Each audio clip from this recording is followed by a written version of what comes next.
for February 24th to order. We're live on YouTube. We're streaming. It's a regular meeting of the governing body for February 24th. And we will begin with calling the meeting to order and then Pledge of Allegiance, which will be led by Councilor Garcia. We'll have a salute to the New Mexico flag led by Councilor Rivera, followed by an invocation from Councilor Cassett Sanchez, and then a chance for remembrances from anyone on the governing body who wishes to call someone to mind. So please rise as you are able for the Pledge of Allegiance. I pledge allegiance to the flag of the United States of America and to the republic for which it stands, one nation, under God, indivisible, with liberty and justice for all. I salute the flag of the state of New Mexico and Zia symbol of perfect friendship amongst united cultures. Good evening, everyone. I just wanted to take the opportunity to reflect on the gratitude that I feel for the opportunity to come together once again and do our work for the city of Santa Fe, to work towards solutions that will help our residents, that will move us forward, and that will address problems.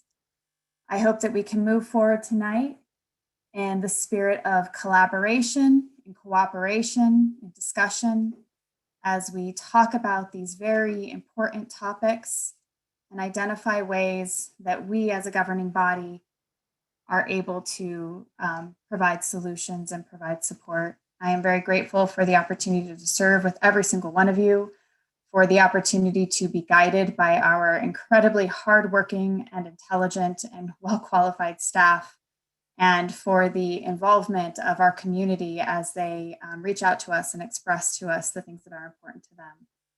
So thank you. Mayor, I'll pass it on to you for remembrances. Thank you, Councilor. Is there anyone who wishes to be recognized for a remembrance at this time?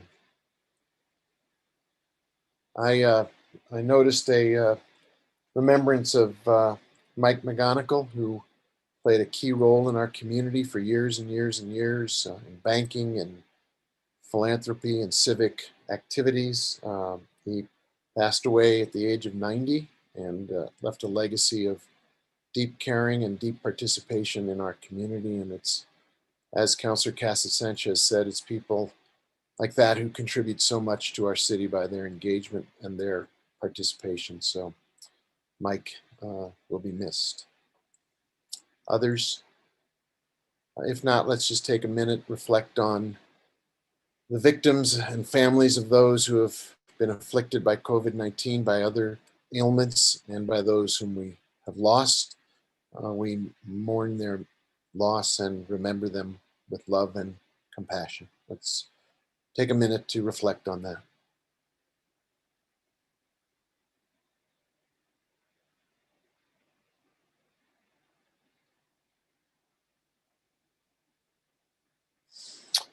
Thank you, everybody. Very good. Appreciate it.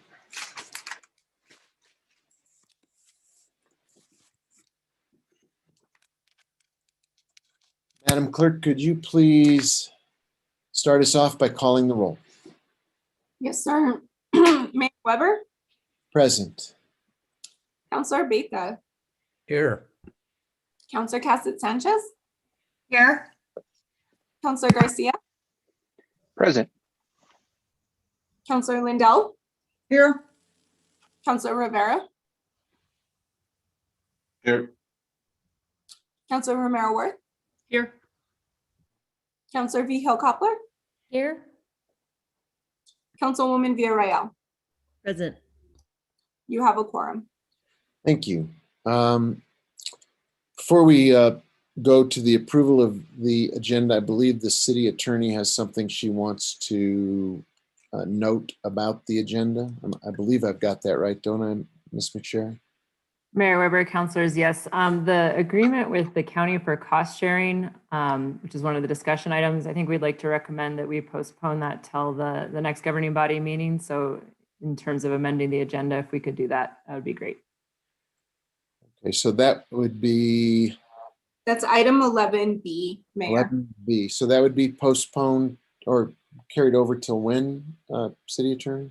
The March, I think it's the 10th meeting. March 10th meeting, yes. City Attorney. All right, so that's an amendment to the agenda. With that, are there any other changes? If not, could we get a motion to approve the agenda as amended? Move to approve as amended? Second. Councilor Cassidy Sanchez made the motion and Councilwoman Varela seconded it. Could you call the roll on that motion, please? Yes, Counselor Beta, Yes. Counselor Cassidy Sanchez, Yes. Counselor Garcia, Yes. Counselor Lindell, yes, Counselor Rivera, Yes. Counselor Romero Worth, Yes. Counselor Vihel Coppler, Yes. Councilwoman Villarreal, Yes. Mayor Weber. Yes. The agenda has been approved, Mayor, as amended. Thank you. Let's now move to the next item on the agenda. For those who are following this at home, we need to look at the consent calendar. Are there items that members of the governing body would like to remove from the consent calendar? If you could raise your hand, I'll call on you and we can note those.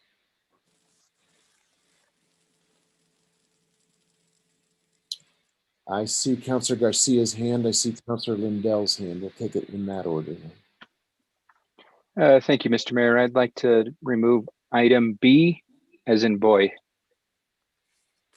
Okay. Item B will be taken off of consent. Councilor Lindell, you had your hand up. yes, item K, please.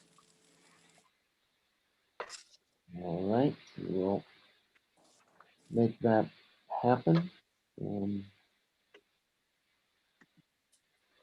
Are there other hands that wish to be recognized to take things off of consent? I have two noted, so if that's where we stand, can we get a motion to approve consent as amended? Move to approve as amended. Second? Councilor Lindell made the motion to approve it as amended, and Councilor Cassidy Sanchez seconded it. If there's no discussion on that motion, can we please call the roll? Yes, Counselor Cassidy Sanchez, Yes. Counselor Garcia, Yes. Counselor Lindell, Yes, Counselor Rivera, Yes. Counselor Romero Worth, Yes. Counselor Vihel Coppler, Yes. Councilwoman Villarreal, Yes. Mayor Weber. Yes, Has been approved, Mayor. thank you.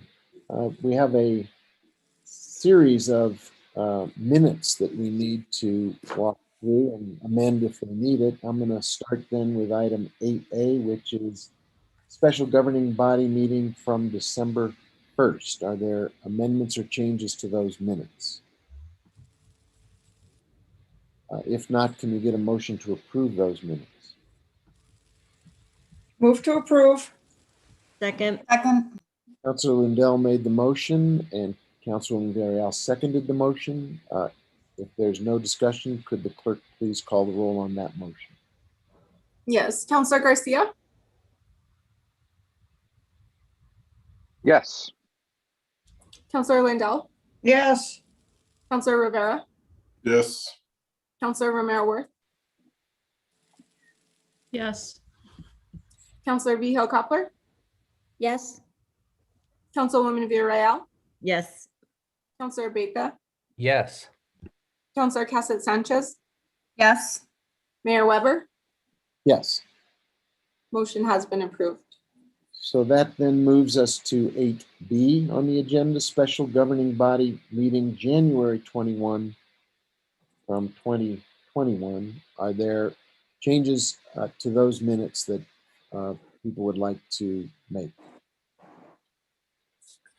If not, can we get a motion to approve those minutes? move to approve. Second? Councilor Lindell made the motion and Councilor Cassidy Sanchez seconded the motion. If there's no discussion, could the clerk call the roll on that, please? Yes, Counselor Lindell, Yes. Counselor Rivera, Yes. Counselor Romero Worth, Yes. Counselor Viho Coupler, Yes. Councilwoman Villarreal, Yes. Counselor Beta, Yes. Counselor Cassett Sanchez, Yes. Counselor Garcia, Yes. Mayor Weber. Yes, Item has been approved. thank you. I think our next minutes are from the regular governing body meeting of January 27, 2021. Are there changes that need to be made to those minutes? I see Councilman Villarreal's hand is raised. Thank you, Mr. Mayor. This was postponed from our last meeting because of technical difficulties on my part. So I'm wondering if there were amendments that I had expressed in the last meeting, and I'm wondering if Carl needs us to reiterate those. And I'm not sure how, I know he's in the attendee list, He's in the attendee room. You are correct, yeah. and I'm wondering if he could raise his hand and let me know if I need to restate all the ones that I had mentioned in the last meeting. His hand is now raised. Yes, and I gave him permission to unmute. So Carl, if you want to unmute, you can. Yes, thank you. I did. Thanks, Carl. Perfect. We can hear you. Thanks, Carl. Good to hear your voice. So I'm probably just going to read what it was that we stated in the 210 meeting, which was on the first page during the invocation. It should say, remembering Maria Rita Perea, taken by COVID, mother to one of my childhood friends. She was born in Vaughan, New Mexico, and was the youngest daughter of 7 children. She worked for the DMV and loved to dance and was a talented painter and incredible cook. Also, Richard Dick Dewar his last name is spelled Duerr. He died from COVID. If he would have lived, he would have received the vaccine on his 91st birthday. And he was survived by his wife and family. And also I remembered Pete Goudelet, it should have said, who was shot and killed at his front door when he was 20 years old. He was only 20 years old. There's another name that I don't know if Councilor Vigil Koppler corrected, but the last name for Oscar was not accurate. And then there was a correction. Councilor Lindell offered her condolences to Mike and Janie. It's Mir, it's spelled M-I-E-R. And then on page 16, it should say under Councilor Villarreal that I co-sponsored Councilor Vigil Koppler's resolution on property sold, not Lindell. And I think that's it. Okay, so those would be amendments to the minutes. And Correct. Carl, I think, yeah, Sorry, I found my hand. I would like to correct Oscar Arevelo's name to Arevelo. okay. I think Carl got that spelling correct. Any other changes to the minutes from that session? That would be our January 27 meeting. If they're not, can we get a motion to approve as amended? Move to approve as amended.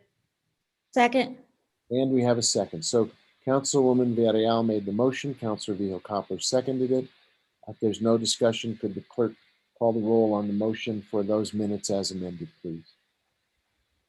Is Counselor Rivera, Yes. Counselor Romero Worth, Yes. Counselor Viho Coppler, yes. Councilwoman Villarreal, Yes. Counselor Beta, Yes. Counselor Cassett Sanchez, Yes. Counselor Garcia, Yes. Counselor Lindell, Yes. Mayor Weber. Yes. Motion has been approved. Thank you. That would take us then to item 8D, which is the February 1st minutes from the special governing body meeting. Are there corrections to those minutes that folks would like to make? If not, oh, was that a Sure. yes, Councilwoman Varel? Just a quick, if I can get there. It was just a page on page 18 of the minutes. Jay's last name is spelled Coughlin. It's Coglan. That's all. So a corrected spelling. Correct. We need to get it right. Thank you. Any other corrections to those minutes? All right. Is there a motion to approve them as amended or as corrected? Move to approve as amended. Is there a Second. The motion was made by Councilwoman Varela, the second from Councilor Cassett Sanchez. Please call the roll. Sure. Counselor Romero Worth, Yes. Counselor Vihel Coppler, Yes. Councilwoman Villarreal, Yes. Counselor Beta, Yes. Counselor Cassett Sanchez, Yes. Counselor Garcia, Yes. Counselor Lindell, Yes. Counselor Rivera, Yes. and Mayor Weber. Yes, Motion has been approved. thank you. And then I believe our final approval of minutes under agenda item 8 is from the regular governing body meeting from February the 10th. And those minutes, are there changes or corrections to those minutes? If there are no changes or corrections, can we get a motion to approve those minutes? Move to approve. Second. Councilor Lindell made the motion to approve. Councilor Cassett Sanchez made the second. Could the clerk please call the roll? Mr. Mayor, Yes, ma'am. I just realized something because of the many notes or meeting notes that we're going through. The correction for Jay's name is actually for these minutes on page 18. I apologize. All right. So we got it in the wrong minutes.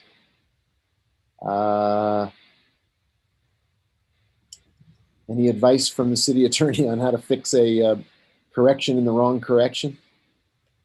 Mayor Weber, Counselor, it sounds like the other ones wouldn't have been relevant probably to our minutes, right? There wasn't a correction to be made there. So I think we're probably okay because there's not any spelling those spellings would not have been corrected to the other minutes that they weren't there in the first place.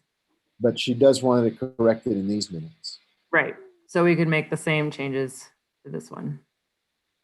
Do we So- need, My understanding from what Carl said was they were already in. Is that right, Christine, Carl?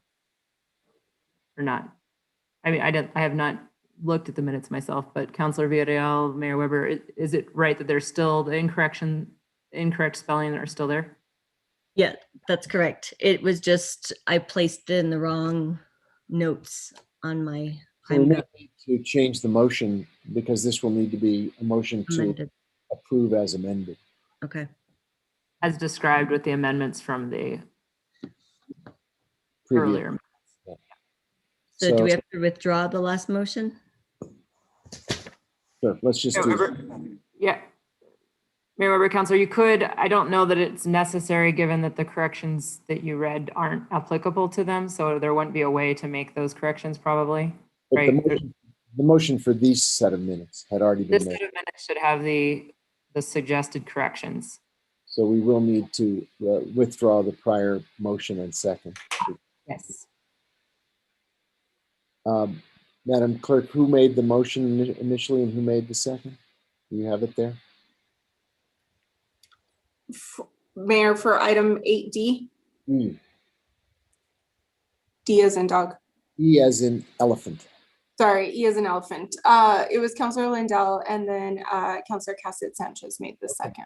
So Councilor Lindell, would you withdraw your motion and Councilor Cassett Sanchez, would you withdraw your second? Withdrawn. I see heads.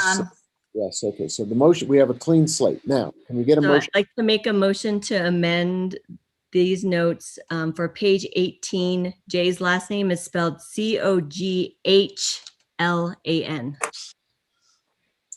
So there is an amendment to the minutes from February 10th. Can we get a motion to approve those minutes as amended?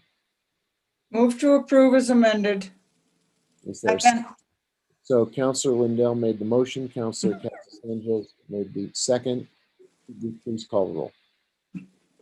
Counselor Vihel Coppler, Yes. Councilwoman Villarreal, Yes. Counselor Betha, Yes. and Counselor Cassett Sanchez, Yes. Counselor Garcia, Yes. Counselor Lindell, Yes.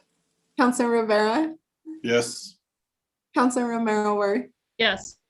Mayor Weber. Yes, Motion has been approved as amended.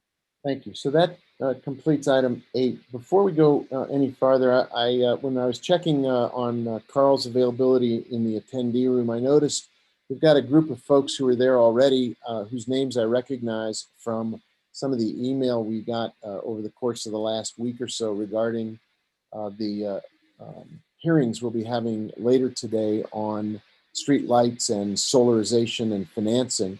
And I just want to make sure everybody who is in the attendee room is aware of the fact that the public hearing part of our agenda will not begin until later this afternoon or early evening. It's scheduled to be on at 6. I can't promise you we'll actually be promptly on time. So if you are waiting for your opportunity to speak to the public hearings on the items regarding street lighting or solarization or financing, and you are here because you think it's on soon, please be aware it won't be on until the evening session. And so thank you for being here. You're welcome to stay, of course, but I don't want you to be here if you think that it's going to happen in the near term. It's later in the agenda for this evening. So just making sure folks are not in the wrong meeting for the wrong reason. We now move to item 9, which is presentations. And Madam Clerk, do you want to introduce 9A? Yes. Item 9A is a COVID-19 update pursuant to Resolution 2020-51. And I believe, well, she is present. City Manager Jarrell LePen Hill is present for this, as well as Kira Ochoa, the Interim Director for Community Health and Safety. Good evening, everyone. Good evening, members of the governing body. As we're all living through these changes, I wanted to acknowledge a couple of changes that were made public today by the governor. As we know, we're on a 2-week cycle. It looks like Santa Fe County will remain in yellow again for this cycle. We are at an 8% positivity rate, so we're getting close to the 5% you need, but we will remain, as of today's daily batch of numbers, in yellow for the next 2 weeks. She also put out a statement, as I'm sure most of you have seen, adding a new color, adding turquoise as the next level of least restrictive options.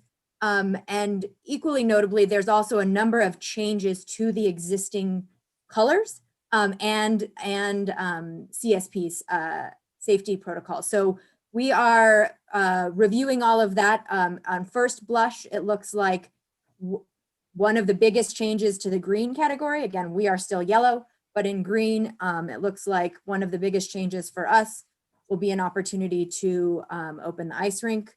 So as we dig through all of these changes, understand what the governor's order has said, and understand the implication for our operation, we will continue to keep you posted. Again, that posted about noon today. With that, so we're in the last 2 weeks, we successfully opened Fort Marcy and have seen that going reasonably smoothly. Appreciate everyone's patience. There's with phone lines and all of the rest. And I do just want to know, of course, as you guys all know, our numbers continue to go down, but the realness is still real. Today, we had 14 new cases and 3 deaths. So that proportion indicates its severity. We continue to work very closely with all our employees around COVID safe practices, mask wearing, and all the rest. So I just wanted to provide that broader context, and I will turn it over to Kira to walk you through some highlights of the report and the latest on vaccinations. Thank you, Mr. Mayor. Thank you, City Manager, members of the City Council. We are seeing definite decreases in case rates, which is wonderful. We also have some report out to you on vaccines, and then my team is here for health and safety to answer any questions about our biweekly COVID report. I'll just share my screen briefly, hopefully a little more successfully than last time, if I can. I just wanted to point out on the vaccination front, we are in the state of New Mexico, #2 in the nation for the percentage of our population that has received at least 1 vaccine. And we're behind only Alaska. And then the next, I think, is South Dakota or something. So we're doing extremely well. And we've used a lot of our doses. We've used 93% of the doses that we've received in the state. So we can be very proud of that as a state. In the county, which wouldn't include our rates of people who've left the state to get vaccinated, and we know there are a few of those, we've had 18.3% of our county residents at least partially vaccinated and 10.7% fully vaccinated. From our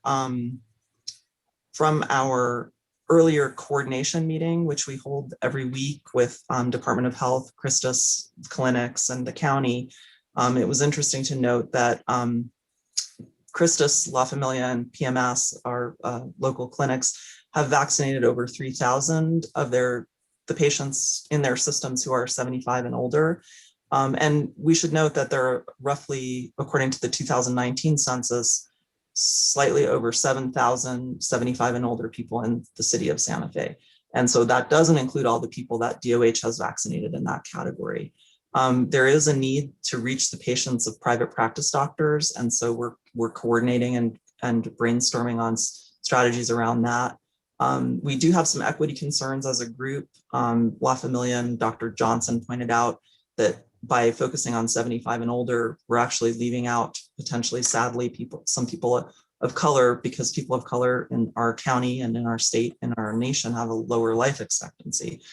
So we are seeing some disparities in terms of, Hispanic folks in the state having lower rates of vaccination than non-Hispanic folks. We are coordinating very closely with the state and the county on getting out some larger vaccination events, and we'll have more details to share on that in the coming presentations. And with that, also I wanted to note Chief Padilla, thank Chief Padilla for his reports on the Operation for Your Health and Safety, and note that the police department is seeing greater compliance with our mask ordinances. So with that, the team and I will stand for questions. Thank you both. Are there questions? Councilor Casa-Sanchez, your hand is up. You have the floor. Thank you very much, Mr. Mayor. Thank you both, Kira and Jarrell. Before questions, I just have a comment, which is I really appreciate you guys utilizing this time to expand upon providing updates in other areas as things are moving. And there are different things to be thinking about that we weren't necessarily thinking about at the time that we wrote the resolution. So thank you. I really appreciate the updates on what's going on with vaccinations, the updates of what's going on from the state. And I think it's really helpful for us and the public to have this opportunity to hear those. I had one question on the vaccination rates, and I'm going to guess that you may not have the answer, Kira, but we had previously been reporting a higher percentage of individuals in Santa Fe County. A few weeks ago, it was 25%, and now we're under 20. So what happened there with the numbers? Mr. Mayor, Councilor Cassett Sanchez, the numbers are being counted differently now than they were at that time. At that time, they were counting out of state folks who had been vaccinated, and they're not doing that, is my understanding of that, why there was a discrepancy where we were seeing higher rates. But DOH has adjusted their count mechanism. If others have a different idea, Erin McSherry has been following this closely. Please correct me if I'm wrong. Erin, do you want to? Councilors, Kira, the numbers previously had been about the people vaccinated in the county, like the vaccination was administered in the county versus the home address of the person being vaccinated. And so Department of Health asked for their data to be reconfigured to follow the latter. So it seems like more people were coming from outside counties or working in Santa Fe, like our medical personnel in Santa Fe County might not live in Santa Fe County, but they received their vaccination here. It's still good they're vaccinated because they're in our county, right, working in our county, but they might not have a home address in Santa Fe County. So that's the difference. Thank you. Oh, thank you. That helps clarify that. And then my understanding is for those individuals that are leaving the city to go get vaccinated, they would not be included in this, or leaving the state to go get vaccinated, not the city, the state. That's correct. Everybody in the state who's being vaccinated should be more or less counted in the Department of Health's data, although there are some outliers there, but people who leave the state are not counted. That's correct. Okay, wonderful. And then in terms of vaccinations, we've used, I think you said close to 93% of what we have allocated to us. Do we have information yet on next shipments coming in, when those are expected? I know Johnson & Johnson did get their emergency authorization, and have we heard word on if that's going to impact us anytime soon? Mr. Mayor, members of the council, Councilor Cassett Sanchez, we did not have specific information about shipments. We did in the group hear from providers that some of the vaccinations were delayed because of weather, because of our extreme weather. And so that we had a pause in the numbers of vaccinations that were coming in, but they were, and it's sort of a hope and wait game. And they know usually on Monday what they're going to get later in the week. So they're hoping for more, but they don't have firm numbers at this time, is my understanding. Councilor, I have some meta numbers from a U.S. Conference of Mayors briefing that we got last week. According to a representative of the Biden administration in the COVID team, this week, next week, and the week after, they were looking at shipments of 13.5 million nationally, week after week. So that's a 57% increase in shipments, according to this individual, which is a significant boost. What our allocation would be, he didn't have a breakdown by state, and then the state certainly would have to allocate it by locality. The Johnson & Johnson vaccine, from what we were told, the real effort there will be to ramp it up, and probably won't happen in a significant way until the end of June. They were talking about roughly a $100 million dose capability by the end of June. With the good news, of course, that the Johnson & Johnson vaccine is a one vaccination medication. So that 100 million, where if we got 100 million, 13.5 million of the others, you have to divide it in two to cover people. 100 million would be 100 million. Yeah, wonderful. Thank you for that, Mayor. It's good to hear. There's that light at the end of the tunnel keeps getting brighter and brighter every day. Regarding the report, this does not include the Operation Health and Safety report, correct? Are those numbers included in here? I'm sorry, I was trying to look last minute and failed. I'll defer to Chief Padilla for that question. Mayor, city councilors, good afternoon, but that information is a totally different report. It's on the on the weekly report, so it goes out on Mondays, not part of this bi-weekly report. Okay. So the citations issued, there were other citations that would have been in the Operation Health and Safety that were not included here. Am I correct there? Mayor, city councilors, some of the citation information could be in there, but not all of it, since that's on a different reporting period. And that operation will end this coming weekend on the 28th. All right, well, thank you. I didn't have any questions about this part of the report. I'm sorry, back to vaccines. I think it's more of a comment than a question. Again, I really want to, as we are looking at vaccination sites, I said it before, and I want to make the point again of really looking at the 87507 zip code. And I really, as somebody who represents part of that zip code, and just looking at it from the access and equity standpoint, I know that I've said it before, but I really want to make sure that as we are talking about that those individuals who have been so heavy hit in terms of our city and who we know frequently have a hard time getting to some of the locations where vaccines are being distributed, as we are looking at those vaccination sites, I really want to make sure that we're focusing there. So thank you. I look forward to hearing more about those vaccination sites as well. I'm very excited that we are gearing up, and I want to make sure that we're ready to go. So as soon as those doses hit our city, hit our county, we're getting them into arms. So I'll yield the floor. Thank you. Thank you. Councilor Vihel-Coppler, your hand is up next. You have the floor. Thank you. I have a question for Chief Padilla on the report on the first page. And I'm looking at, maybe I'm not reading this right, but I want to make sure. We have like let's say number 2, it says I guess the time the call was received and then it was dispatched. Well, first of all, it would be 2:28 call time received, dispatch 7:13, and then the officer got there at 7:37. Am I reading that right? Mayor, City Councilor Vihel-Coppler, you are correct. That's the information that was provided from the RECC. So you are correct. The call was received at 2:28 p.m. The officer was dispatched at 7:13 and arrived at 7:37. So 5 hours.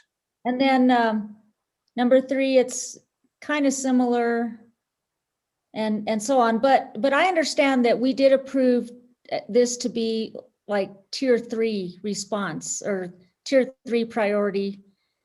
Is this maybe because of that as well as being at other calls prior? Mayor, city councilors, there was no change in the priority levels of these types of calls. There was no change. Oh, that's right. They were at 3 and recommended to go to 2, and then we kept it at 3. Right. Okay.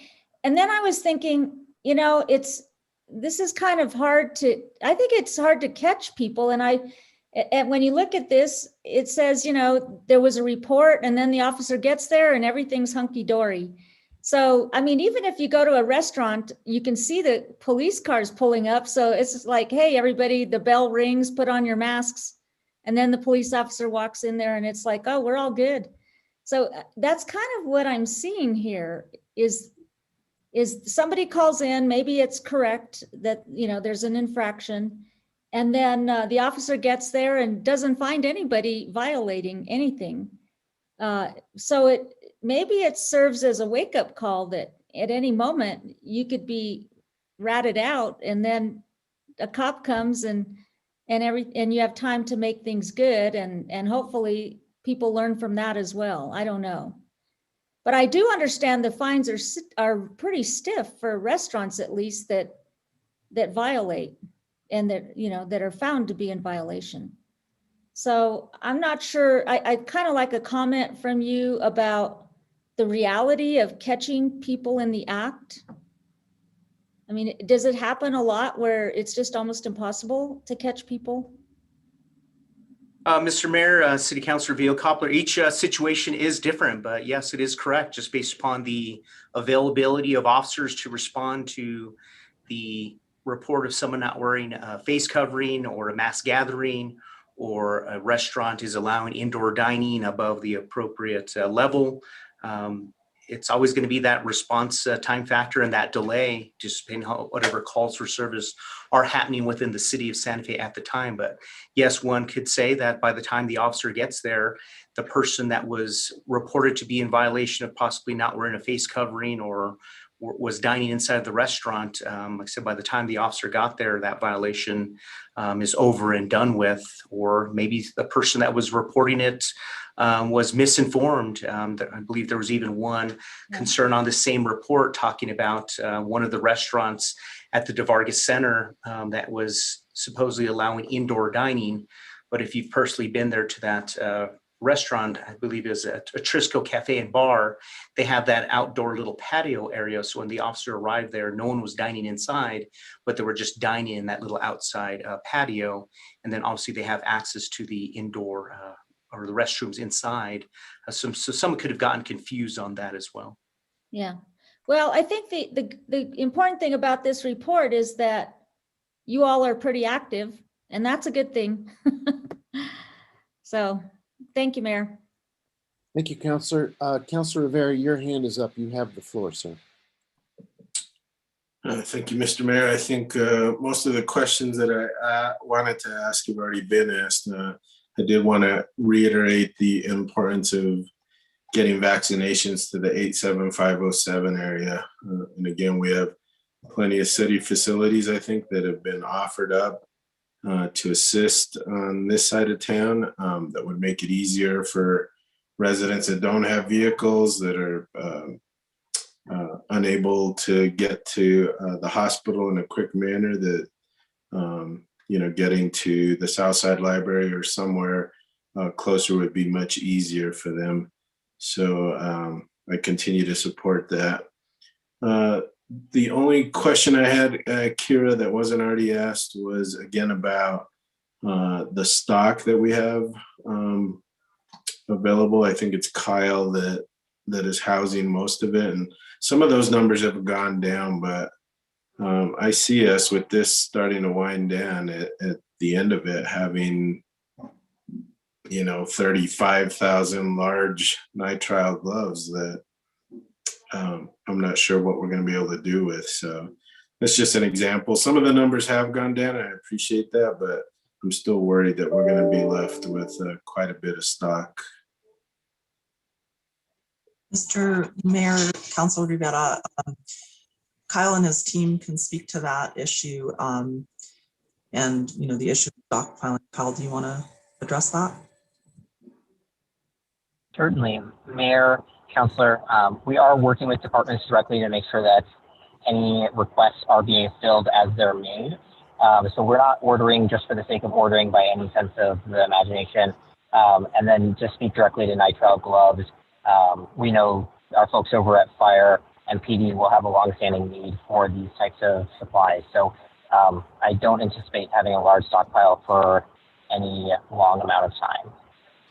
And I also would just add that as we perhaps get into green and begin to bring more city employees back onto site, we may have more need for some of the supplies as well. So we hope to be in good shape rather than scrambling for supplies at last minute. And we certainly hope our downward trend continues, but we don't know if it will. All right, and then Kyle, just real quick, what's the difference between the N95 Make Right respirator and then just the regular KN95s? Because I know it looks like you've made some good progress on the Make Right respirator, but we still have all the KN95s. So why are those going faster than the others? Mayor, Councilor, the KN95s are just held to a different monitoring standard or approval standards. They're from a different country. So we are unable to provide those to fire staff. That's where the bulk majority of the regular N95s have gone, is to our first responders in the fire department. So the KN95s will be great for city staff, as Kira said, as people are being more active, maybe going out to do more inspections within the community, entering individuals' homes. The KN95s will be more than appropriate for general staff that aren't working with people that are known to have COVID. And is the 3M N95 similar to the KN95?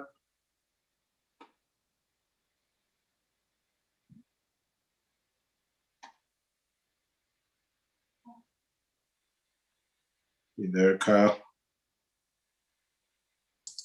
I wonder if we lost him, Councilor. Kyle, are you there? Or can you want to dial back in? That's okay, Mayor. Counselor. Oh, there it is. I lost connection for a second there. If there was a follow-up question. Councilor Rivera had a question about the difference between two different pieces of equipment. Councilor, you want to restate the question, please? Yeah, the last one Mayor, on the Counselor, list. I did hear the question. I did hear the question. I was talking for some time. Apparently, I got disconnected. I apologize. The difference between the two is one, the regular N95s versus the KN95s. They're just held to a different accreditation standards by different countries. So the regular N95s are able to be provided to our fire and medical staff so that they can work with people that are more likely to have coronavirus. That being said, the KN95s will be a great and a good supply for when we have staff going into homes, whether that's seniors, staff working through the process of getting people registered for the vaccination, and other staff members entering homes for inspections or anything along those lines. So they're approved N95s to the N95 standard, but for medical staff and first responders, we're able to provide the regular N95s more readily. Okay, thanks, Kyle. And then can you just speak briefly about the 3M N95 and the difference with those? 3M is just the brand that we are able to receive them from. And that's similar to the KN95? The 3M are more along the lines of the US standard N95. So the difference between those two is just the branding.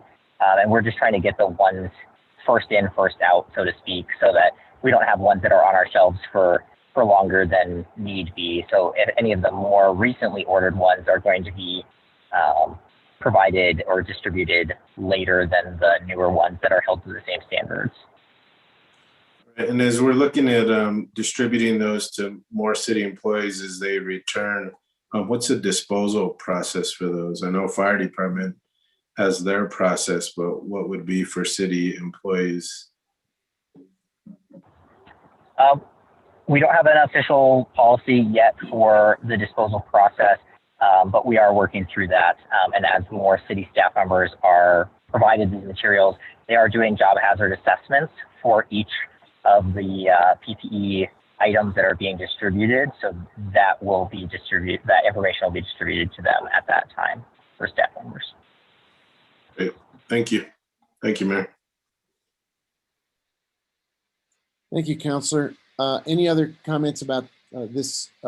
Councilor Casa-Sanchez, you have your hand up. You have the floor. Thank you, Mayor. I apologize. I forgot one of my questions before. City Manager, do we have an update on testing our employees? I know that there was, last time we were still working out some of the details, and I'm curious if we have worked those out yet. Absolutely. Mr. Mayor, Councilor Casa-Sanchez, yes, we do. We have a draft policy that is going through a review by legal, and then will be shared with review by the unions, and then will be moved forward. So we're hoping, unfortunately it is a slow process, but I think it is still deeply relevant, and especially as we're looking towards middle of March and April, and perhaps, more reopenings, that having a sound, solid policy for all our employees is important. So we've been in conversation with DOH on the logistics side. We've been working on the policy with finance, or legal and HR. So that draft policy is going. Once that's done, I think realistically, we're still looking at about another month before it's operational. I think it will be tight. It will be tied to a policy. It will have had union review, and will be in a good spot to navigate the continued sort of up and down of COVID that we've experienced. So that's the update I've got for you. Wonderful. Thank you so much. I'm very happy to hear, being in conversation with DOH and the union on this, and definitely keep us updated during this time frame. So thank you so much. Thank you, Councilor. To the questions that have been asked about availability of sites Just to be absolutely clear, we've made it a priority to offer to the Department of Health any site that they would like to use on the south side for vaccinations.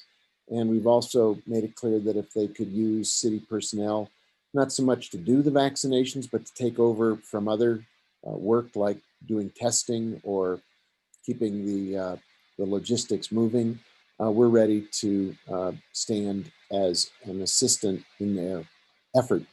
It continues to be the case, since you started your question spot on, it continues to be the case that the largest question is the availability of the vaccine. We need more. Supply is not keeping up with demand. There's reason to believe it'll get better, but it isn't really worked out yet. And for folks who send in emails saying, you know, I have a problem. My mom or grandma is 75 plus, but she hasn't gotten her vaccination yet. We understand. I tend to send those requests for help to the DOH, noting people are meeting the criteria for getting their vaccination, but there is just continues to be not enough vaccine. We need to ask people to be patient, and the DOH and our other providers will be as efficient as possible.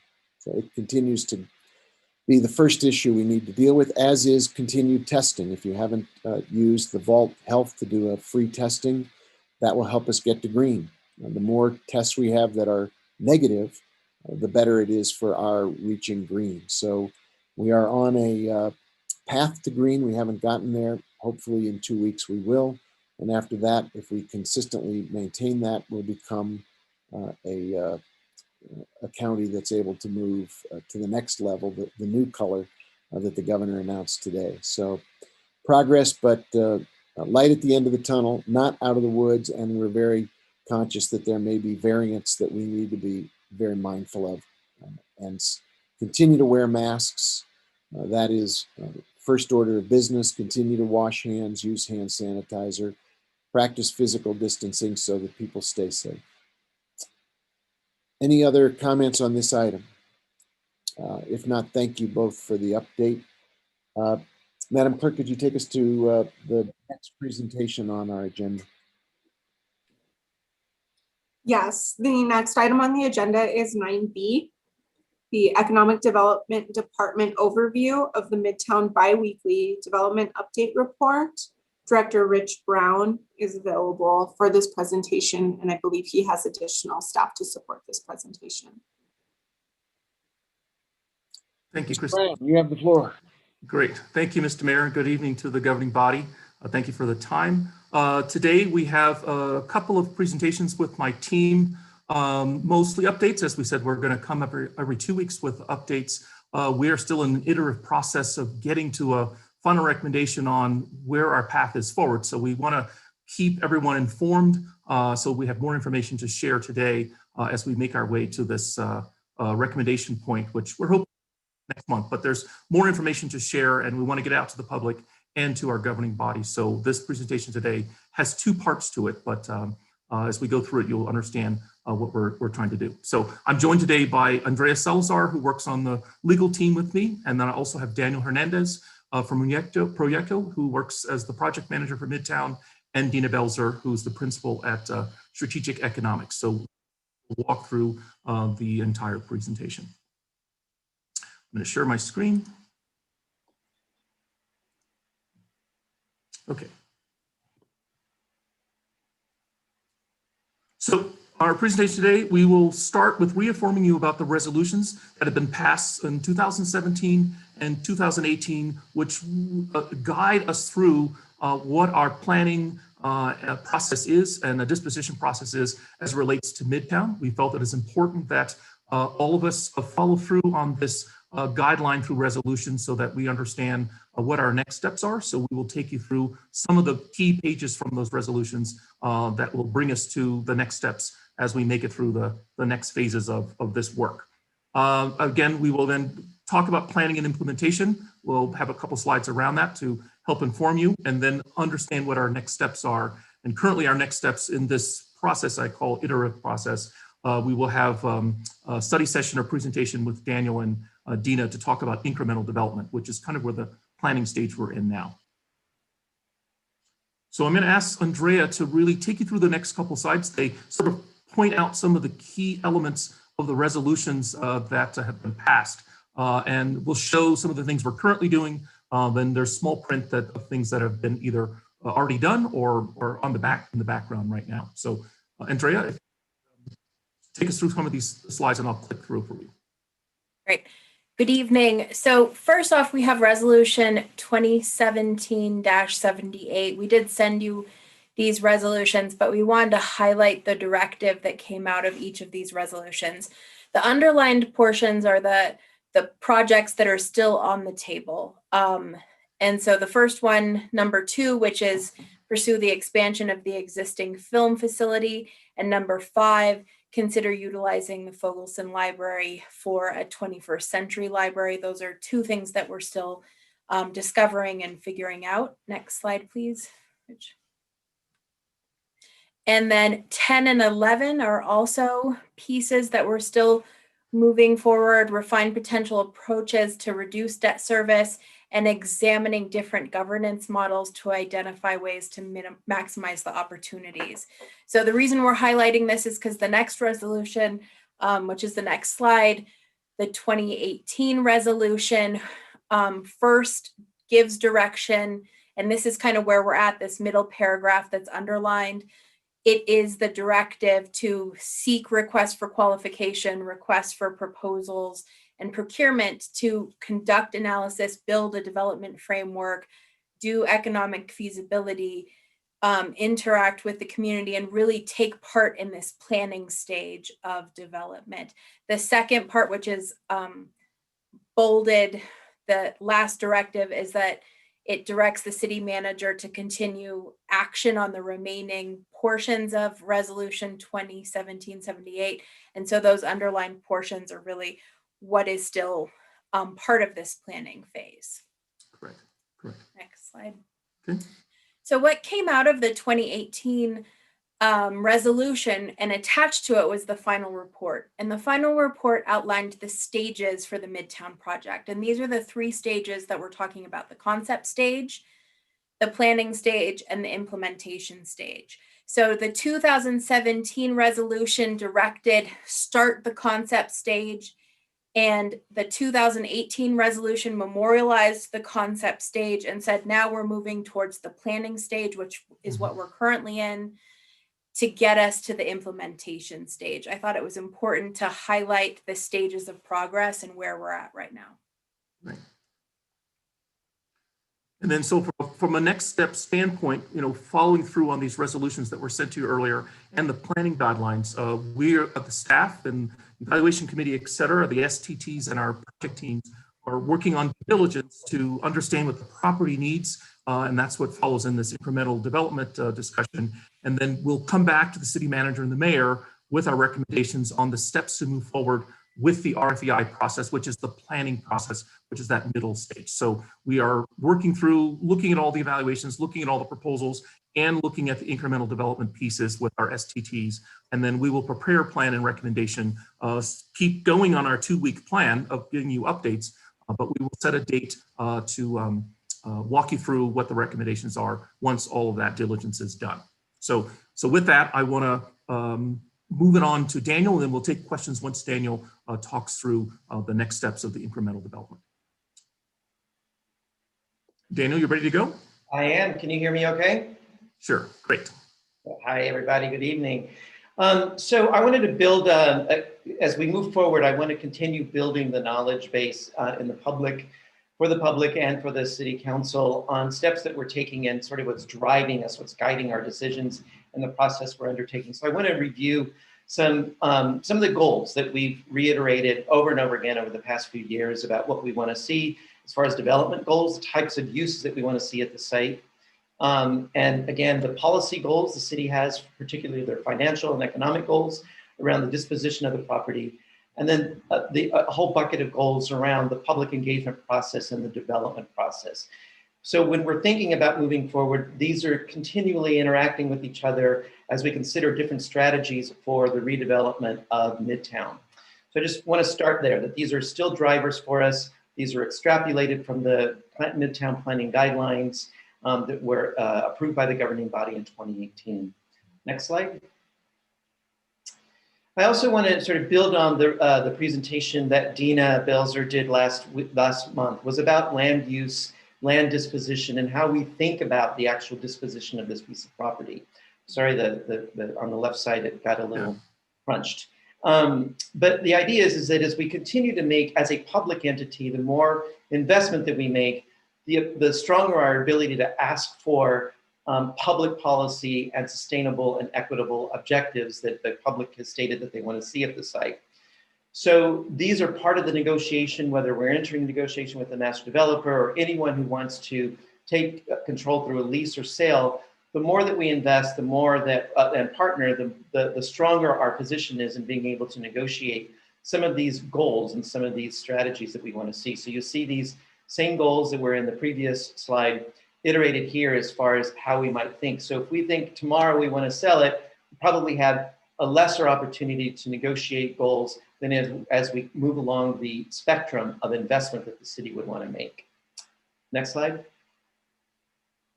So this whole spectrum, I'm going to introduce this idea, and I know you heard Dina say it last week, you probably heard me have said it in previous presentations, but the notion of an incremental development. Incremental development means, and we would have, incremental development means you're doing this in phases. There's a phased strategy.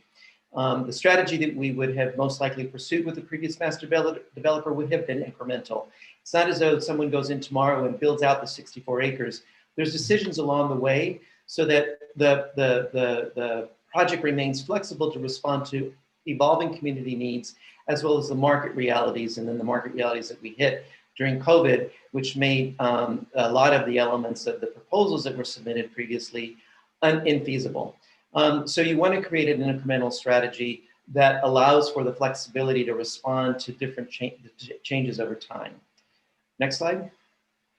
The advantages of doing an incremental, of really pursuing strongly and in our psyche about the way that we're going to redevelop Midtown is that you then can decide on what those minimal to more advanced investments can be over time.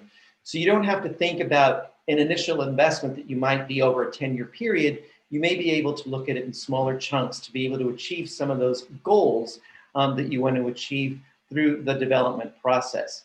It also establishes the flexibility for us to respond to, again, those changes as we see community development objectives change and we hear them evolve over time, as well as our own or your own public policy objectives, whether they're economic or otherwise.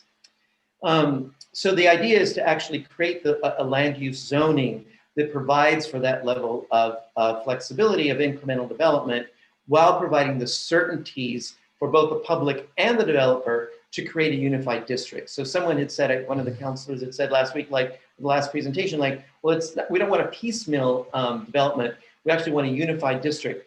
But there are development plans and zoning strategies to actually create that unified district. We'll talk a little bit more about that in a second. But finally, incremental development, because they're smaller scale, it allows and increases the opportunities for local developers who may not have the huge financial capacity or experience to be able to participate in these smaller increments.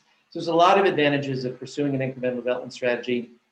And again, this is not to say that we had not thought about this previously. It was part of the reason why we asked the master developer to bring in a team who could actually incrementally develop the strategy. But even within that context or in any other context we pursue into the future, this notion of an incremental development strategy will drive a lot of the decisions and the way that we think about planning and development. Next slide. The other term I want to introduce is horizontal development. So if you can imagine in your mind, horizontal means flat, and you think vertical development upward. So in the development world, there are usually two types of when a developer enters into a project site, they think about what everything they have to do in order to get the site prepared for development to go vertical, to build something on it. So it typically refers to zoning, clearing and preparing the site for development, to mitigating site conditions, whether they're environmental or the soils conditions, how they think about the main utility lines going into the site, And where is the primary network of roads that connect to the broader context for the site? And so again, these initial investments are called horizontal investments when you're thinking about a development site. And they allow you then to more easily enter into the vertical development phase of overall project development. So the owner of a property considers how far they want to go into these early horizontal development investments as they dispose of the property. And you can think about, in really simple terms, you can think about a house you may have purchased or sold. Like, how much do I want to get this house ready to put on the market? None. I'm going to sell it tomorrow, which means a different kind of value that you might put on it, rather than waiting and putting some investment into it and fixing stuff up so that it increases its value. It's the same, it's just a different scale when you're thinking about something like Midtown. So it can either happen, again, at Midtown, we could either think about doing this on our own or in collaboration with the master developer, with a developer. And there are different phases, there are different levels of investment even in that. So for example, as you see in that first bullet point, it says main utility lines, primary roads. So a city may take on the responsibility of doing that initial infrastructure, that primary spine, but then the developers come in and build out the secondary and tertiary, the smaller streets, and connect into the main lines for their utilities. So what it does is then it allows a developer to have a lot more certainty about what it is that the site what they're able to build at the site, and how the site is prepared for the type of development that they want to do. And doing that then, therefore, increases the overall land value of the site, because you've set the property now to be able to develop. At Midtown, all of these issues were identified during the charrette, the workshop that we talked about in December. And as a result of that, the city created, and the steering committee, Midtown Steering Committee, created a series of teams called the Strategic Tactics Teams to be able to come up with recommendations for overcoming these challenges and obstacles. And again, horizontal development also considers that if the local developer who doesn't have a lot of financial capacity doesn't have to finance that horizontal development, they can then look toward financing their build project. Next slide. So here are the tactics teams, and I introduced them to you. There were 7 previously. I've consolidated a few of them, and if you see at number 3, zoning, development, planning, and infrastructure, the reason that those were consolidated into one was because they are so interlinked with each other. The planning and the zoning is directly linked to the infrastructure because you want to be able to create the infrastructure to allow for the kinds of uses that you want to see at the site. And also, if you're doing incremental development, that infrastructure can be incrementally developed as well. So you're not building it all out in day one, you're building out over the course of time. So I want to go through these and what some of these teams are working on right now. And we'll start out with public engagement. Next slide. So rather than spending a lot of time tonight on public engagement, which I know that it's one of everybody's topic of concern and subjects they want to dig into, we are going to bring that to you in a presentation on March 10th, your next City Council meeting in March, because the DPAC team has finished their work plan and they're ready to present it. We presented it to the Quality of Life, a rough draft of it to the Quality of Life Committee last week, and we're now scaling up for a major public presentation at the City Council meeting on March 10th. The other thing that will align with the DPAC work is the work that the Office of Economic Development is working on, and I'm working with them on, is these regular updates. So as you know, and I just want to try to clarify as much as possible, each month we will be coming back to you.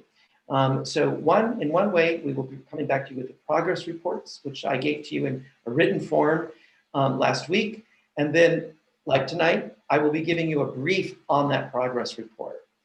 The other type of presentation that we'll be making once a month are presentations, meaning topic presentations, so that it's about public engagement, it's about public finance, it's about infrastructure, it's about land use planning and development planning. So those will be more topic oriented, and we'll have the experts working on those things come to you to make a formal presentation for the public and for the City Council. So again, together as a community, we're building a knowledge base. So as we move forward with Midtown, everyone understands where it is, where we're heading, and what we're doing. Next slide. So I'm going to give a very brief update. As you know, as Rich said, we'll be coming back to you on March 31st with how we're going to be managing the RFEI moving forward, or if we even move forward with the RFEI, and we'll be having that discussion as one of the progress reports on March 31st. Next slide. And as I said earlier, these three teams have now consolidated into one. Some of their objectives are looking at ways that we can immediately move forward after the RFEI decision has been made, how we move forward with the rezoning of the site. And we want to make sure that we're also maximizing, which we heard a lot about from the community and from the developers, about reusing and or expanding the use of the link overlay zone by upzoning the Midtown site so it can then use the link overlay zoning. We want to make sure the development planning is thinking about infrastructure in an incremental disposition phase, again, so that it's not piecemeal, but that we're thinking about incrementally so that the investments can happen incrementally as well. We want to identify and prioritize some of the connections that we heard were an issue from the previous developers, and we've heard from various community members as well, about making sure that about the connectivity is clear for our surrounding communities. And then again, we want to make sure that we only have anecdotal information about the status of some of the infrastructure and utility lines, and we want to confirm that so that as we move forward with early disposition phases, we understand what it is that we're having to invest in so that we create those levels, we overcome those challenges and address the risks that we heard a lot about. And through the development planning and infrastructure studies, we want to make sure that stormwater management is a major driver because it will then, it will sort of create an identity for the way that we think about the land use patterns and the block patterns and the open space patterns in the district when we think about a really good site, sustainable stormwater management strategy. Next slide.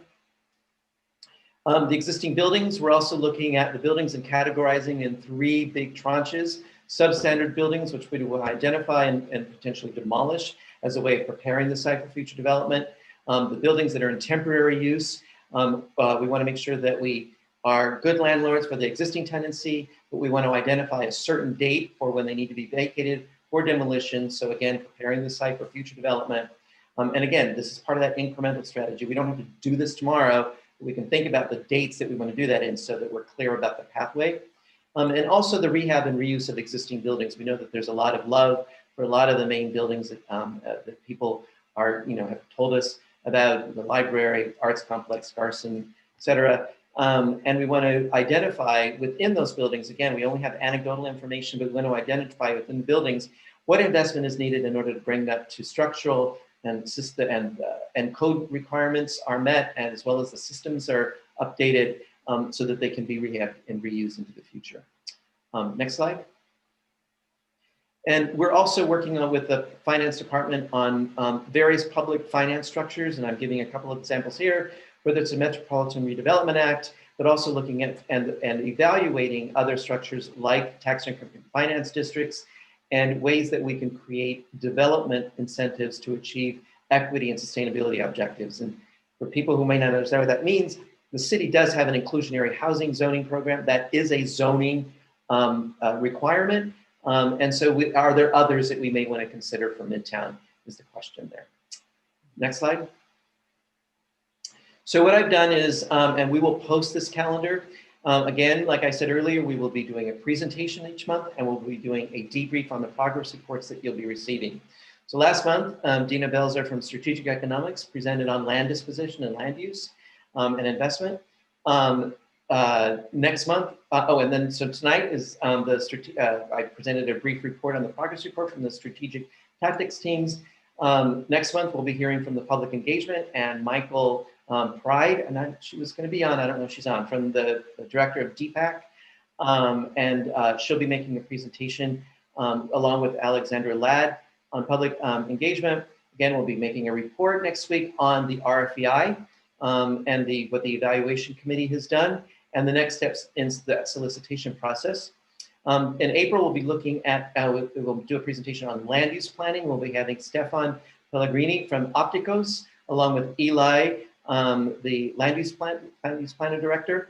And then the report that will build again on this whole notion of incremental developments and the next steps that we actually plan to take so that we present that to the public and to the city council. Next slide. And here you have the rest of the additional meetings into July. Existing buildings, public finance, public engagement, we'll revisit them again because a lot of their work will be out on the street by that point. And so we hope to have some of the people who are engaged in the public engagement process make presentations as well as the DPAC team. And so I've stopped at July because I felt like we'll return future subjects towards the, that will complete the year. But I wanted to kind of get these in everyone's calendar up front.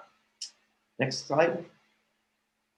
And again, we're updating the Midtown website. There's still some work that needs to be done on it.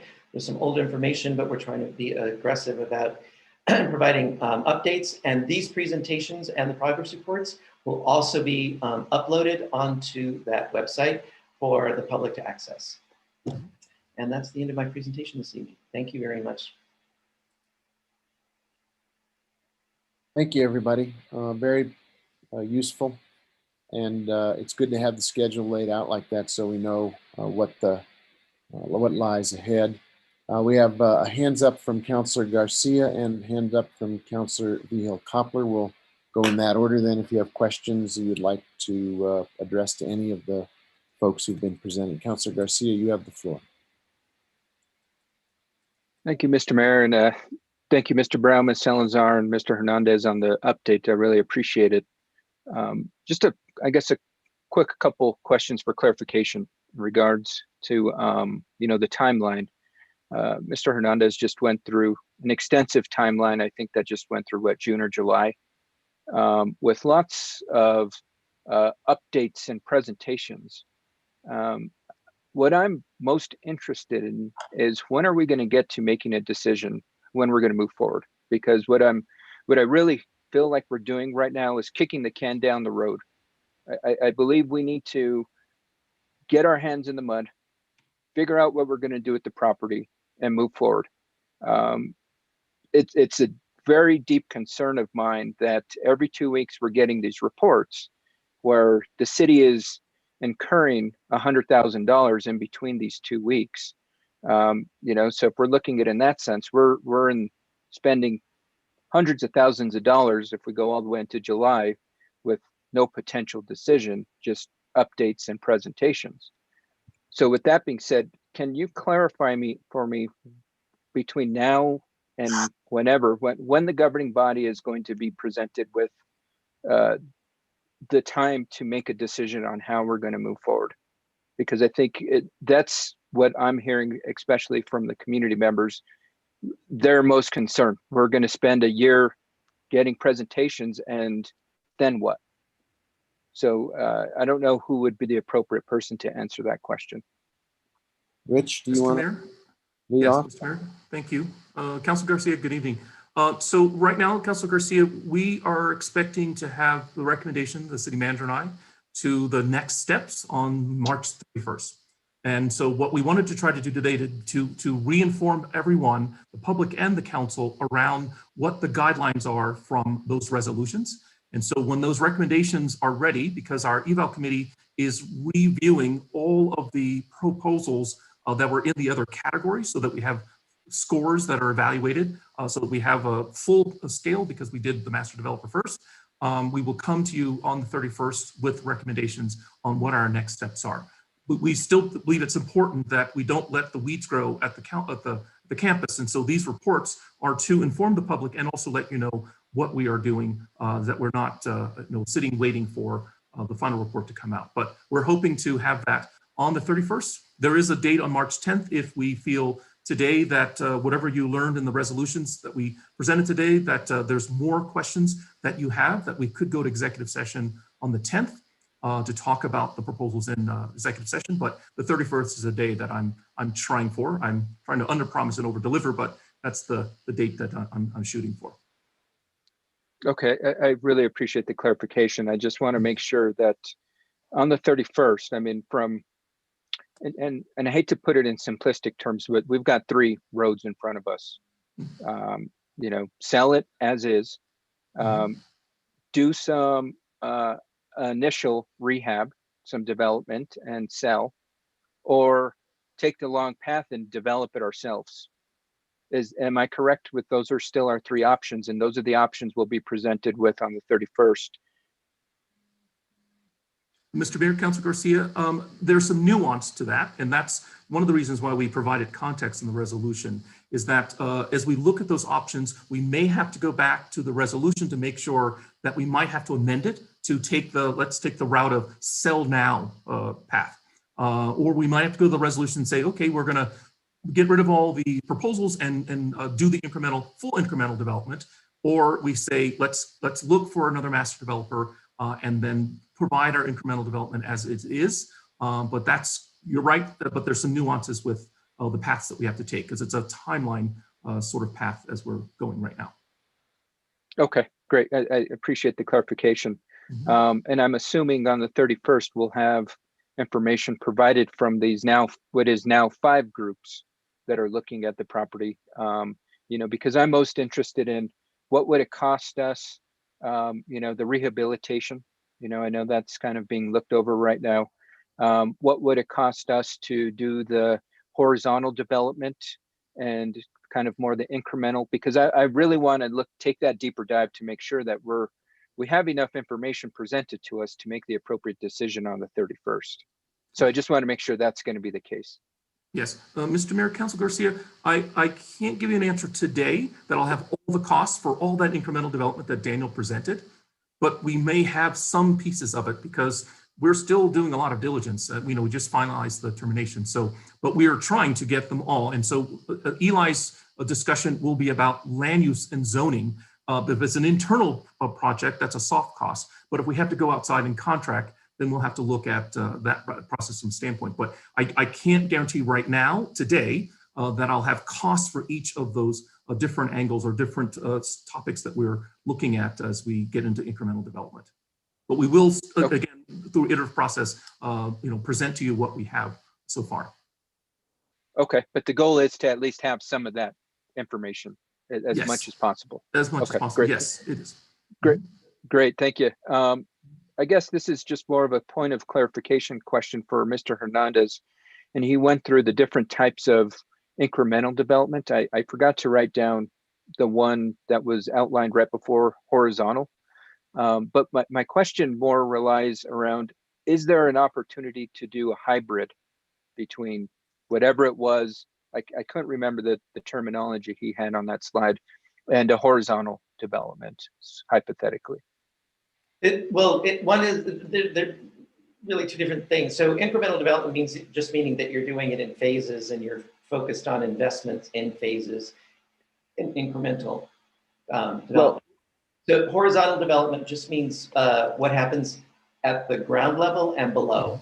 That's all that means. Yeah. Well, the reason I asked the question is, and sorry, Mr. Hernandez, I don't mean to cut you off. That's okay. You didn't. Go ahead.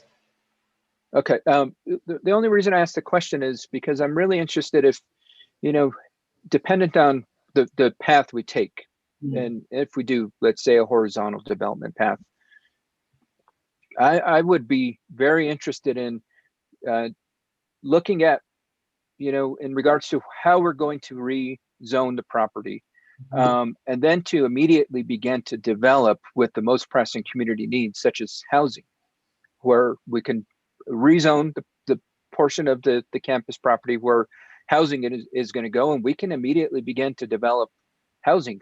That way we can put people in homes.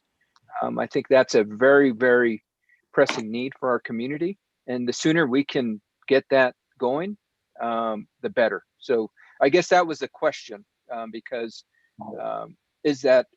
would that potentially be an opportunity, I guess? Yes. And I'm thinking that way. I am too. And that's what this incremental development strategy is trying to do. Sort of like, how do we get these early projects to be able to move forward without having to think about 64 acres we have to develop tomorrow, but getting these projects incrementally developed is a way to, kind of build momentum at the site too. So yes, I'm totally there about, trying to create with affordable housing as being one of the, the initial first steps or dispositions that we want to take on. And Mr. Mayor, Councilor Garcia, sorry, yes. Can I ask you a question? I might have misspoken spoke on the process of the resolution. So I'm going to ask either the city attorney or Andrea to make sure I clarified what the next steps are as it relates to the resolution from the next steps when I asked your question. So Andrea, was I correct in the right path for Councilor Garcia's first question? Mayor, councilors, so in reality, the resolution sets out the next steps. The resolution basically says the planning stage is to take what information was gathered from the community and start moving forward on how do you develop the property to do that. So when you're looking at that, it really means that the city under this resolution is invested in moving that development forward, not selling off the campus in entirety, not parceling it off for sale, but actually investing in the campus and strategizing to make that an area that can grow and develop in the way that the community had wanted, which is the long-term investment strategy that both Dina and Daniel have talked about. So those are the guided next steps. If there is a change in how you'd like those next steps to be outside of that resolution, then there needs to be a new resolution that says, no, we don't want to do that. But that is our guiding principle as to how those next steps proceed.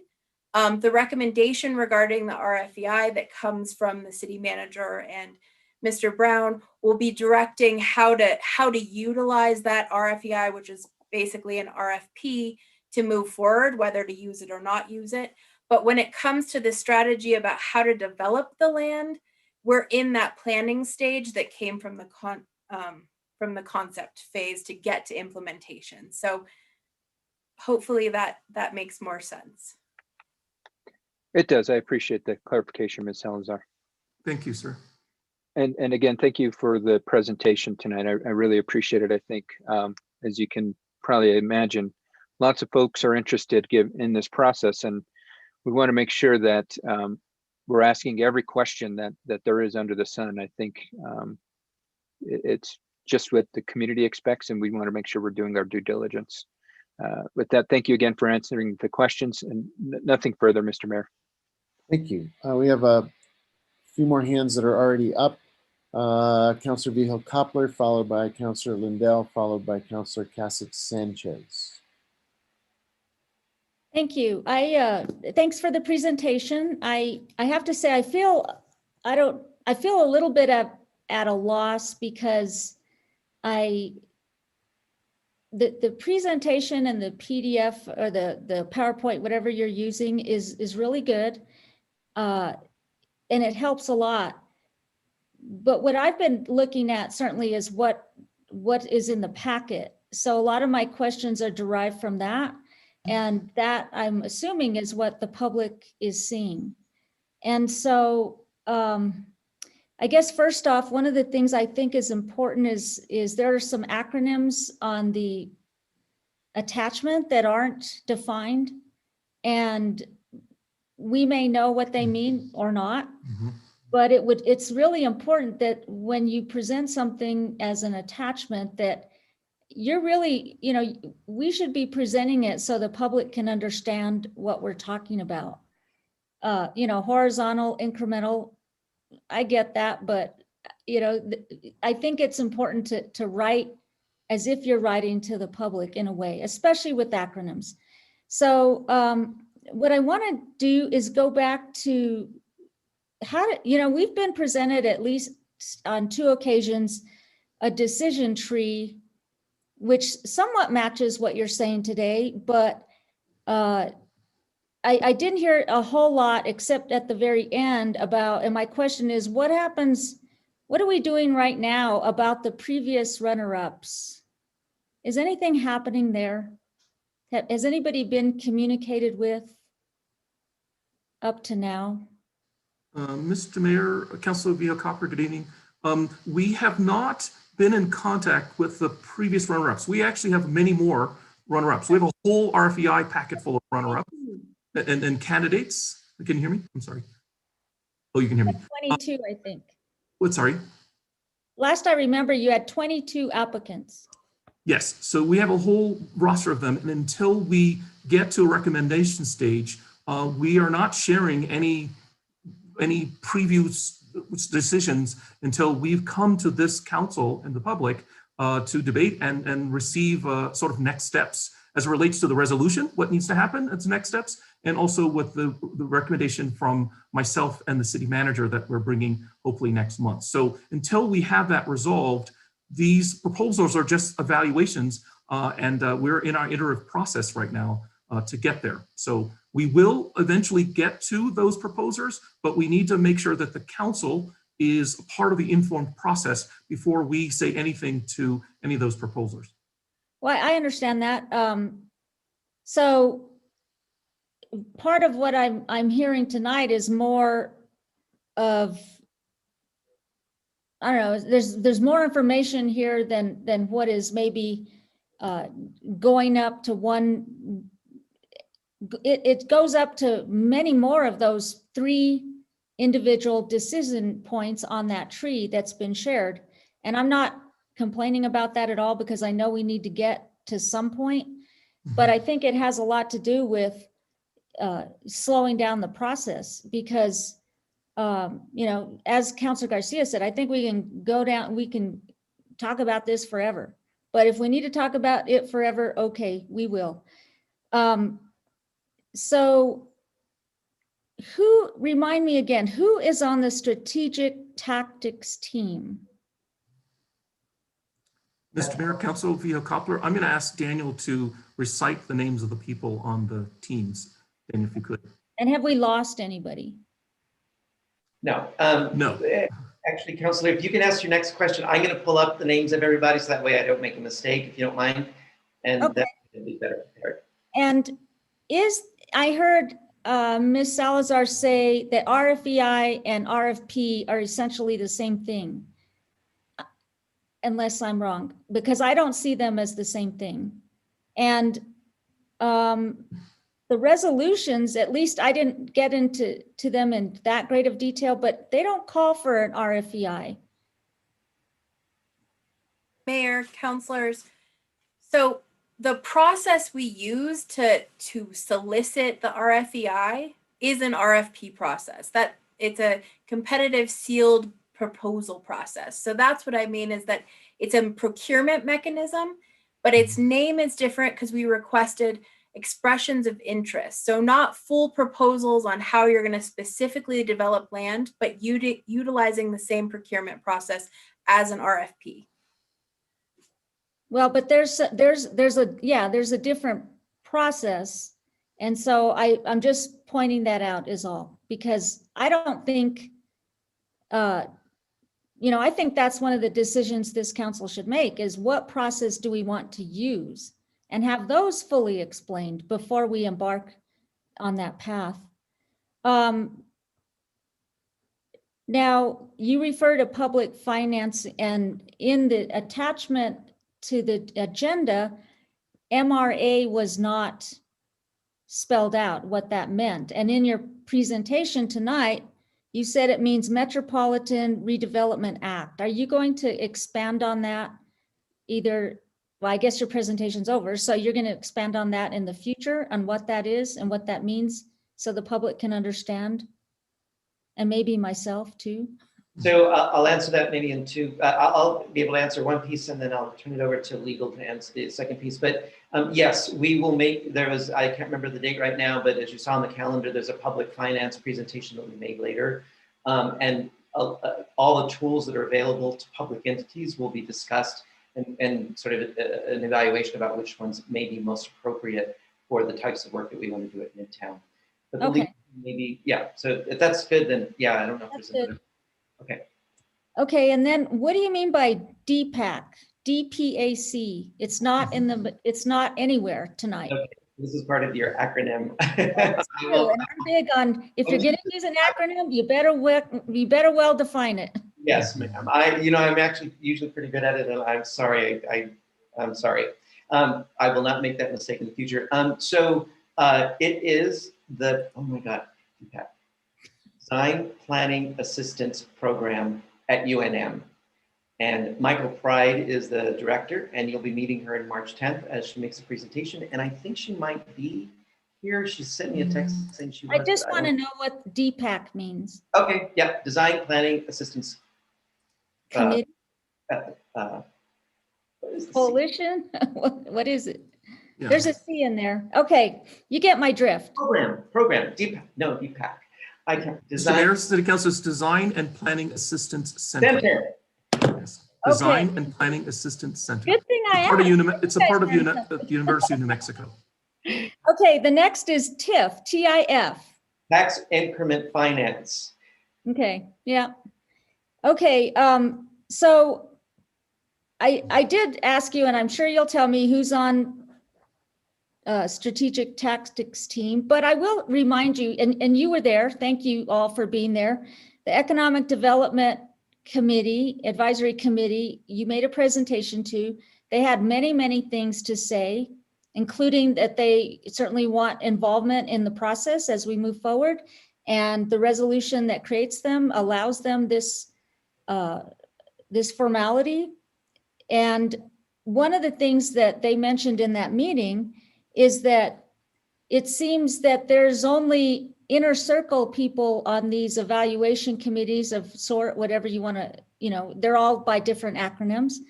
And they definitely wanted more transparency in the process. And they also recommended that perhaps some outside talent also sit on these internal committee boards, if you will, review boards. So I want to just remind you of that.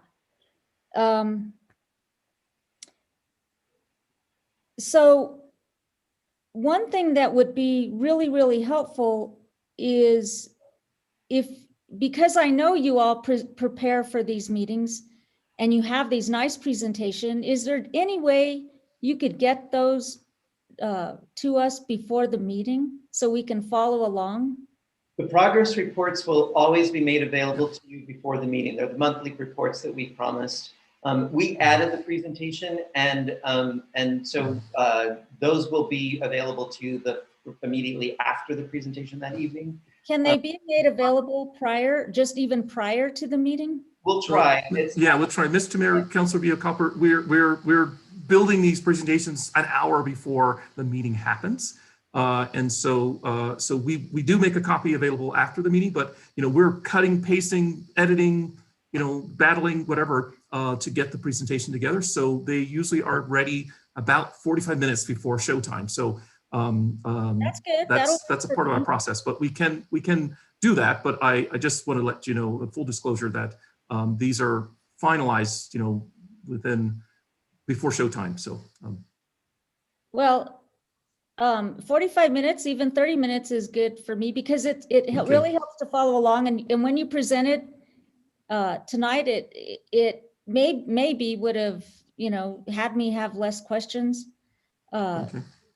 And if they're provided and the public sees them, maybe they have more understanding of it because you did answer some of the questions that aren't on this report. And you know how Yoda says there is either do or do not. There is no try. All right. Thank you, Mayor. Thank you. We have two more hands up, and I would remind everybody that it is now 20 minutes to 6. I don't want to cut anybody off, but we have more items on the agenda for this afternoon session, and the evening session promises to be also full. So please, if it's already been covered by somebody else or you want to submit questions for subsequent response, I just urge that we not keep the folks waiting who want to be part of the public hearings tonight. We've got a lot of work in front of us still. That said, Councilor Lindell, your hand was up next. Thank you, Mayor. I'll be typically brief. Between now and the end of July, we'll be at about another $1,350,000. I always like to remind everybody how that money just keeps flowing. And what I don't really, horizontal development, what we're really talking about is off-site improvements that reduce the risk for the developer. it's us taking on the risk rather than the developer taking on the risk. So I think that that should be made clear and something we should all be thinking about if we want to take the risk on and not have the developer take it on. Secondly, I don't really know why we are not contacting other master developers that answered the RFEI, why we have not made contact with them. We have an obligation under procurement to be in touch with them.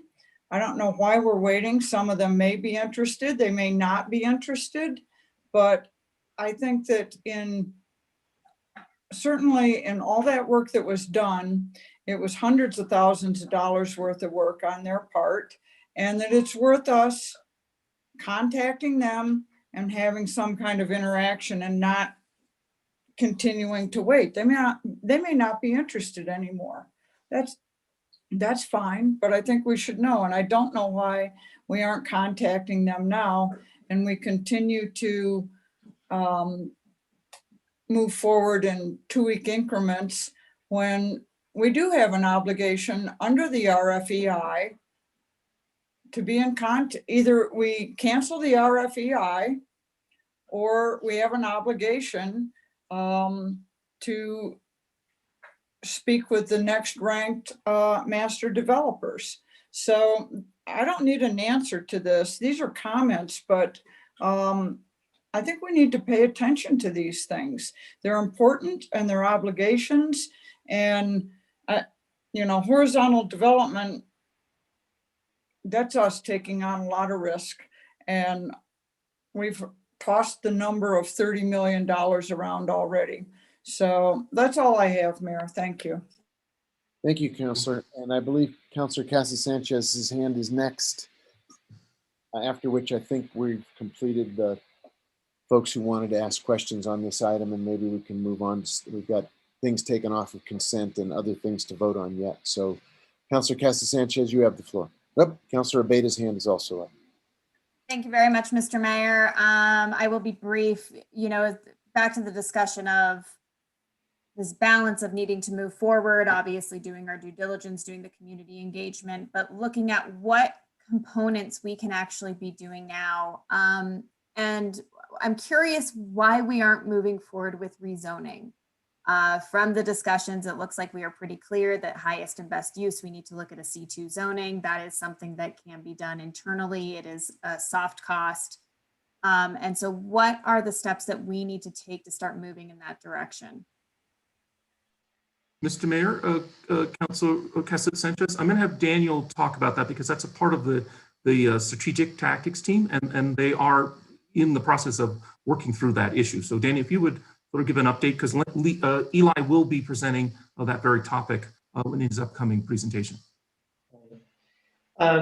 So we are gearing up to do that. The question is how we move forward with the current RFP solicitation that's outstanding. So, for example, if the evaluation committee and Rich's and the mayor's recommendation that we move forward with the master developer, that zoning we would do in collaboration with the master developer, which was the intention, because it's part of what the RFEI asks of the master developer as part of their scope of work through that RFEI. So we would want them to do that in collaboration with us. If it's determined that we're going to get rid of the master developer element or the entire RFEI, then we would be undertaking a lot of that process ourselves. So as soon as we have a decision about the way that we're going to handle the RFEI, that will trigger how we do the rezoning. But what Eli's team is doing is figuring out the ifs, ands, so that if we do this, how do we move forward? If the evaluation committee determines this, or Rich and the mayor determine how do we move this forward? So we'll be prepared immediately afterwards to start that process. And I want to make clear too that the progress reports that you saw on the calendar were not just general progress. It will actually be what's happening, what's moving forward, so that it's really clear. And again, we just didn't want to get ahead of ourselves. We want to be as methodical as possible, but be as aggressive as possible in getting to what I've heard counselors say tonight, like we need those first phases to address some community needs we'd like to see. Okay, thank you. And that, I'm sorry, we've talked about this a few different dates. Eli and team are coming to us in March 10th. March 10th. Okay, wonderful. Yeah, I'd really like to look forward. I made a mistake. They were March 10th. Public engagement's March 10th now. They're the following month, April 14, I think. Sorry, they're the following month. Okay, I'm just thinking about, again, in terms of things and actions that we can really be taking. That is a toughie because public engagement is so crucial as we move forward, but at the same time, the understanding of where are the actions that we can really start rolling this forward internally. And if that's going to require a decision by us, I know it's a tough balancing act, but that is something that I would like us to consider thinking about, that if public engagement is rolling along and we're just telling you what we're doing, and if the land use presentation is, hey guys, you got a decision to make, I think that the hey guys, you got a decision to make presentations potentially should be taking precedence at this juncture. So just a thought as we continue to develop that schedule as things continue to evolve. And it's not as though that they're going to wait until they make the presentation. So when you see Eli's team present, they'll have advanced a lot of work, because remember, we got a lot of this information at the, during that workshop in December /Surrett in December. They've been chipping away at a strategy since then. So you're going to see it. You're going to see work progress. It's not going to be like, and here's what we're thinking. They'll be further along. Again, we didn't want to get ahead of the public and building the knowledge with the public, but there'll be some scenarios in which people can bite into by that time. Okay, perfect. Thank you. And yes, I know that our staff is diligently working. I do not think that they're trailing along, but it's more just when do we actually have to give them direction? I want to make sure that we are able to, that they can keep doing what they do best and moving us as they do. So thank you so much. Those are all my questions. Thank you. Thank you. Thanks, everybody. I think that for tonight, that will let's hold it right there. We've got a lot of work to do. It's already 5:48. We've got presumably a 6 o'clock council meeting in which we'd resume with the evening agenda. So if we can move along now, Madam Clerk, I believe the item that was taken off of, the first item taken off of consent was 10B. If you can, by Councilor Garcia, you can take us to that, and Councilor Garcia, you will have the floor once we get there. Yes, Mayor, it's item 10B, consideration of a resolution. It would be number 2021-13 if it is approved. This was a resolution sponsored by Mayor Weber, Councilwoman Villarreal, Councilor Rivera, and Councilor Vigil Koppler. It's a resolution designating the first Monday in March as COVID-19 Memorial Day in remembrance of those who have lost their lives and in honor of those who continue to suffer from the impact of the virus, and urging residents to continue taking preventative measures to mitigate the spread of the virus. Thank you. Councilor Garcia, you have the floor. Thank you, Mr. Mayor. As somebody who has lost loved ones near and dear to them due to this horrible virus, it would be an honor to be a co-sponsor of this resolution. The only question I had was, what are we as a city planning to do? I know in the resolution, it states we're going to recognize the day, but is there any activities that the city is planning on doing? That's a great question, Councilor, and I think to the best of my knowledge, we haven't tried to do any programming at the time, but I do believe there will be a national effort by cities across the country, and we'll join in with that. Okay. And I know this is kind of right around the corner, so to speak. Maybe first Monday is what next? It's Monday. Next Monday. If there's a way we can, in some way, shape, or form, if folks want to participate and remember our community members that were lost, maybe it's through a slideshow on our city website where community members can submit a photo of their loved one.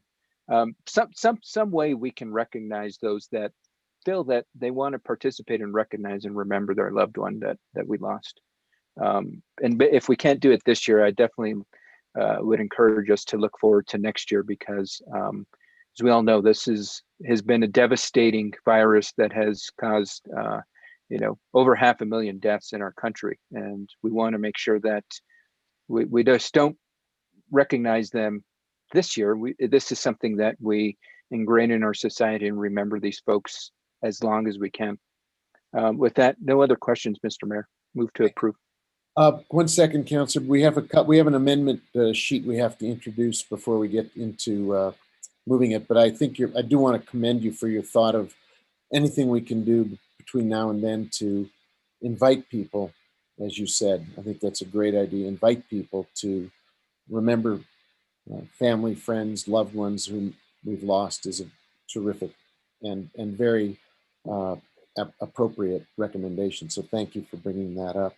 We have a couple more hands up, and we do have a amendment sheet that needs to be moved in order to update the resolution to correct the number of, sadly, the number of people we've lost, and also to substitute out City of Santa Fe and insert Santa Fe County. So we've got a couple of quick fixes that need to be made. Now, that said, I would turn the floor over to Councilor Romero Worth. Maybe she can take us home, move it along. Mayor, I think the city attorney wanted to.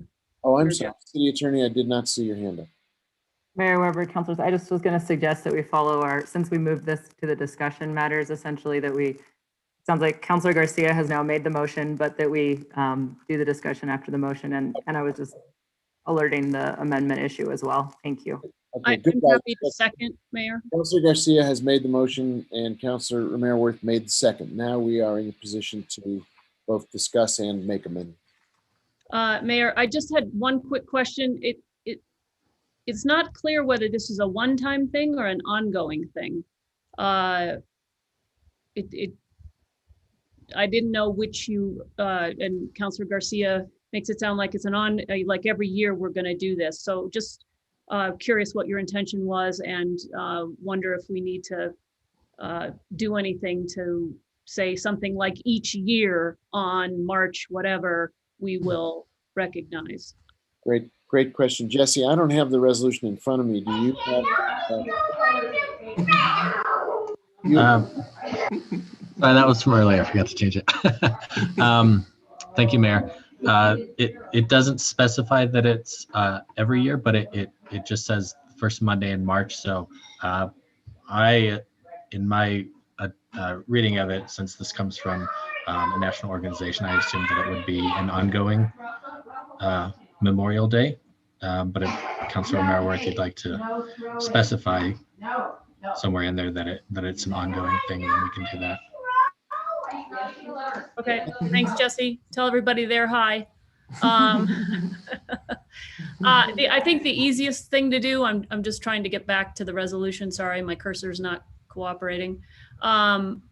Is to say wherever the date is. Sorry.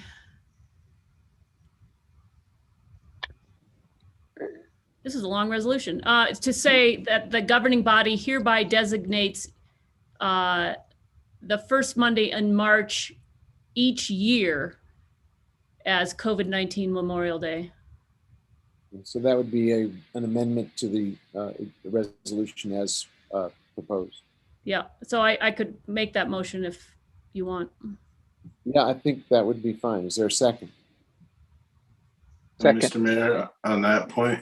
Councilor Rivera, you have the floor. We did get a second from Councilor Garcia, but go ahead, Councilor Rivera, on the point.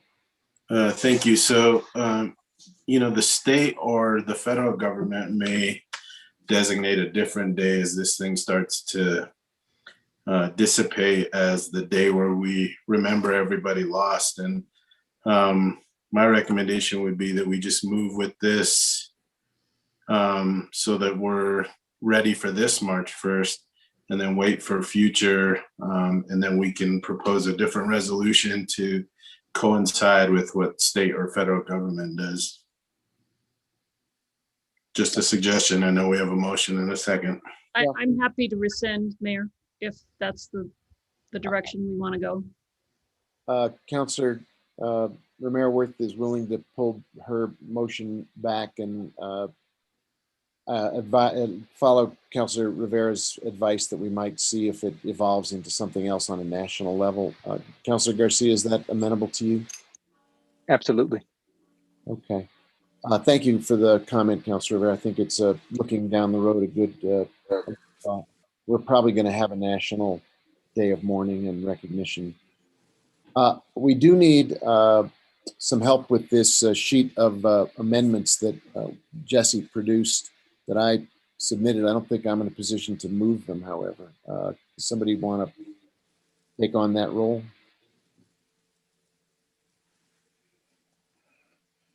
Anybody know what they say? Move to adopt your amendment to this resolution. Mr. Mayor, Second. they're not in the packet. I think Jesse sent that. I Yeah, got they are. I got a set from Jesse in email, but maybe I thought No, it's on Prime Gov. I'm pulling it up right now. Not in mine. I'll give it to you right now, Councilwoman. It's pretty straightforward. On page 2, lines 15 and 16, strike the first occurrence of number at time of adoption. We had a placeholder, and insert in lieu thereof 2,480,000, and strike the second occurrence of number at time of adoption and insert in lieu thereof 500,000. So we're updating the actual numbers at the time of adoption. And on page 2, lines 16, 17, strike the city of Santa Fe and insert in lieu thereof Santa Fe County, because the statistics are collected not at the city but at the county level. And then on page 2, line 17, strike in there's a placeholder number at time of adoption and insert in lieu thereof 135. So it's simply providing actual numbers and correcting the location of the collection of those numbers. With that said, there is a motion to adopt this amendment and a second. Is there discussion of the amendment? Can we call the roll on the amendment? Mayor Weber, I just want to note that Councilor Rivera's hands up. I'm not sure if that was intentional before I call the roll. Oh, I think that was to catch our attention on the item that he wanted to flag for us, that there might be a better way forward. Awesome, no worries. Councilwoman Villarreal, Yes. Councilor Beta, Yes. Councilor Cassett Sanchez, Yes. Councilor Garcia, Yes, and I just want to make sure I'm put down as a co-sponsor. yes, Councilor, I have you added as a co-sponsor to that item. Councilor Lindell, Yes. Councilor Rivera, Yes. Councilor Romero Worth, Yes. Councilor Vihil Coppler, Yes. Mayor Weber. Yes. The motion has been approved with amendments. So now we have a main motion as amended. Is there any further discussion on this item? Seeing no hands, could you please call the roll on the motion as amended? Yes. Councilor Beta, Yes. Councilor Cassett Sanchez, Yes. Councilor Garcia, Yes. Councilor Lindell, Yes. Councilor Rivera, Yes. Councilor Romero Worth, Yes. Councilor Vihil Coppler, Yes. Councilwoman Villarreal, Yes. Mayor Weber. Yes. Motion has been approved. Thank you. The other item that was pulled for consideration was item K. Before we get to it, I see our attendees room is filling up. I know folks are expecting that we'll be getting on to the 6 o'clock agenda because it is 6 o'clock, and I want to advise our participants as well as those who may be watching or listening that we are not there yet and we have a ways to go. So if you want to monitor our progress through YouTube or other channels rather than waiting, appreciate your patience and apologize for our being behind schedule. But we took a good look at the Midtown process and now we are running. So with that said, if you could Madam Clerk, talk to us about item K that was pulled off of consent. Yes, Mayor. Item K is the consideration of a resolution. It would be resolution 2021-14. And this is sponsored by Councilor Vigil Coppler, Councilor Garcia, and Councilwoman Villarreal. It's a resolution requiring governing body approval prior to announcing the availability of any city-owned land, buildings, or other real property for sale. Thank you. And if Aaron, your hand is up. If I read your email earlier correctly, there already is a motion on the floor to adopt this that was carried over from our last session. So we have both a motion and a second, so we can proceed directly to giving the floor to Councilor Vigil Coppler as the sponsor of the measure. Is that what you wanted to say? Mayor Weber, that's correct. Thank you. I didn't know if you had time to see that or not. Thank you. Point of order. Councilor Romero. So I'm just confused because Councilor Lindell pulled this item, and usually we go to the person who pulled the item from consent. So I don't know what we do here.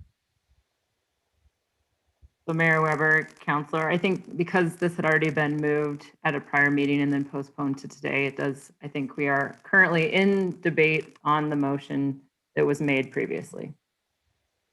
And I guess clarification on that point of order is we also agreed that the sponsor of the resolution or whatever is in front of us gets to speak first as well. So it doesn't matter who pulls it. The person who is the sponsor of the resolution is the person that is to speak first and has the opportunity to make any first motions.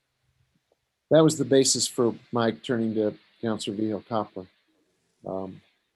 I thought that was what we agreed on our Friday workshop, that the sponsor gets first opportunity to speak to their own measure. So with that said, Councilor Vigil Coppler, why don't you begin the discussion of the motion that's on the floor? Thank you, Mayor. I wanted to reiterate the purpose of providing or creating this resolution, and that the primary purpose was to move appropriate items, and in this case, city asset, city land property that's over $25,000 into a public forum. And that forum would be to discuss any items with regard to selling city-owned property, and that the public knows, for transparency's sake, what it is we are discussing and why. Now, this doesn't preclude us from going into executive session. It rather creates the opportunity to provide public knowledge and at least have them know what it is we're doing. Now, I strongly believe that handling city property and the sale or no sale of city property is a policy decision. It doesn't belong in executive session unless, as the resolution states, certain items apply. Those certainly can and should be discussed in executive session as provided in the law. But once those discussions are had in executive session, the governing body should come out of that and vote on whether to sell a property or not in public. I'm imagining that some properties that we own may not require executive session and therefore can also be discussed in public and acted on by the governing body. I will say this resolution did go to the Economic Advisory Committee, and they strongly supported it and approved it. And they also had great discussion about transparency and in instances where the city has sold property without publicly discussing it. So it did get a sign of approval there. And I think it's an important resolution to have for all those reasons. And for that, I make a motion to approve this resolution, including the amendments proposed by Councilors Villarreal and myself and Councilor Garcia. Point of order. If you have a, Councilor Merritt, if you have a point of order. Yes, so the motion's already on the floor, is my understanding, if the city attorney could correct. So I think that Councilor Vihel-Coppler only needs to move her amendment to the main motion, if I'm correct. Thank you for that. And so, so in case the public doesn't understand what the motion on the floor was, that was to approve this resolution from the last governing meeting. And then the amendments, I would like to move approval of those amendments proposed by Councilor Villarreal, Councilor Garcia, and myself. And those amendments I want to state were discussed in the Finance Committee, and I agreed based on all the discussion that was held there to take all the things that were said and take them into consideration and create amendments to address the matters that were brought up. I certainly agreed they had some good points. And I want to thank Miss Andrea Salazar from the City Attorney's Office for helping create those with us. Okay, we have a motion to consider the amendments that have been offered by Councilors Vihel-Coppler, Garcia, and Councilwoman Villarreal. Is there a second to Councilor Vihel-Coppler's motion? Second. Councilwoman Villarreal has the second, made the second. Is there discussion of the amendment as offered? Anyone wish to address the amendments? Councilor Merriworth, you have the floor. Thank you, Mayor. So I think there's a little bit difference in approach from this amendment to the amendment that Councilor Lindell and I are sponsoring based on what we learned at the Finance Committee meeting. At that meeting, Councilor Vihel-Coppler said repeatedly that her biggest issue with how we have been handling land dispositions is that we go from executive session and then we come out of executive session and we don't do anything else as a governing body. The staff just then decides, once all the issues are resolved in executive session, that they can put the property on the market. And so I think she said over and over again, I don't like that we go from executive session to action. And so the idea was the amendment that Councilor Lindell and I are sponsoring attempts to fix that problem, which is to say, we'll go to executive session and we may go to executive session multiple times on a particular property, because as we have been told by the Assistant City Attorney Salazar, that none of our properties are without issue. None of them are clean. All of them have issues. And that's part of the reason why we go into executive session, is so that we can discuss those frankly and figure out the best path forward.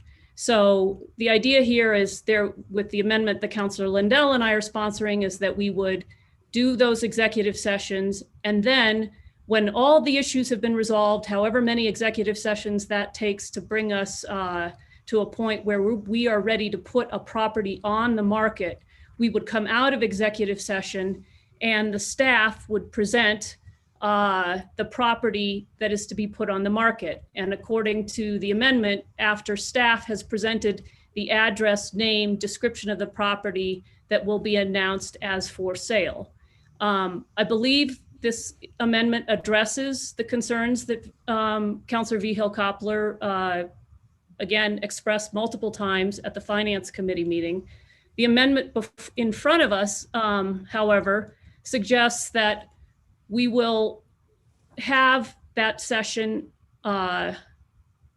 prior to the due diligence being done on the part of our staff on a particular property, which we also spoke in finance about how that's really difficult because we may not be wanting to have that conversation yet because we haven't resolved all the issues that get resolved in executive session.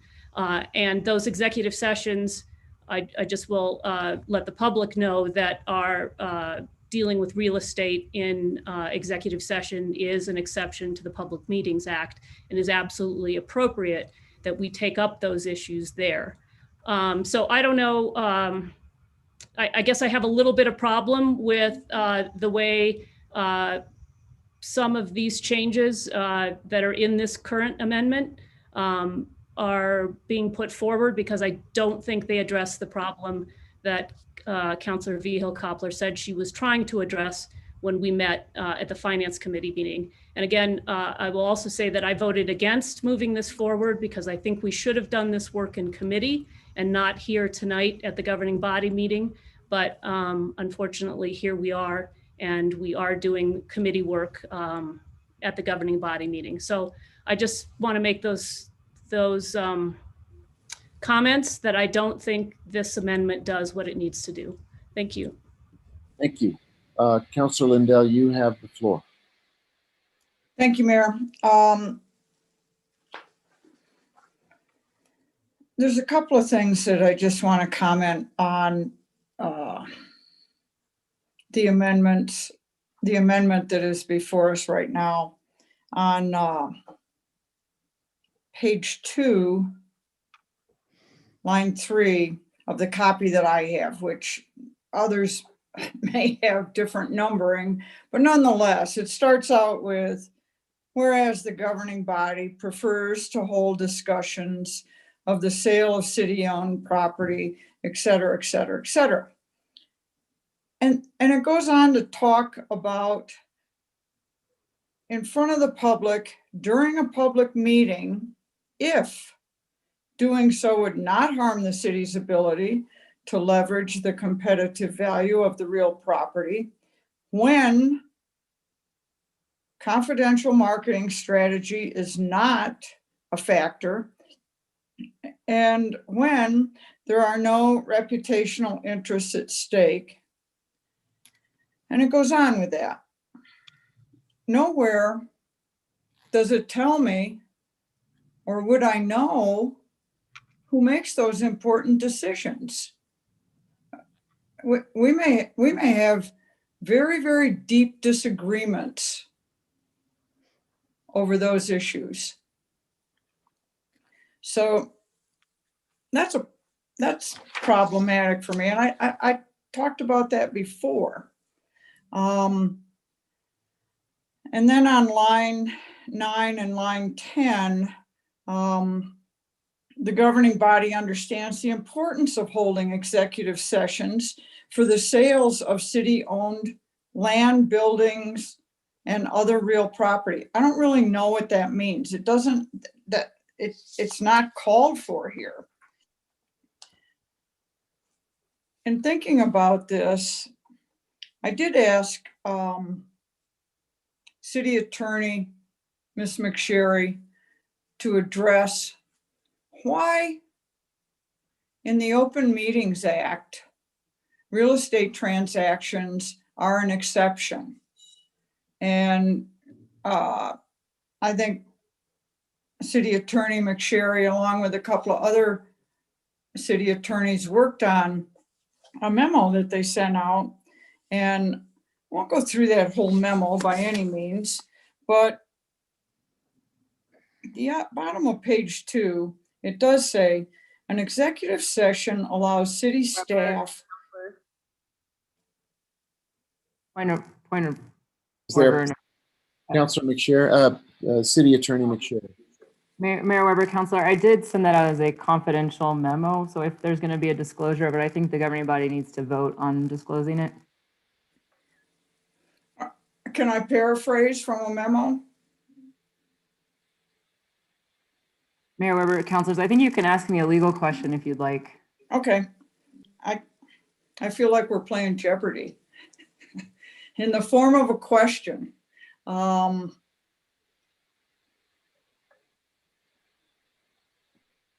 Weber, Councilor, I think part of this is kind of a circular logic here. It's because part of the reasoning for executive session is that attorneys aren't supposed to be disclosing their privileged advice publicly unless there's a express authorization to do so.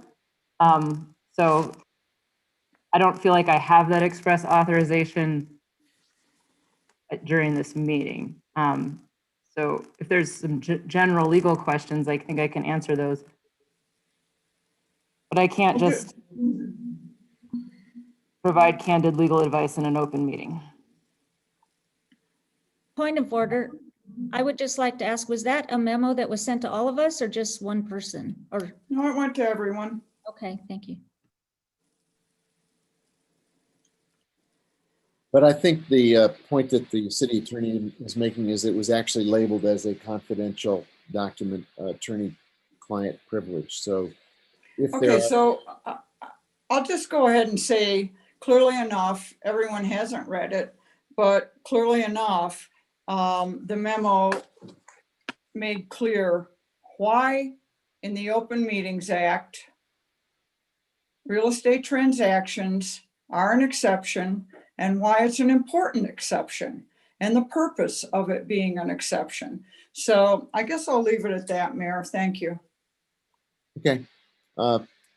Let's see, I think if I don't have control of taking people's hands down, that's not in my purview. So if after you've spoken, you could take your hand down so we don't have vestigial remains of hands that are still waving, it would help.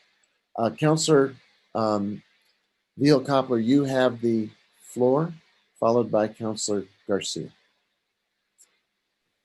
Thank you, Mayor. I wanted to state that I'll reiterate that handling city assets, city property is a policy decision. And I totally am in favor of, yes, we need to discuss, as we are allowed in executive session, matters which are outlined in this resolution as I've presented it with amendments.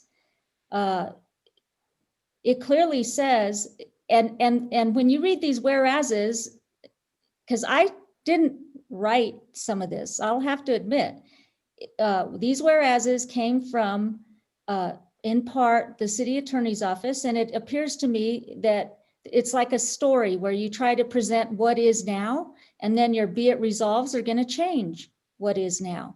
But this page 2, lines 3 to 9 clearly do spell out where we are certainly encouraged to go into executive session. I have no quarrel with that. I'm not saying we shouldn't go into executive session. What I am saying is that Councilor O'Meara-Worth is right. We should not move from executive session to action. We need to come out and discuss and vote on the property. Now, there is some instance, there can be, and we have done an approved sale of city property in open session and without executive session. Not many times, but we have since I have been on the council. So occasionally it will happen. But the other part of this is there's a lot of work that goes into this. And if staff is going to do that work, they probably ought to know in some fashion, if before they do that work, and sometimes they have to give us some specific points about a piece of property, they ought to know if they should continue to do all this work if the governing body's appetite is not to sell the property. And they would never know that if we didn't vote on it when it's appropriate to vote on it. So this resolution with our amendments gives the governing body the direction, gives the staff the direction it has without getting in the weeds about it to do their due diligence that they seek to give us an informed presentation of whether enough to know whether we would want to sell a property or not, whether they do it in executive session because of these legal matters, or whether they do it in open session because they haven't embarked upon any legal matters yet. So it is very flexible. And, my intention is transparency above all.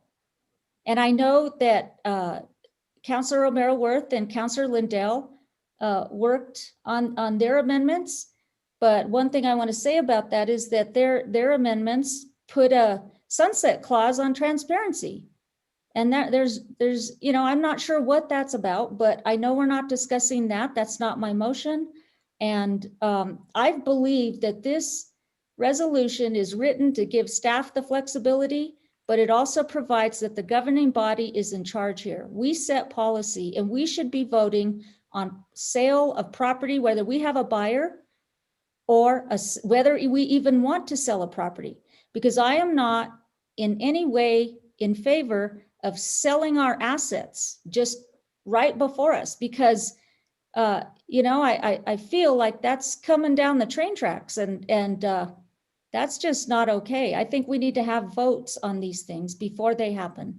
And that's what this is. And I think most importantly, the public needs to know what we're doing with their property. It's not ours, it's the public's property.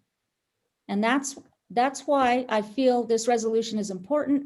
That's why I feel the amendments did, as I heard in our other committee meetings, and here we are. And I feel strongly about that. Thank you.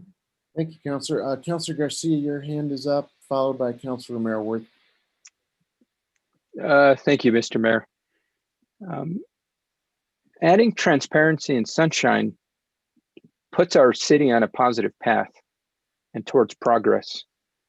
I just want to, I guess, clarify for those watching and those participating in the meeting that I believe my colleague made some misstatements in regards to the, I guess, the overall resolution. In the way the current resolution stands, nothing prohibits executive session.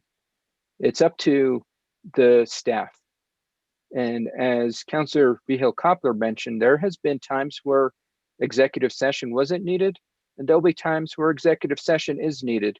And that's where flexibility comes into play. We'll speak to the other councillors' amendments that requires executive session. But there's time for that when they present theirs. I also want to speak to the concerns that now is not the time to talk about amendments. Now is the time where we talk about amendments. Now is where we fix whatever needed to be fixed. It goes through the committee process, and there's always going to be an instance from when it goes through from the last committee process to governing body that there's always going to be changes. With that philosophy, we're going to have resolutions and ordinances stay constantly in committee, and that's not the process.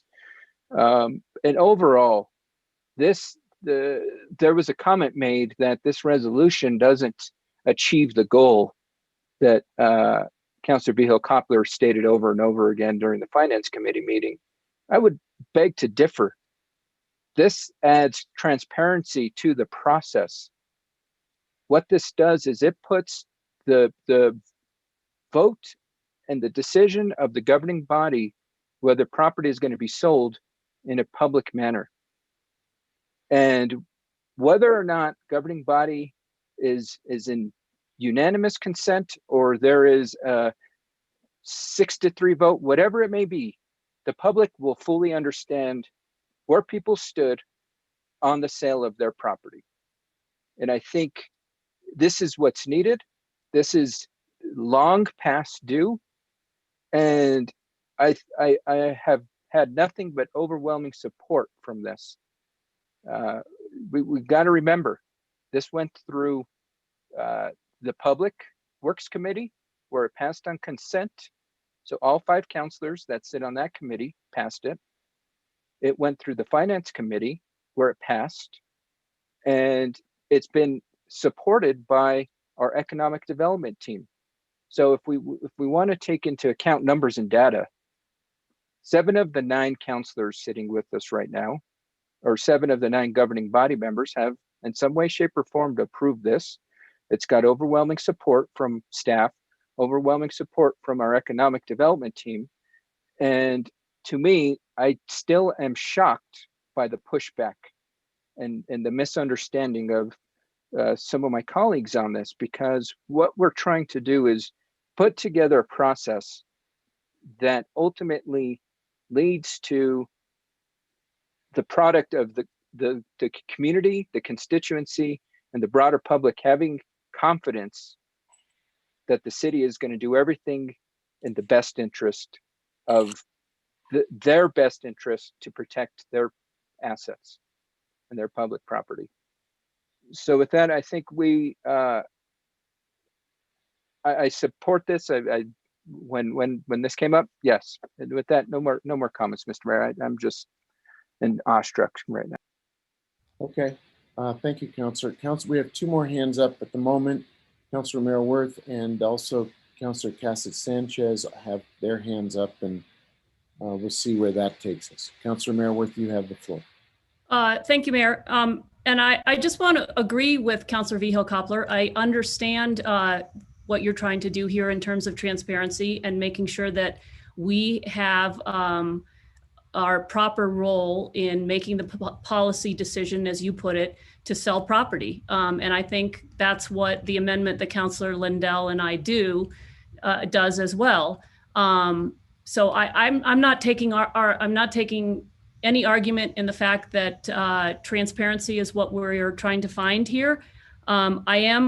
The difference between your amendment and Councilor Lindell and my amendment is where we put that quote unquote transparency. So I think what you said, and I took it to heart, what you said at the Finance Committee meeting is that we should come out of executive session and we should vote about whether to put property on the market.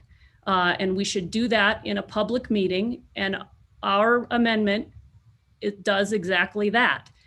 The thing that I find confusing about your amendment is where that transparency comes. It seems like we have had conversations that the transparency, that we should vote to sell a property before the staff has even done the due diligence to and resolve the issues with whatever the property holds. And that's what I'm taking issue with. I'm not taking issue with the fact that having transparency is a good thing. I agree, it's a good thing. So, and also the difference between your amendment and the amendment I'm sponsoring with Councilor Lindell is the parameters of the presentation. What our amendment says is that when you come out of executive session, the staff will make a presentation naming the property, talking about where it's located, and the number of acres that we're putting on the market. That's the change and the difference between the two amendments. I think, in terms of this being passed by finance, it was passed by finance with the understanding that amendments would come forward to fix the problems that remained with the bill, even though it was let out of committee. And so I don't disagree that we will occasionally do work on amendments at the governing body level, but as the legislature does, a lot of the work on molding and forming a bill and making sure you get it right should be done at the committee level, so that when we get here to this meeting on this night, we are not bogging down with the minutia of drafting bills properly to make sure they do what it is we intend them to do. So Councilor Vigil-Koppler, I completely agree with the transparency piece of your bill. It's just a question of where we put it and which amendment achieves that. So that's all I have. Thank you, Mayor. Councilor Cassett Sanchez, your hand is up. You have the floor. Thank you very much, Mr. Mayor. I do find this conversation a little interesting because to be honest, I feel like that this is a conversation of a lot of people trying to achieve the same goal. And I hope that we can continue to address it in that manner, because the idea that there is this transparency, that there is this vote that occurs. I am hearing pretty much unanimous consent from what I've heard from the various counselors on that. And so again, I know I speak to this frequently, but just the tone and the approach, to Councilor Merriworth's point that this probably should have stayed in committee, I will agree with that, because again, I do think this conversation is really relevant there. My question really is for for our team, for Rich and for Andrea, and this discussion of what this presentation looks like, the need for executive session. I feel like this is another conversation that we do need to have. Ms. McSherry did send us a memo. If you haven't read it, maybe take a quick scan. I did find that very informative. So thank you, Erin, for sending that over to us.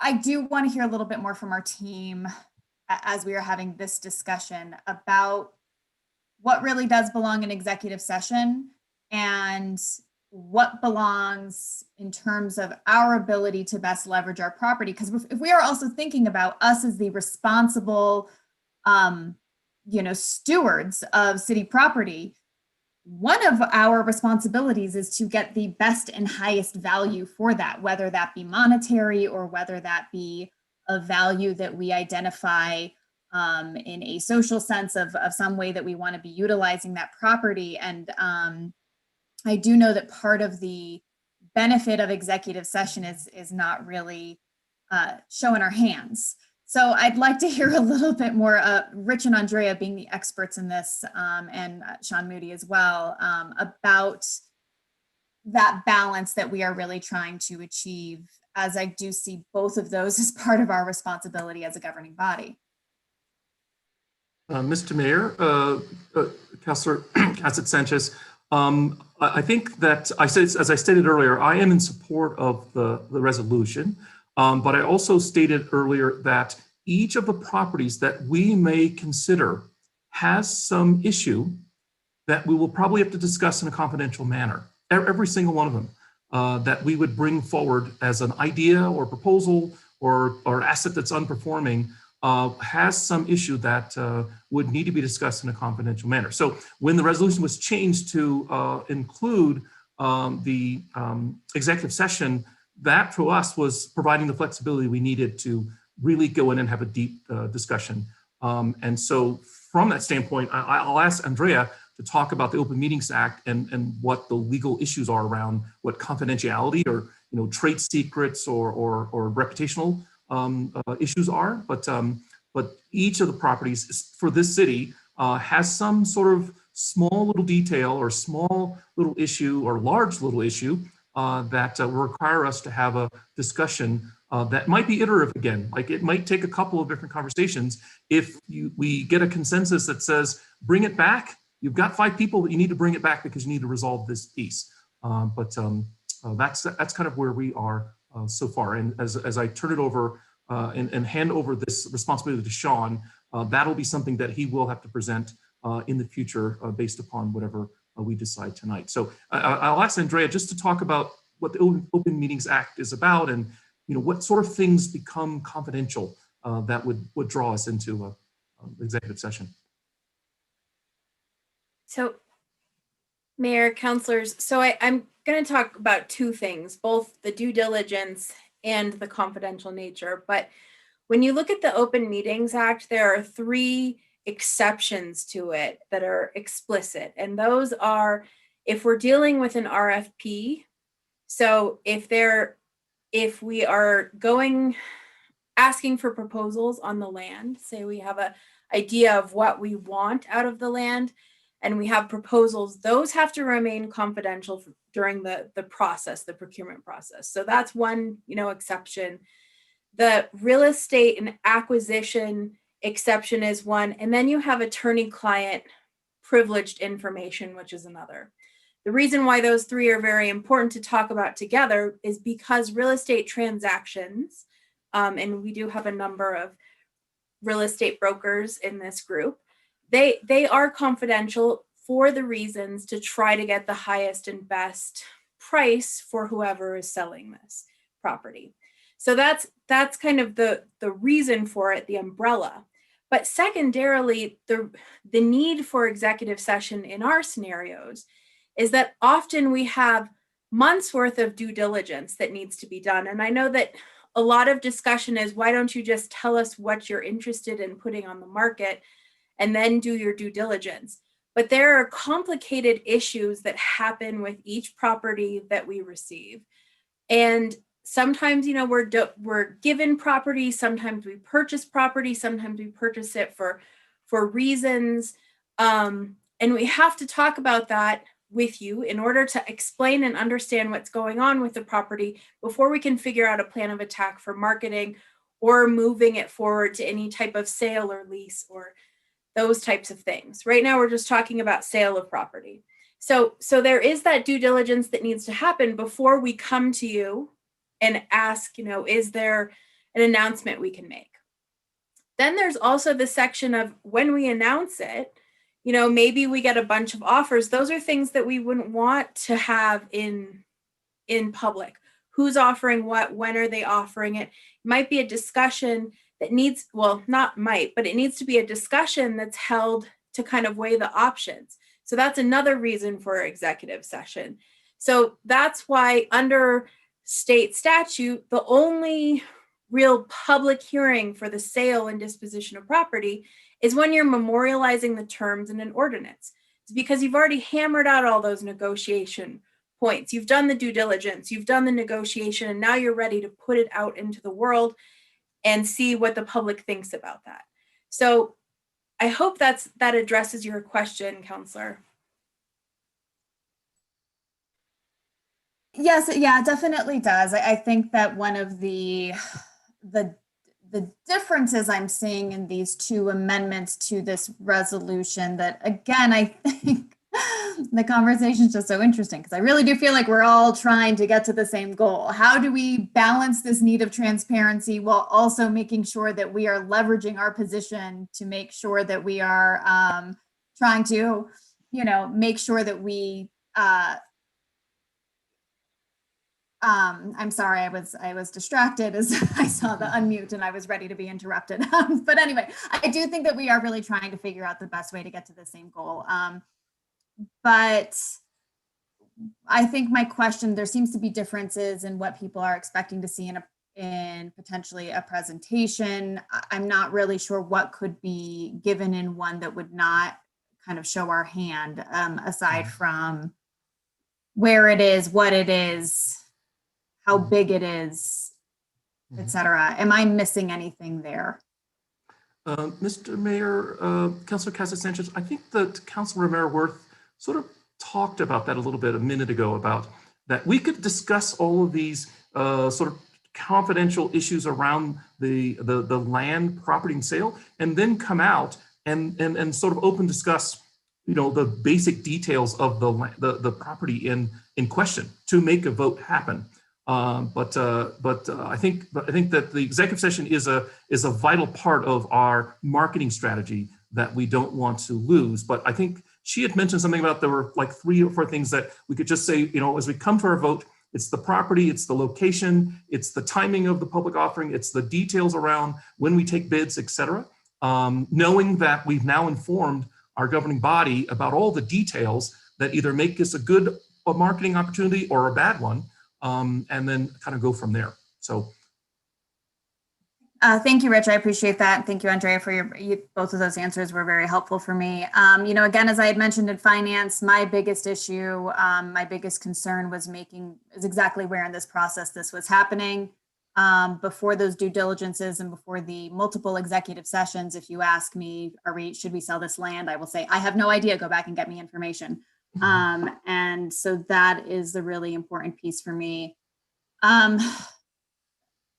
Honestly, I would not be, we're here tonight. I doubt that there's much of an appetite for it, but I do think that there is a middle ground here. And I do think that there's work that, we could come together on this, and I would send it back to committee. I have a feeling that is not going to be acceptable. I do think that this is really important. And I also think it's really important that we get things right and that it is 6:40. To the point of, that it's a little bit off topic, but generally it is something that I know I want to try to work on. And I think that we need to start looking at as a governing body, is that doing work in committee is not a bad thing, that it's just an ability for us to really kind of hash out and iron out all of these discussion points, as opposed to waiting for the big show. But those are all my comments and questions for the moment. Thank you. Thank you, Councilor. Councilor Viejo-Coppola, your hand is up. You have the floor. Thank you. I want to go back and reiterate that this resolution that I have proposed with my colleagues is flexible. It allows for executive session when executive session is appropriate, in which many of you all have already spoken when it's appropriate. This governing body has sold land without going in executive session. And I can remember one for sure. I know there's been more, which was the north end of Richards Avenue. We never went in executive session there. And so to say that we never do, well, sometimes we have. Nevertheless, this resolution gives the flexibility. I trust that staff knows when it's time to go in executive session to share with us maybe some attributable matters to a piece that we might want to know about. And then we come out of executive session and say, yes, we want to sell it. Maybe we don't want to sell it. Maybe we don't agree, and a 5-4 vote tells us what we're going to do. That is the important piece. This does not negate executive sessions. And as I read the other amendments, it pretty much requires executive session no matter what. And I clearly understand that when we have a buyer, we have to go, those are pretty much mandatory, if you ask me, and I am one of those seasoned realtors. I know the difference. But to say, going back to some of the comments where, the legislature goes and decides things in committees and this and that and the other, and then, I'm sorry, but we're not state government. We're local government closest to the people. And the people don't always watch committee hearings. They come for the big show, as Councilor Cassett Sanchez says. Here's where they're going to pay attention, because here's where the rubber meets the road. Here's where we truly do vote. And that matters, and transparency matters. And so, I can't stress enough that this bill, with the amendments that were discussed in Finance Committee as to what they wanted, and I and my colleagues delivered.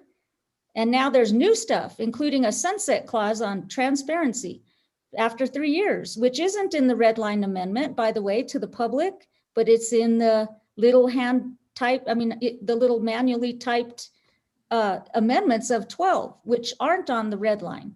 So that's not transparent. Nevertheless, I'm going to say it again. My bill does everything everybody has objected to. It's flexible. It allows for executive session. I trust staff that they know when it's time to go into executive session and come out. But the most important thing, we vote in public, which we have not been doing. And that's a problem. So that is all I have to say about this. Thank you. Thank you, Councilor. I'm sorry, I was muted. Councilor Merriworth, your hand is up. You have the floor. Okay, I just want to take, first of all, I don't know why the red line version doesn't have the sunset in it. Could be that it was added late and it just didn't get done. So that's a clerical error. I think the idea behind a sunset was to force us to come back and look at this after we have a little bit of experience with it. It's not to put an end date on transparency. It's to force us to come back and have a moment where we say, all right, how has this been working for us? Do we need to make changes to it because we weren't clear enough in our initial round to have the process that we're looking for?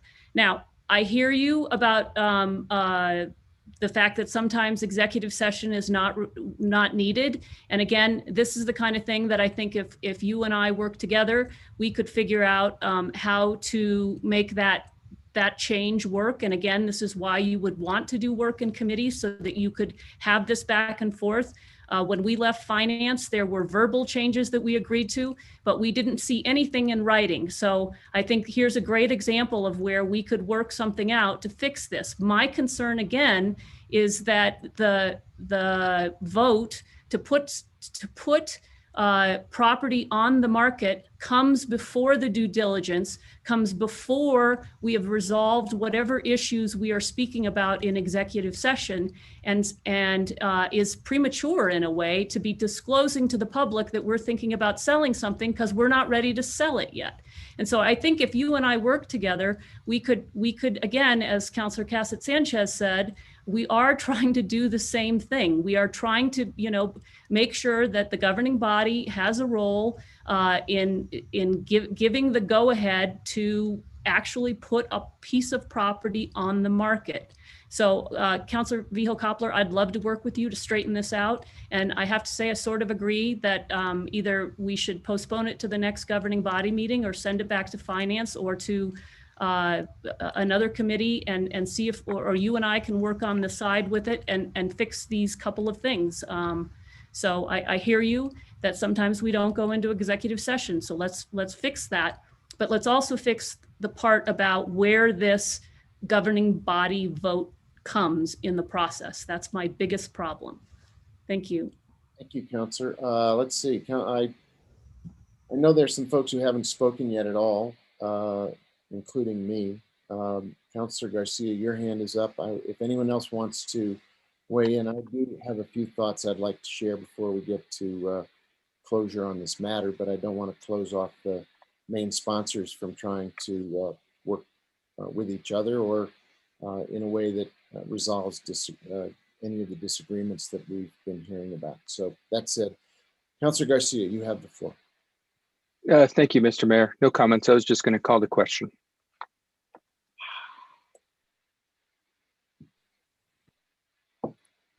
Okay. The And question, that I beg your pardon? does that need a second? If so, I will second. The question has been called. I believe that moves to an immediate vote without debate. Is that correct, Madam City Attorney? I'm still internalizing our lessons from last week. Yes, Mayor Weber, if everyone who has wanted to speak to the matter has had the opportunity to do so, then it does call for an immediate vote without debate. But if there are folks who have yet to speak and they want one chance to do so prior to the calling the question, that is still permitted? That's right. So I do remember we talked about that last Friday, and I'm still, as I said, I apologize. I'm still trying to internalize those lessons. It is incumbent on the chair to ask if there are people who have not yet had a chance to speak. If you've already had your chance to speak, you have used that option, but if you haven't, this is the time to speak before we call the question. Councilor Abeyta, you have not yet spoken, so you have the floor. The question's on, my question is on our vote now. Is it on to call the question or on the amendment that's in front of us?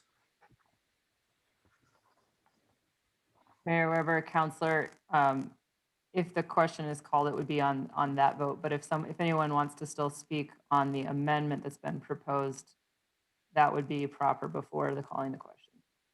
Okay, thank you. That's all I had.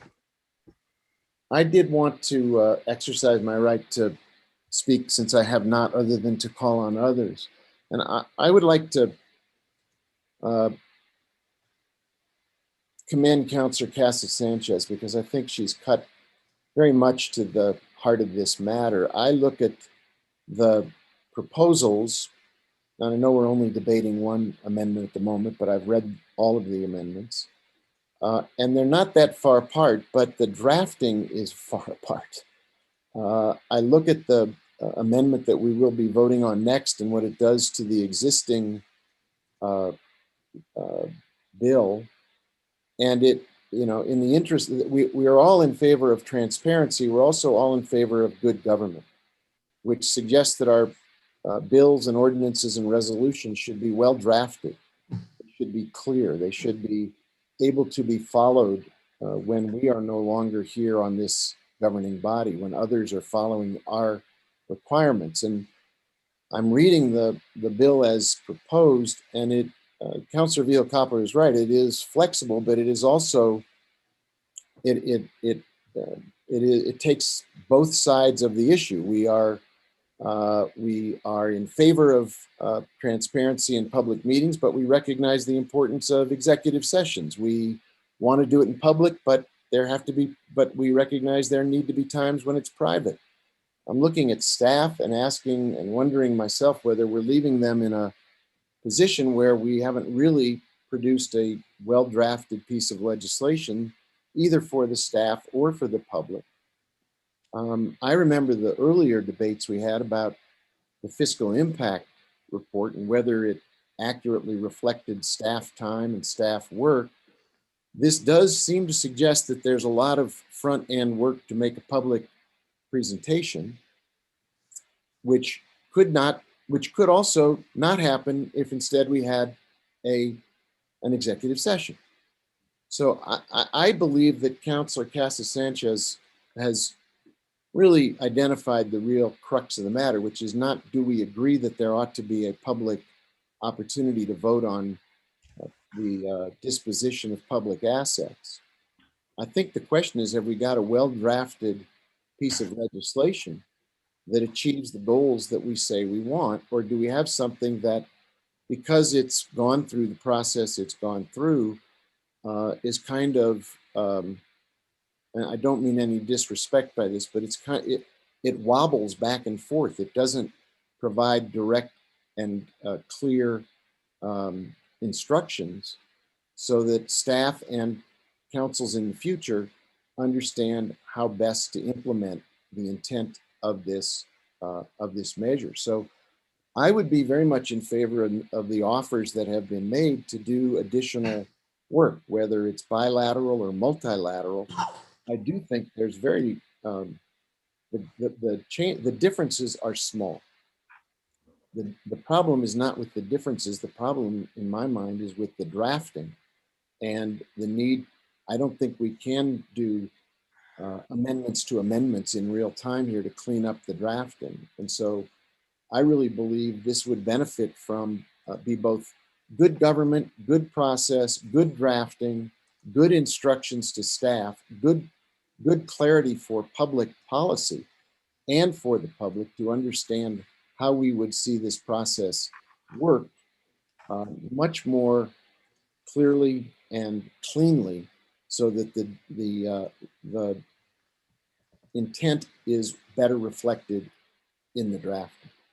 So I concur with Councilor Casa-Sanchez strongly on that matter. Now, the question having been called, we vote on the question having been called. Rich, you're lit up. I think you want to probably mute yourself.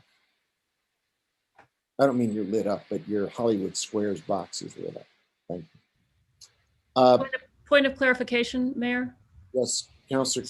So if we're ready to take the vote, we are voting on whether to end debate. Correct. And go to voting on the substantive motion. The vote on the amendment, correct.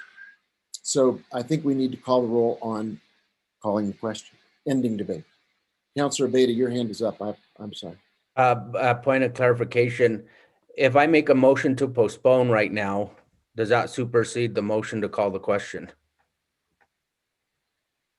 However, Counselor, I believe the call to question is probably the first order of business, but you could make that motion afterwards. Okay, thank you. Thank you. All right, the question having been called, Councilor Garcia, your hand is up.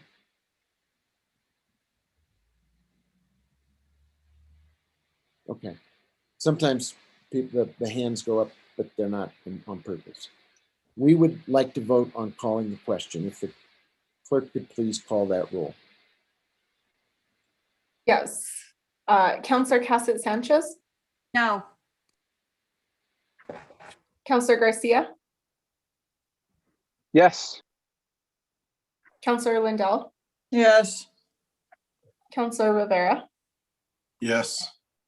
Councilor Romero Worth? Yes.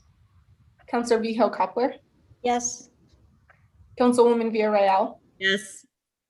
Councilor Beta? No. Mayor Weber? Yes. Motion has been approved. Okay, so we've now the question is being called, so now we're ready to vote on the amendment as proposed. Point of clarification, Mr. Mayor. Councilwoman. Are we voting just on the resolution, excuse me, just on the amendment Yes. Okay.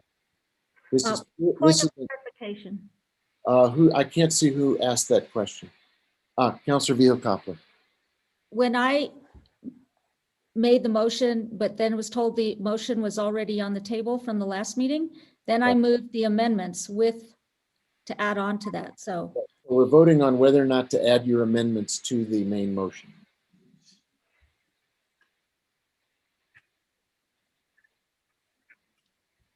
The matter on the floor is whether or not to accept your amendments. That's what we've been debating. And after that vote, we would then take up the main motion or another amendment, depending on the intention of the governing body. So, Councilor Garcia, your hand is up. About we're ready. We are ready to vote. So we're not ready. There's no more discussion. We have called the question per your motion. But no, the clarification has been answered. Thank you, Mayor. Okay, so I don't want any confusion because I think it's been already a long night and we have more work to do and we have people waiting for us.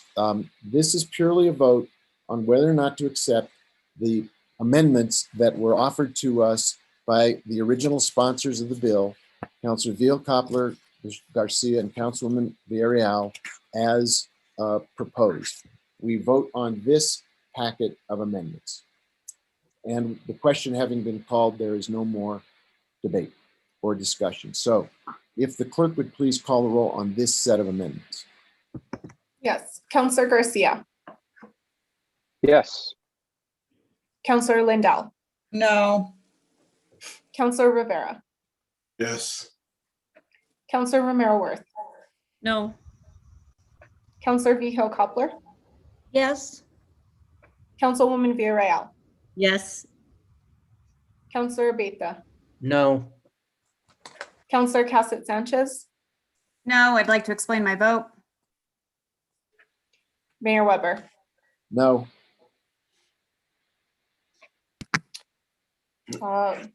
Motion did not pass. Counselor Cassett Sanchez would like to explain her vote. Councilor Casas-Sanchez, you have 1 minute to explain your vote.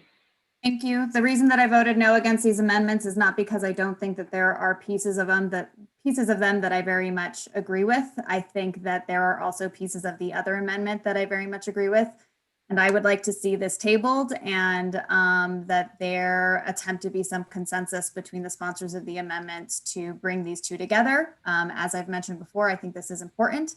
I think that there are valid points as we are crafting this bill, and I would like to see us come out of our corners and come into the middle and, you know, continue to work together to draft the best version of this bill possible. Thank you. Thank you for your explanation. So the amendment not having carried, we are back at the main motion, and I see three hands are up. Councilor Garcia, you have first, followed by Councilor Lindell, followed by Councilor Casas-Sanchez, followed by Councilor Abeyta. I'd like to call the question, the motion, just to pass the resolution as is. Okay, that is, we have not discussed the motion as is. So looking for guidance from our, excuse me a minute, Council. Looking for guidance. If we have had no discussion, if people want one chance to speak to it, is that permitted under our rules? Mayor Weber, councilors, yes. Okay. So the question is called except if you have not yet spoken to the main motion. Each individual may have one who has not spoken to the main motion has one opportunity to so do. Mayor Weber, councilor, just to clarify, we would need a second on that motion as well. Is there a second for the motion?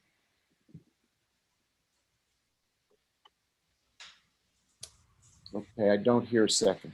So the motion does not, the motion dies for lack of a second. Councilor Lindell. Okay, I think I still have the floor, Mr. Mayor. I'm not entirely sure since you used your time to make a motion. All right, I don't really know whether you've given up the floor if you made your one motion or you have other rights to speak now. I don't know. I guess we'll give you the floor if you wish to speak now. Okay, thank you, Mr. Mayor. I appreciate it. And I guess I got a question, and maybe this is for city staff, because there, as we expressed earlier, at least I have expressed in the past, there is some urgency in regards to initiating a process, a transparent process for selling our public lands. As most of the public knows, there's now what I'm going to call a fire sale of city property. We've got the property, the Santa Fe Estate sale up for sale, but we've got probably 4 other pieces of land that are lined up for sale, and we don't have a transparent process for the city council, the governing body, to give an approval process of whether or not we want to move forward with the sale of those properties. And so my question is, can we put a moratorium on the sale of all city properties until I'm open to coming to middle ground. But what I don't want to happen is, while we're working on this process, 3, 4, 5, whatever it is, pieces of city property are sold. One thing we have to remember, and I can't stress this enough, once we sell our property, it's gone. We can never get that back. And future generations might look at us and say, why did you do that? Why did you sell this piece of property? Now, the argument has been made that we're selling property to make up for losses because of the pandemic. Well, I don't believe that. We've got to remember that there are other proposals in front of us that would take half of the proceeds from any sales of land and put it into the land trust, which is a great place to put that revenue.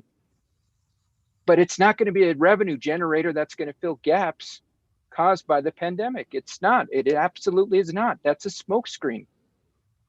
And so what we need to do is we need to ensure that whatever direction we're moving with with our property is we're doing it in a diligent manner, in a transparent manner, and in a manner that not only this current time frame, but future generations will look back and say, you did the right thing by keeping that property, or you did the right thing by selling that property.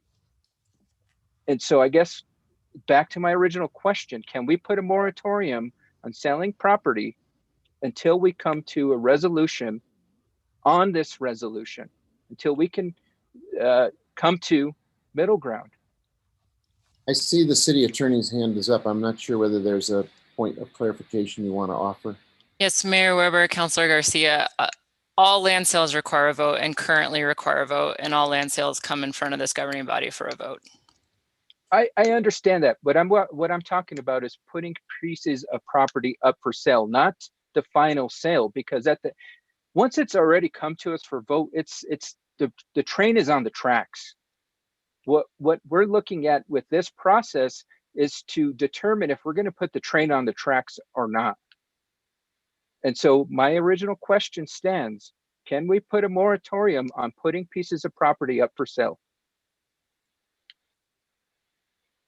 Mr. Mayor, Councilor Garcia, if I could respond a little bit, I want to ask the legal team to state whether or not that's a resolution we need to pass.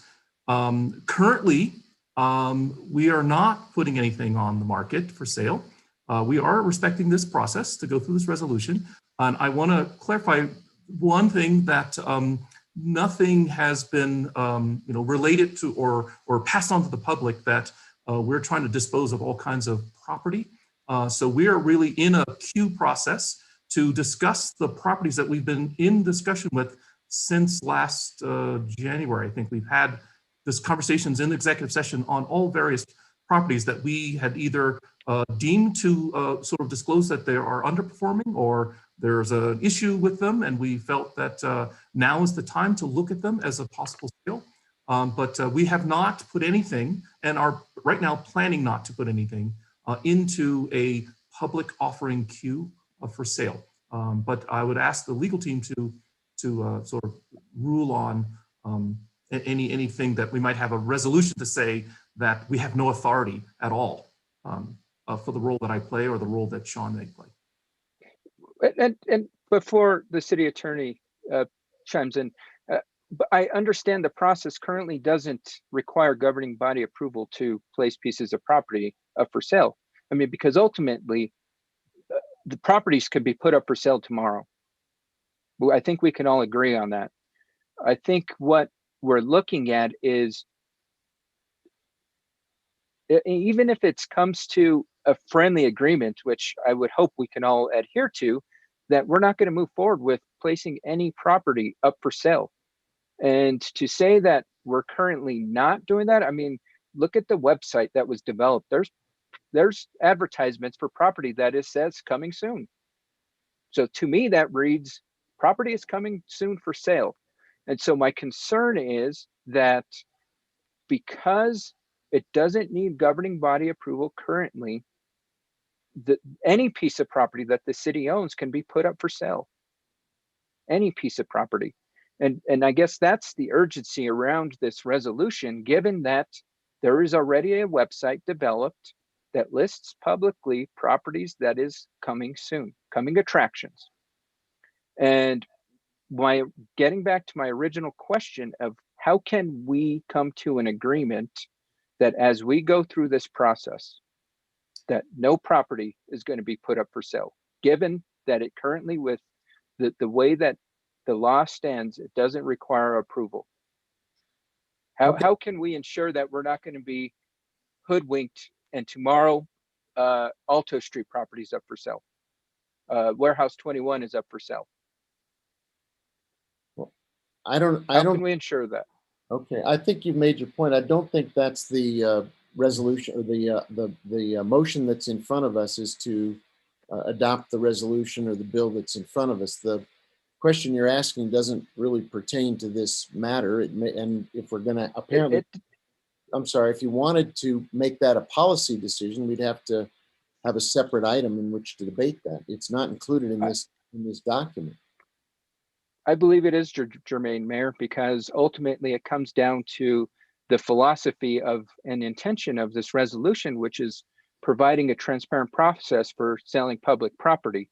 Right, and is not in the measure, is all I'm saying. Right. Well, I'm asking suggestions because I know that one of my colleagues is going to make the recommendation to postpone this resolution.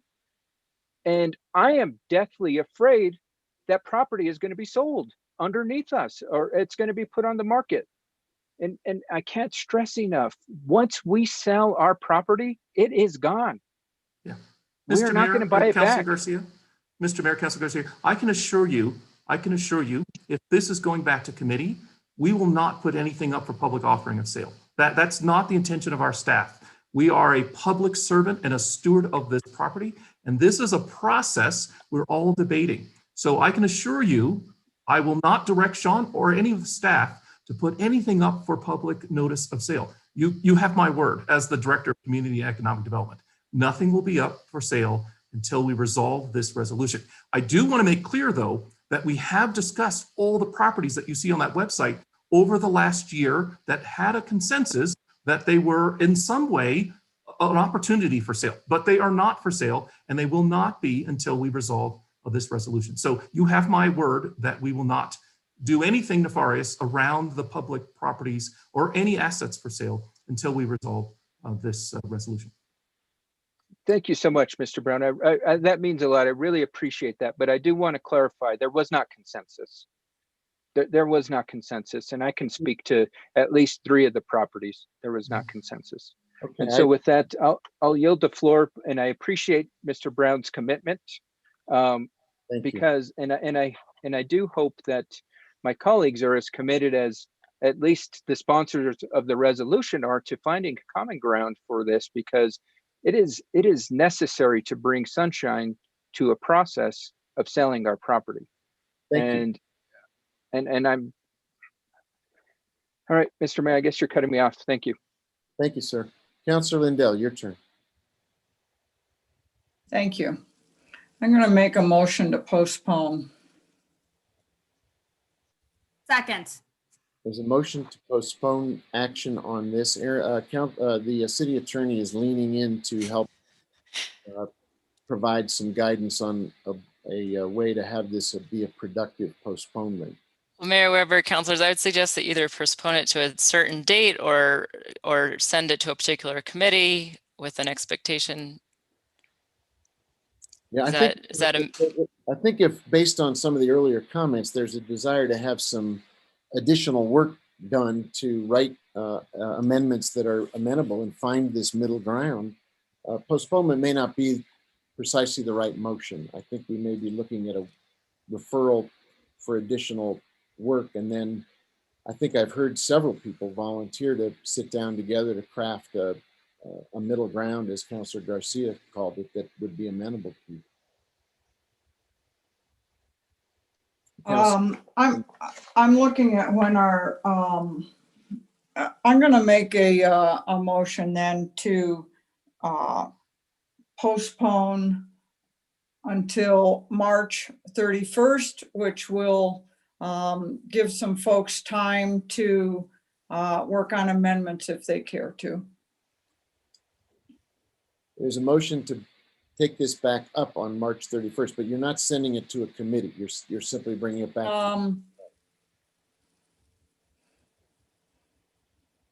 It would seem, okay, let me restate my motion. I'm gonna ask that we postpone this until March 31st and that this be heard again at Finance.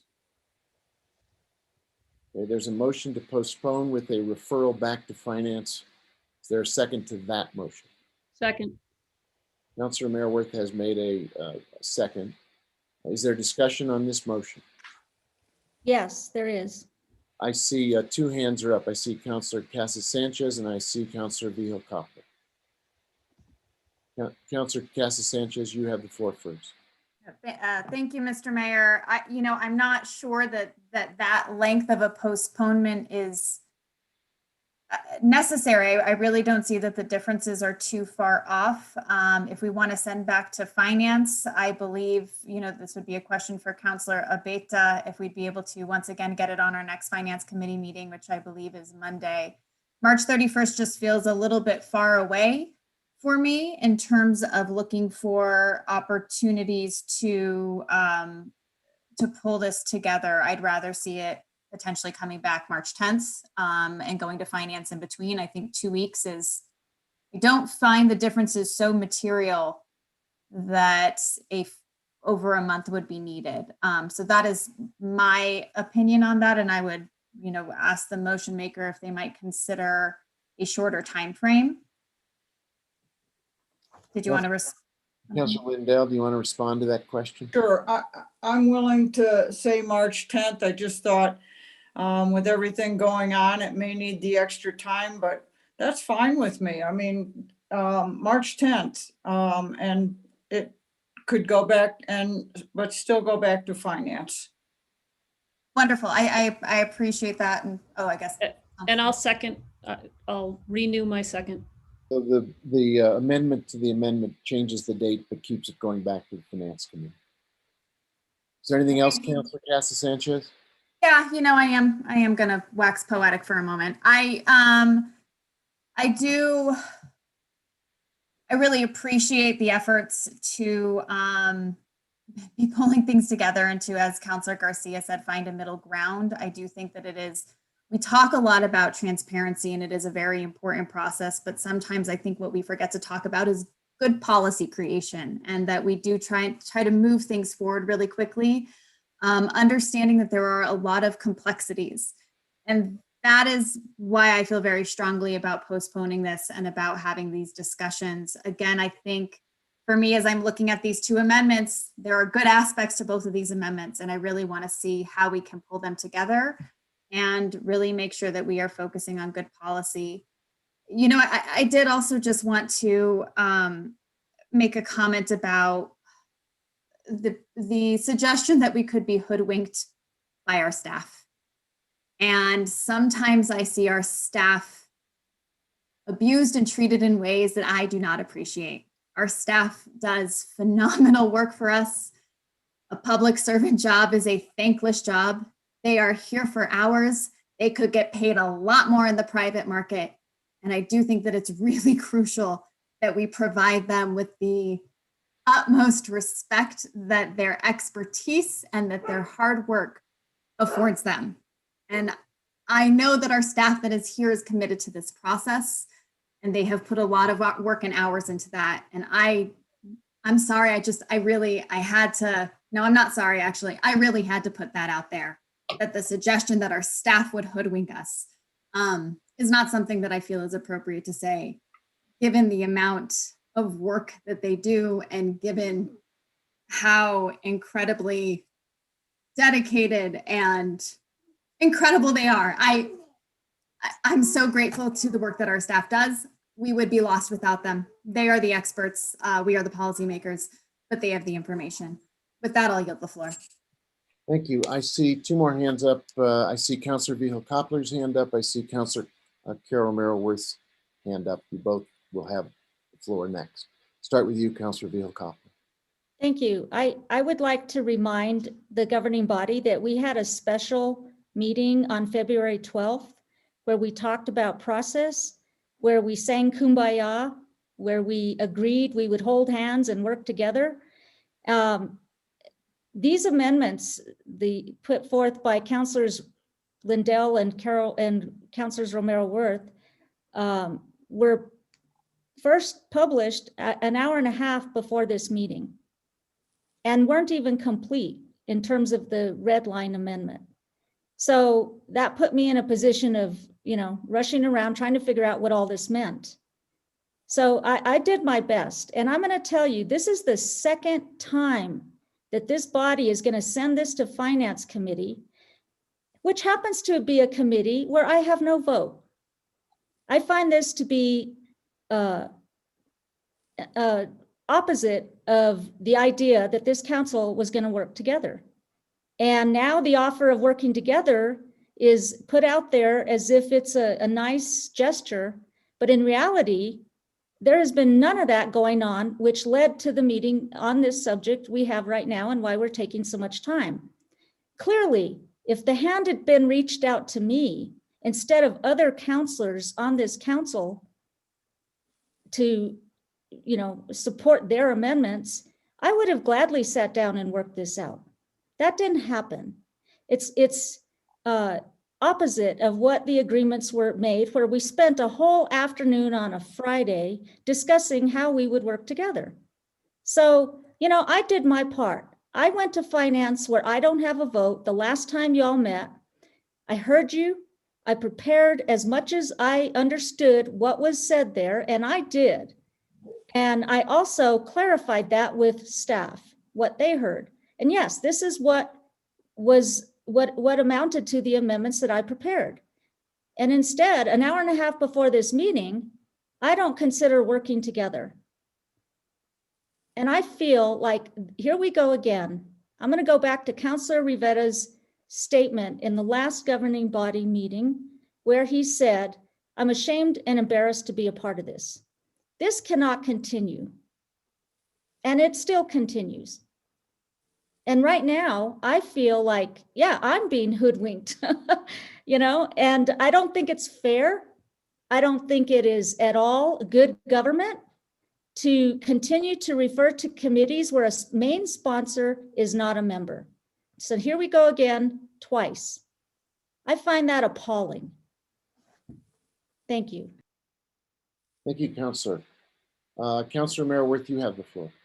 Thank you, Mayor. Councilor Vihel-Coppler, the reason I raised my hand, which I did well before you just spoke, was to offer again. I would like to work with you. I'd like us to get together in a meeting and figure out how best to meld these two amendments so that they do provide clear direction to the staff. I'm sorry that the amendments weren't posted on PrimeGov sooner. I don't control that. Sure, be happy to call you. But I'm glad to see that that we're at a place now where we can work together, I hope. Because I think, as somebody pointed out before, what's needed to bring these things together and make this clear direction to staff about what it is we're looking for, and the leadership that you've provided in starting this process is a good one, and we can make this happen. I will also, I think this tonight has been a prime example of why we should do the work in committee, and rather than provide verbal amendments that then get put together and then brought forward, and then we haven't had any time to discuss them.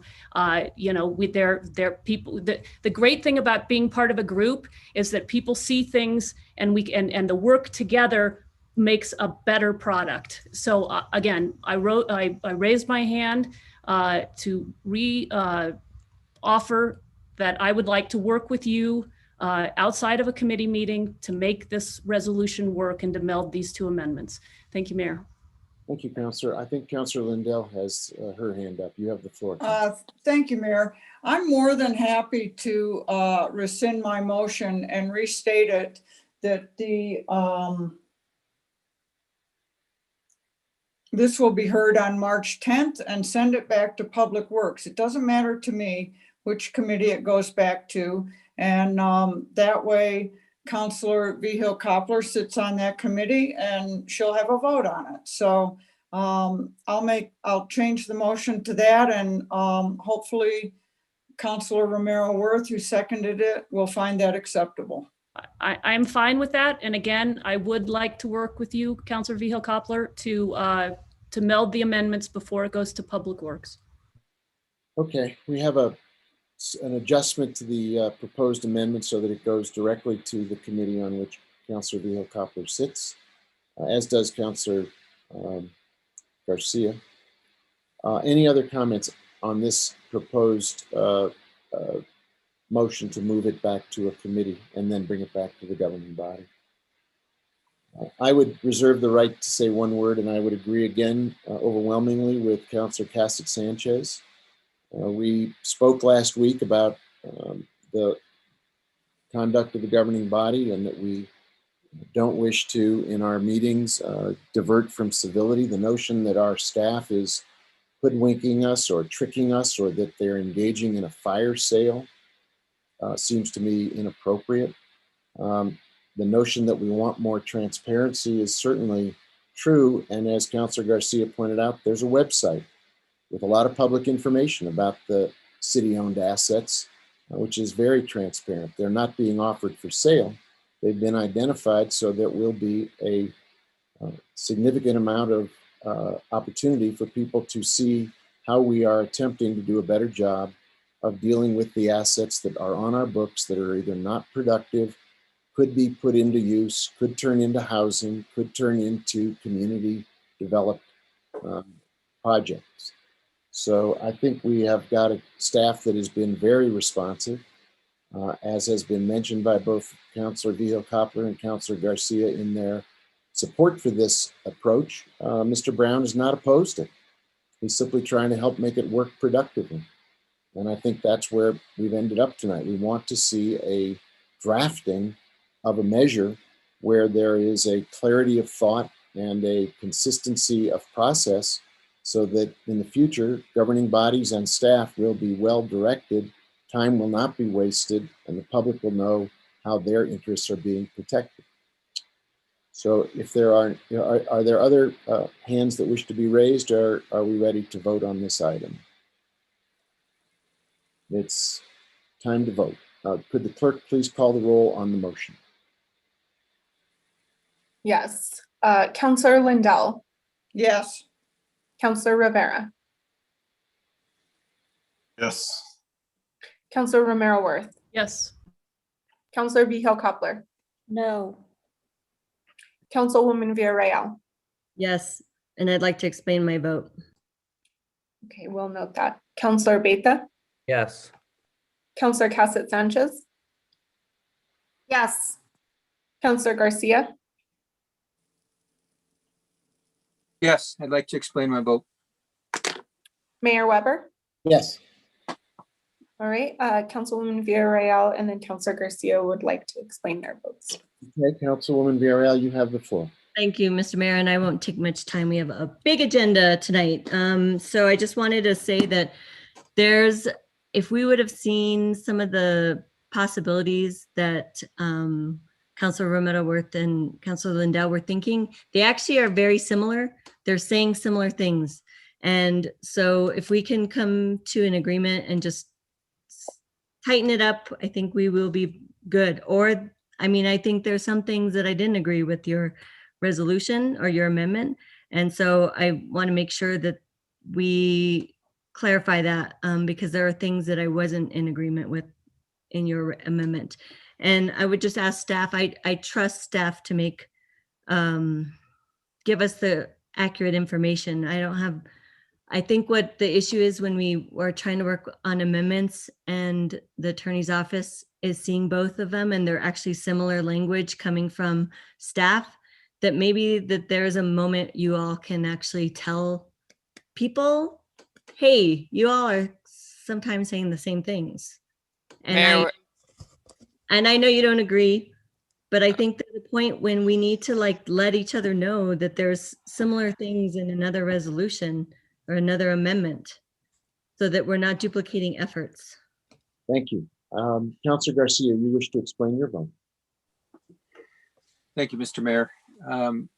I voted yes with the hopes that there is going to be teamwork and collaboration on this. I do ultimately want this resolution to pass unanimously. I do believe we all want a fair and transparent process. So I hope that we all can come to the table with open minds and open ears and open hearts to hopefully come with the product on March 10th, that we have no discussion, we introduce it and we pass it unanimously. That's all I got, Mr. Mayor. Thank you, Councilor. And the city attorney has her hand up. We do have a lot of work to do tonight, that's all. Mayor Weber, councilors, I would just say that if there's one is that no more than 4 people can discuss a particular matter outside of council. So if there's more than 4 people involved in any amendments, we certainly can't recommend they work together on them because it would violate the Open Meetings Act. The other part is that part of the council process that could be recommended possibly is a way to identify that. Just an idea. We could maybe think about how to trigger that type of situation so that a committee would be alerted to that situation or something of that nature. Thank you. That completes our work on that item. It is 7:28. We have a long way to go. I suspect we will end up changing the order of our business and putting the executive session to the very end so we don't keep everybody waiting while we do an executive session. But if we could move on to, excuse me, sorry. If we could move on, Madam Clerk, to the next item on the agenda, which I believe is 11A. Yes, Mayor. The next item on the agenda is 11A. It's consideration of a resolution, which would be number 2021-14 if approved. It's a resolution requesting approval of a second quarter budget amendments for fiscal year 2020 through 2021.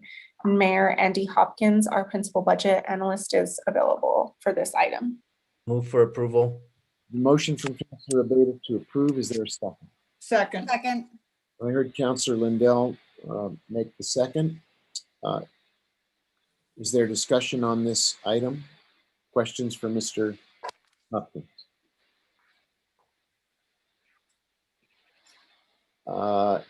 If not, could the clerk please call the roll? Yes, Councilor Rivera, Yes.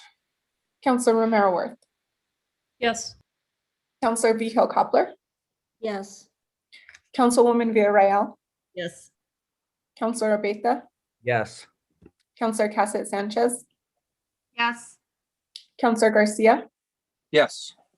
Councilor Lindell, Yes. Mayor Weber. Yes, Motion has been approved.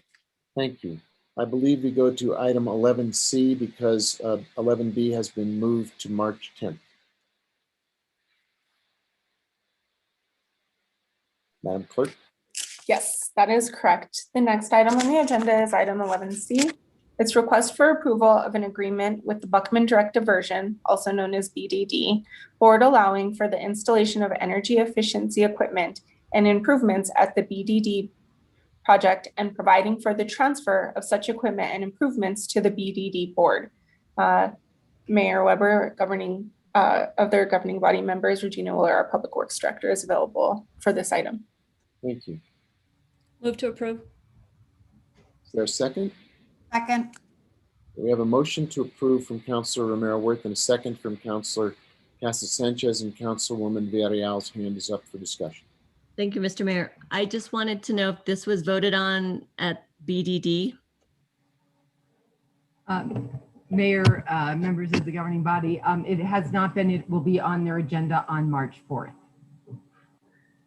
So is that typically the order? Wouldn't BDD hear it first and then it would come to governing body? Mayor, members of the governing body, I'm not aware of a prescribed order. It didn't seem that any of the lawyers, and this was quite a group effort. The BDD lawyer was very involved, the county lawyer, our city attorneys.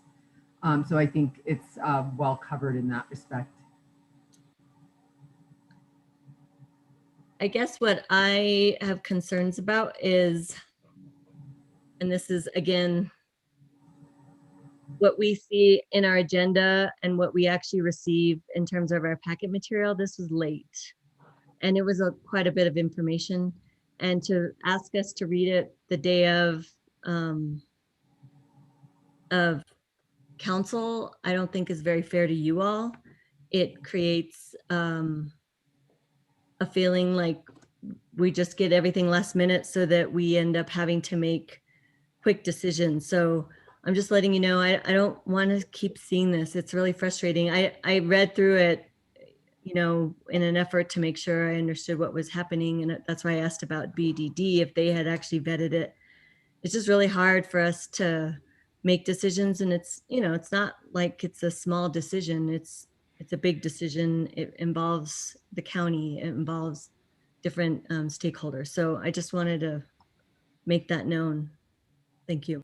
Thank you. And you know, we skipped the request for a presentation from Director Wheeler, if that would be, and I see Councilor Vigil Coppler's hand is up as well, but if it, for people who are listening or are watching, if they would like Director Wheeler to give us an overview of what the proposal is, recognizing that that is something that the public doesn't get access to necessarily. I'm sure she could do that. It would help have a summary of what it is, other than what the caption is. Perhaps Councilor Vigil Coppler would like to speak, and then maybe we can go to Director Wheeler. Thank you. I was chair of BDD many times when this was on the agenda, and it did come before us. And same as Councilor Villarreal is saying, the materials were not complete. Answers could not be given.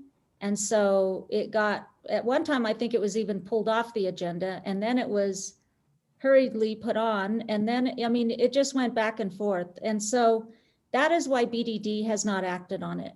Not because it wasn't on the agenda, but because the information just wasn't enough, and it wasn't there, and it wasn't timely. Thank you.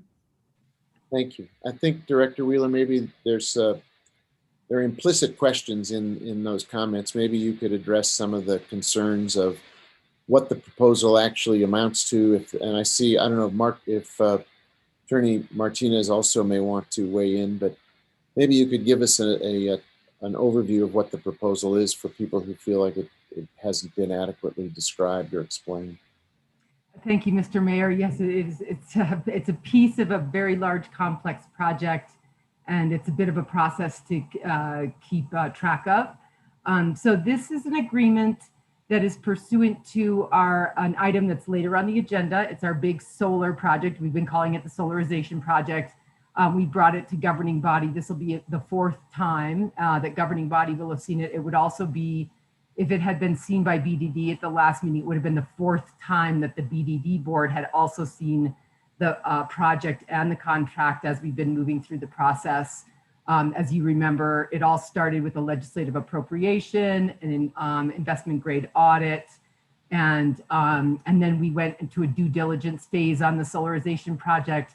And the project assessed about 47 meters, about 50 buildings for where we could install solar and other energy efficiency and water conservation measures. And so we've been working very closely with staff for a year and a half through the process, as well as keeping the boards informed. And this agreement is a really great improvement. We have done this once before, actually, where the city of Santa Fe managed to put together a solar project for BDD. That was the 1.5 megawatts at Booster Station 2A. And we realized after the fact that this kind of a structure of agreements needed to be created. So a county attorney, Greg Schaefer, got involved about 1 month ago when we were supposed to be at the Buckman Direct Diversion Board. He came up with this framework working with Nancy Long, BDD's attorney, and City of Santa Fe's attorneys. And now we have a really nice structure. So I really do apologize that it's late. People have been working day and night to get this put together for you, and so that we can execute the project in the proper order with county awareness. The county actually did vote on these items last night and authorized their attorneys and their city manager to execute the agreements as they're finalized.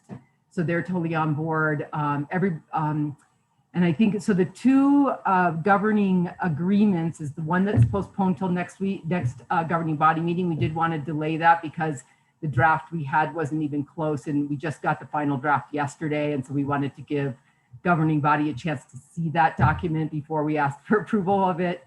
And then this one's much shorter. As you see, it's just about a one-page document, and it basically authorizes the city to install the solar. And then it also defines when the title will be transferred to the BDD, since they will be making payments on the debt service from the savings that they experience from the energy improvements. So yes, I'm very sorry for the lateness of it. It is very well put together, and it is an integral part of the of this whole solar project to really move ourselves towards our sustainability goals. Thank you, Director Wheeler. Are there other questions for Director Wheeler or other staff? Councilor Vihel-Coppler, your hand is up. You have the floor.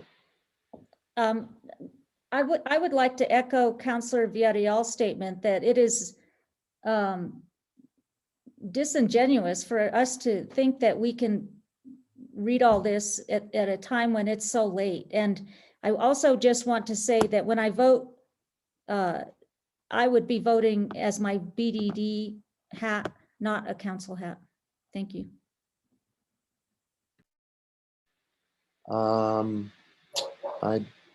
Okay.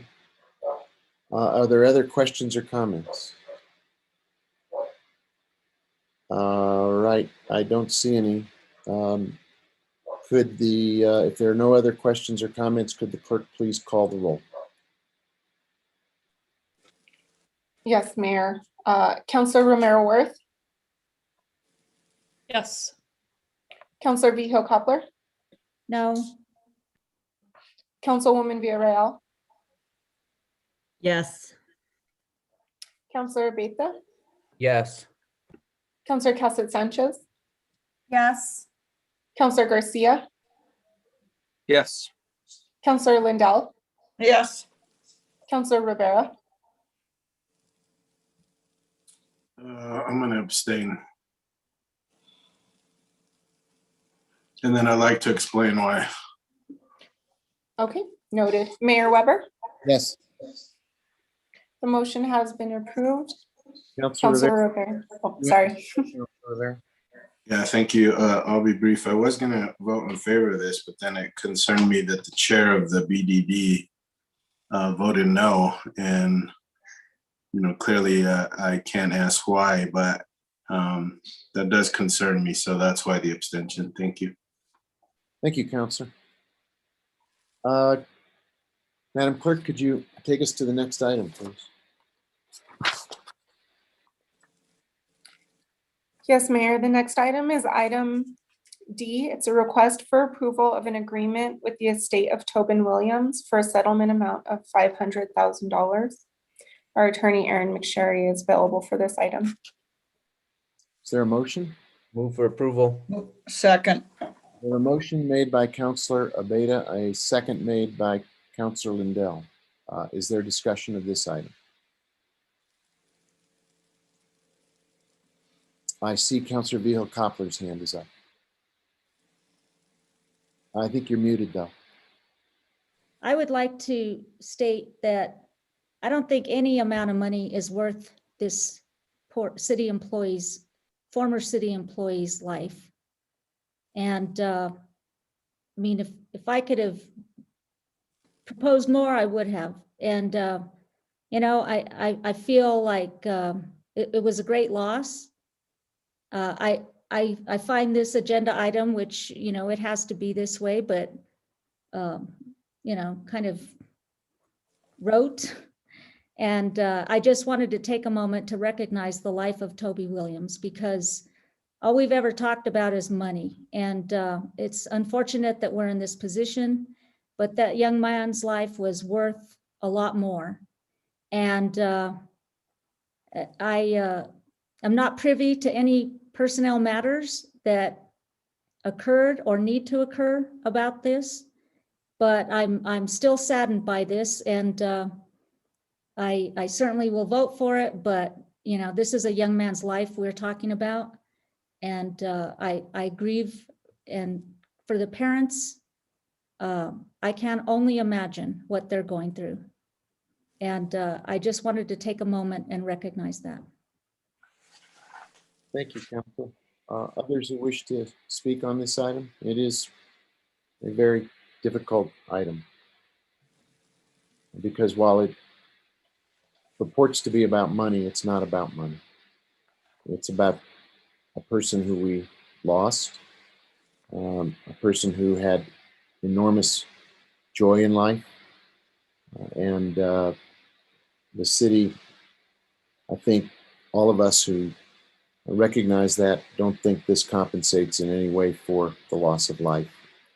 It's all it is a financial gesture that can't measure up to the pain of loss. So I don't think there's any illusions that this settlement amount really makes up for Toby's loss.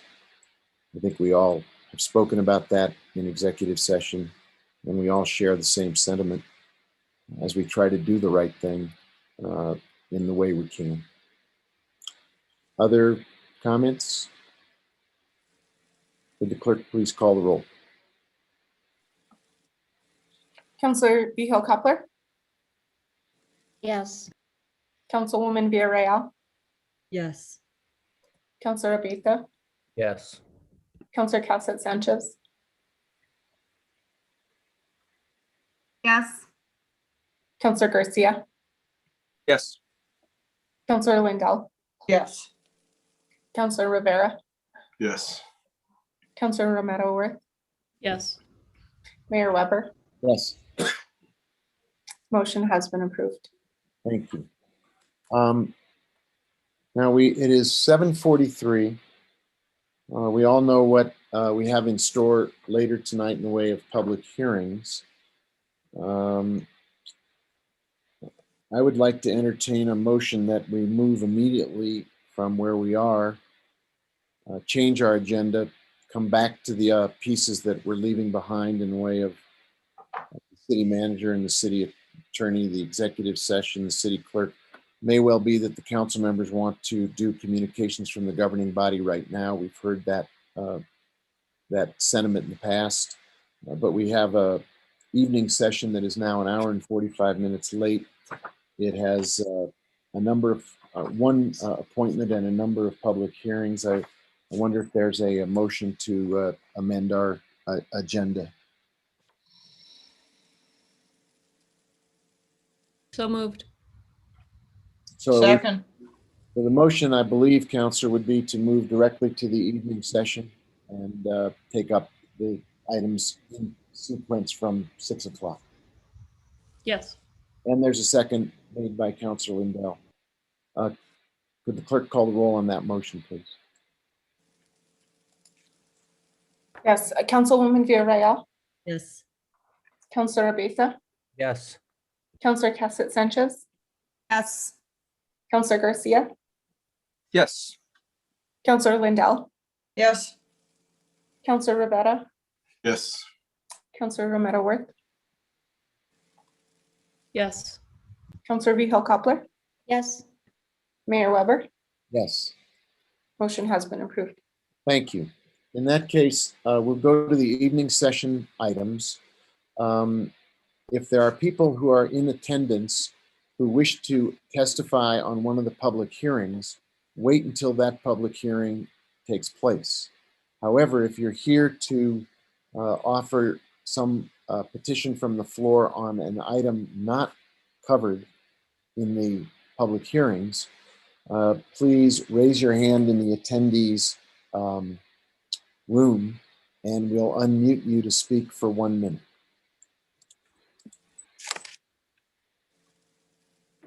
But remember, this is not related to the public hearing. Madam Clerk, do you want to bring people in and ask them if they're going to also speak on any of the public hearings so we can keep that option alive?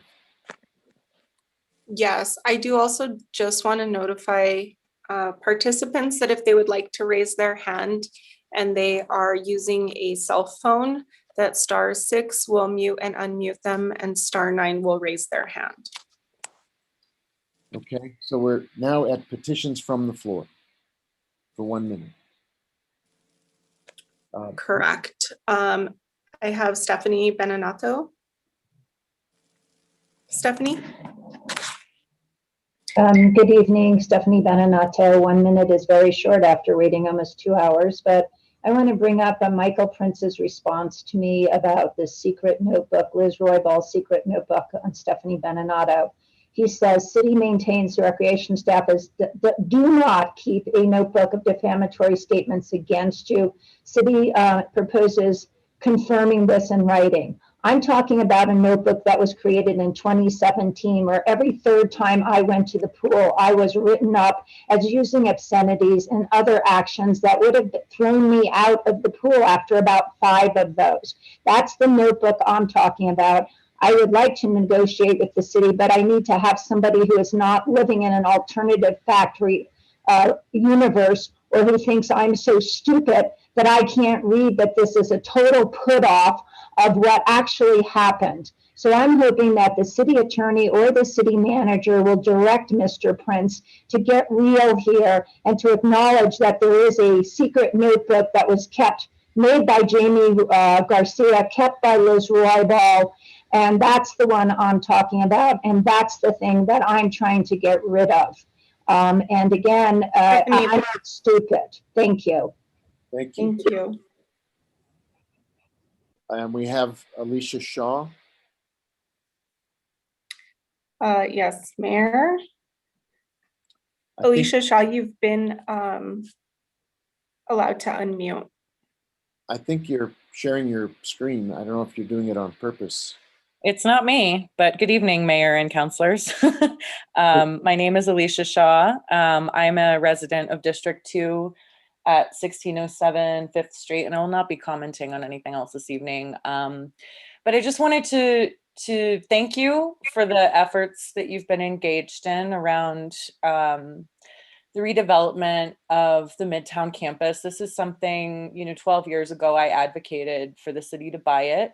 And I've been very invested in its future as a community development. So I just want to encourage you all to be courageous and to really look at ways that we could pursue community-led development of this campus. I know that there's a lot of people who really care about its future. I'm really concerned. I know that we're in a pretty extraordinary time.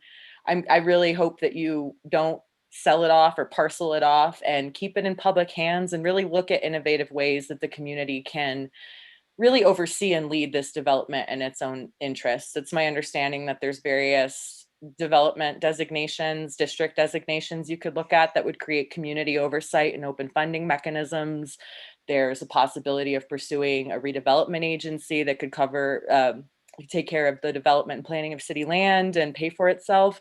So I really encourage you, I know you're considering a lot right now, but I really encourage you to keep it in public hands and to really look at ways that the community can really drive and oversee and lead the development, because it's very important to so many of us. So thanks for your work on all of that. Thank you very much. Thank you. Madam Clerk, I don't think there are other there is another hand up for a petition from the floor, if you want to recognize Miguel. Yes, Miguel, you've been unmuted. Thank you. Good evening, Mayor and City Councilors. I'm just getting on tonight. Miguel Gabaldon. Yes, it's Miguel Gabaldon. And just getting on tonight to talk about the latest things that have happened regarding the unfortunate incidents about the history and culture of Santa Fe and the matters that have come out in the paper regarding the Cross of the Martyrs plaque, which had been removed, and then also the lack of knowledge on the city's part, whether it's the mayor or the city staff or the city directors or whoever it is, of the location of the statue of De Vargas. I'm just hoping that we can move quickly with the chart efforts so that these matters can come forward so we can all start talking about this and start getting accurate information from all parties regarding the culture and history of Santa Fe. Northern New Mexico can be included as well, but I think we definitely need to focus on Santa Fe. Got a letter from the mayor here on the chart webpage and signed up for the chart emails, but still seeing nothing yet, and hoping that it doesn't get lost in all the other important things that you're dealing with, from COVID to the resolutions of sale of city property and so on.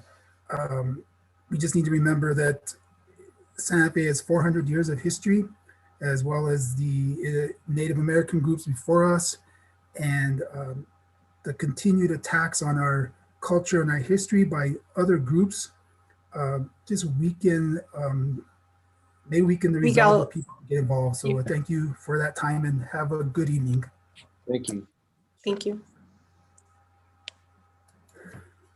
I think that if there's anyone else who wishes to speak unrelated to the hearings that are coming, now would be a time to raise your hand and we'll recognize you. If there are no other folks who wish to use the petitions from the floor, Madam Clerk, can we move to item 18, appointments?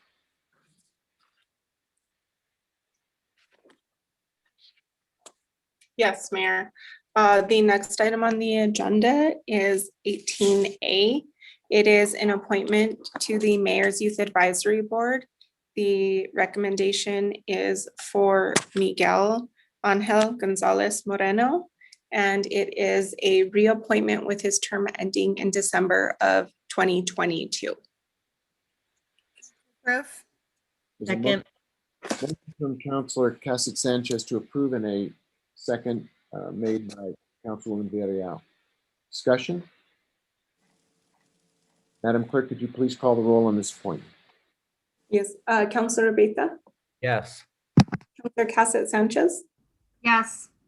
Councilor Garcia, Yes. Councilor Lindell, Yes. Councilor Rivera, Yes. Councilor Romero Worth, Yes.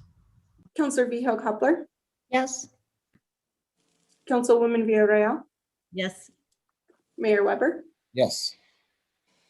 Motion has been approved. Thank you. That then brings us to public hearings. We have a lineup of public hearings in front of us. Could you please read us to 19A? Yes. Item 19A is consideration of bill number 2021-1. Would be the adoption of ordinance number 2021-2. This is an ordinance relating to the City of Santa Fe Uniform Traffic Ordinance. Oh, sorry, can I just go back? This is an ordinance proposed by Councilor Rivera. I apologize, Councilor Rivera. This is an ordinance relating to the City of Santa Fe Uniform Traffic Ordinance, or UTO, amending various sections to insert a clause stating that a person who violates a provision of the particular section is guilty of a penalty assessment misdemeanor, creating a new subsection 12-6-12.2a to establish a charge for driving while intoxicated with a minor in the vehicle, amending subsection 12-6-12.6 to remove references to driving when privilege to do so has been revoked, creating a new subsection 12-6-12.6a to establish a charge for driving while license is administratively suspended, creating a new subsection 1-6-12.6b to establish a charge for driving when the privilege to do so has been revoked, amending subsection 12-6-13.11 to establish a fine for littering, amending subsection 12-10-4.1 to permit the use of a portable electronic device to show proof of insurance, amending Schedule A of the UTO to add the fines associated with the addition of the penalty assessment misdemeanor provisions, and amending Section 24-1.1 SFCC 1987 to add the UTO as an Exhibit A to the end of Chapter 24 SFCC 1987. And I believe Kyle Hibner, our city prosecutor, is available for this item, Mayor. Thank you. Now let's go over the public hearing procedures. As I understand it, and I would stand to be corrected by either the city attorney or our parliamentarian. This is a public hearing. We've got the matter has now been read. The staff can offer us an explanation of the matter. If there are members of the public who wish to speak to it, they would then address the issue. Following that, any of us on the governing body can ask questions, and then we would move to a main motion and then discussion, followed by a vote. So with that, as a matter of order, I think, Mr. Hibner, would you like to give us a staff presentation on, make sure we understand what the matter is in front of us, and those who are listening or watching at home can get a sense of what is being proposed? Yes, Mayor Weber and members of the governing body. So what this ordinance does, I've kind of broken it into three different things. It's easier for me to think about that way. One is for various ordinance sections related to traffic offenses. It specifies that violation of that specific ordinance section would be a penalty assessment misdemeanor. This kind of eliminates any argument that there could be any jail time associated with this. Some of the sections are, for example, jaywalking, using a video screen, coasting, animals on street, just to give a kind of idea of what kind of sections we're talking about. It does add a new section, basically makes a new crime, DWI, when there's a minor in a vehicle. And then as far as the driving on revoked and driving on suspended, it splits those kind of into three separate ordinances. Driving on revoked's getting its own ordinance section, but the penalties aren't changing for that. It's still the 7 days jail and minimum $300 fine. For driving on suspended, it's kind of splitting that up. It's creating one section that is a crime for driving when your license is administratively suspended. It removes jail time as a possibility for that, sets the fine at $25. There still is the crime of driving on a suspended license, covering, if your license isn't administratively suspended, but that does remove the minimum jail time, which had been 4 days. It just makes it a motor vehicle misdemeanor, which is punishable by up to 90 days and up to a $300 fine. It does set the fine for littering at $300. It also does let the violator, or direct that the violator picks up the litter. It does allow for insurance to be presented electronically. It does have a statement that the driver that is presenting the insurance electronically assumes liability for when they hand the phone over to the officer. But it also has a presumption that the driver does not consent to basically a search of the phone. I think other than that, I think we're just looking at basically just a renumbering section specifically related to the registration. So it's kind of a quick overview, but I'm happy to answer questions if there's any. Thank you very much. We'll get to the questions in a minute. Before we do that, I think it would be fair to go to the public if there are folks in the attendees room who have been waiting to speak to this item and want to testify one way or the other. I see there is one hand up.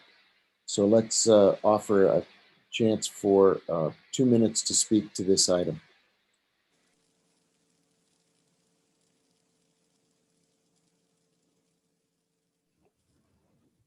Can you hear me?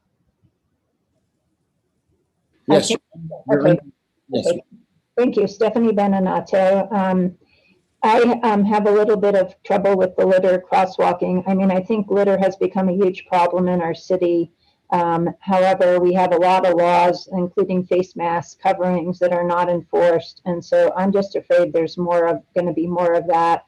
The crosswalk, the jaywalking, we had one where it was going to be $200 fine, a mandatory appearance at court.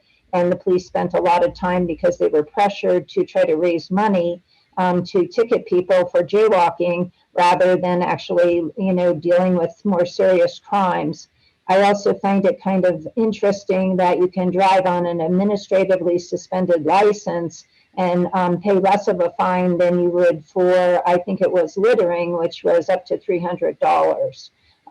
So those are just some of the comments. I do think that DWI with a minor in the car should be something that is prohibited. But again, if it's just an administrative fine of $25 or whatever it really is, I'm not sure that that's really even worth putting into effect. And again, I really don't like that we keep making laws, but we don't actually enforce them. I think that just makes people disregard law altogether. Thank you. Thank you. Looking in the attendees room, is there anyone else who wishes to address this item that is before us now? I don't see any other hands going up. Are there questions of Mr. Hibner by the governing body at this time? Or of Ms. Beninato who has spoken? If not, can I get a motion maybe from the sponsor? Councilor Rivera, would you like to make a motion? Sure. I will just make one clarification with Mr. Hibner. And Mr. Hibner, thanks for your presentation. But this is just bringing us into compliance with state law. Is that correct? Mayor Weber, Councilor Rivera, the state did make a lot of these changes. I believe it was in 2019. So a lot of these changes are a mirror of changes of the state that were made in state statute. Now, whether or not it's something that we have to do, I think that's a different question. Very good. Thank you. I'll move for approval, Mr. Mayor. We have a motion from Councilor Rivera to approve this item and a second from Councilor Ndell has made the second. Is there discussion on the motion? Or Councilor Rivera, would you like to speak to the merits of the proposal other than the question you just asked? No, Mayor, I'm good. Thank you. Okay. Questions, discussion? Seeing no hands, in that case, I think the clerk can please call the roll. Yes. Counselor Cassett Sanchez, Yes. Counselor Garcia, Yes. Counselor Lindell, Yes. Counselor Rivera, Yes. Counselor Romero Worth, Yes. Counselor Vihel Coppler, Yes. Councilwoman Villarreal, Yes. Counselor Abita, Yes. and Mayor Weber.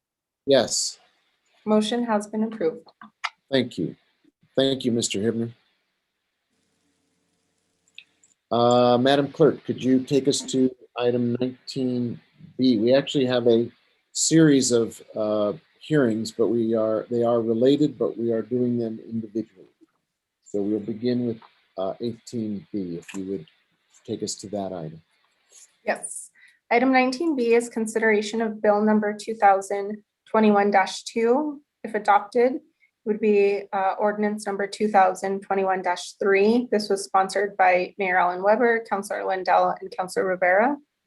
It's an ordinance approving global management performance contract with Dalkin Energy Solutions, LLC, subject to City Council approval of a separate financing transaction to finance the cost of the global management performance contract. And I believe Brad Flush is here. He is our cash and investment manager for the item. And Director Wheeler is here. I think, unless I'm mistaken, Director Wheeler, you're going to do a cover the matter at this time, or is it Bradley? It's you, Director. Thank you, Mayor. Yes, I do have a presentation on this item. Thank you. Thank you so much, Mayor.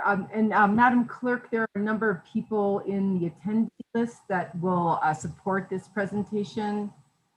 If they could be brought in as panelists, would you like me to name them? Yes, that would be helpful. The first one is the B. Schinnebarger. That's a project manager with PNM. All right.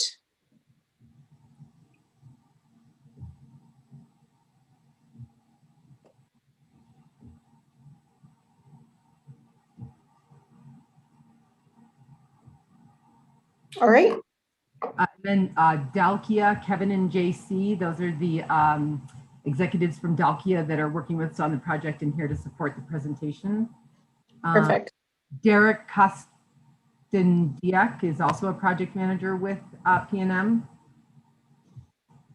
And then there's Greg Smith, who is the director that was at the City of Albuquerque at the time of their LED light conversion. He's here to support this presentation.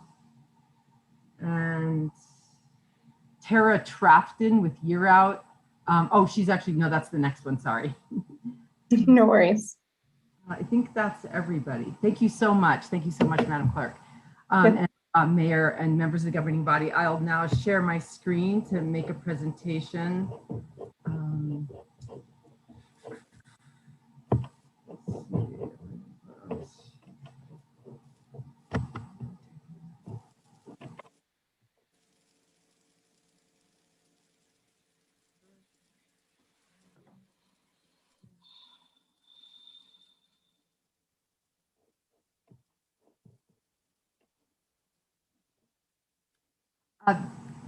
This is, can you see my screen? Yes, yes, we have your screen on up. Those who have YouTube should be able to see it as well. Excellent, thank you so much. So we're here, this item is about the City of Santa Fe streetlight LED conversion project. This is one piece of a significant energy efficiency and renewable energy project before the governing body tonight. It is part of the realization of their vision for the City of Santa Fe to be the most sustainable city in America and achieve carbon neutrality by 2040. It is exactly these types of projects that are required to achieve those goals. It's also a companion piece, a piece of the project that the next two items are also related to. So it's an innovative project where energy savings were identified from these infrastructure improvements, and those savings are guaranteed by the contractors, which allows us to actually leverage municipal financing against the energy savings. So that's why the package of three goes together. The first one is the streetlights. The second one is our large solar project that we've been working on and we're supported by the legislature with. And then the third ordinance is actually the financing package that pulls them all together for the energy efficiency and renewable energy projects. Let's see, so then, so our streetlight system today, it may not be something that everybody thinks about every day. We've had it for a long, long time, but it has a number of challenges. A lot of our constituents have actually thought about it a lot. We have had well over 1,000 streetlights fail in the past year, which is 20% of our streetlights. And we've had even more constituent complaints than that, because we have complaints that range from streetlights not working to streetlights shining in bedrooms, to needing more streetlights, to dark spots on the lights. It's actually quite a big piece of infrastructure that has gone relatively unmanaged. Once you put the pole up, you kind of just feel like it's going to keep working, but that's not necessarily, that's not the way it has to be. And we'd like to move forward to a much more modern system with much more capability and responsiveness. This is a picture of the type of light we have now. It's called a high pressure sodium. You can see it has a round lens on it that causes some of the nuisance light to go into people's homes. It uses a lot of energy. It has a high failure rate.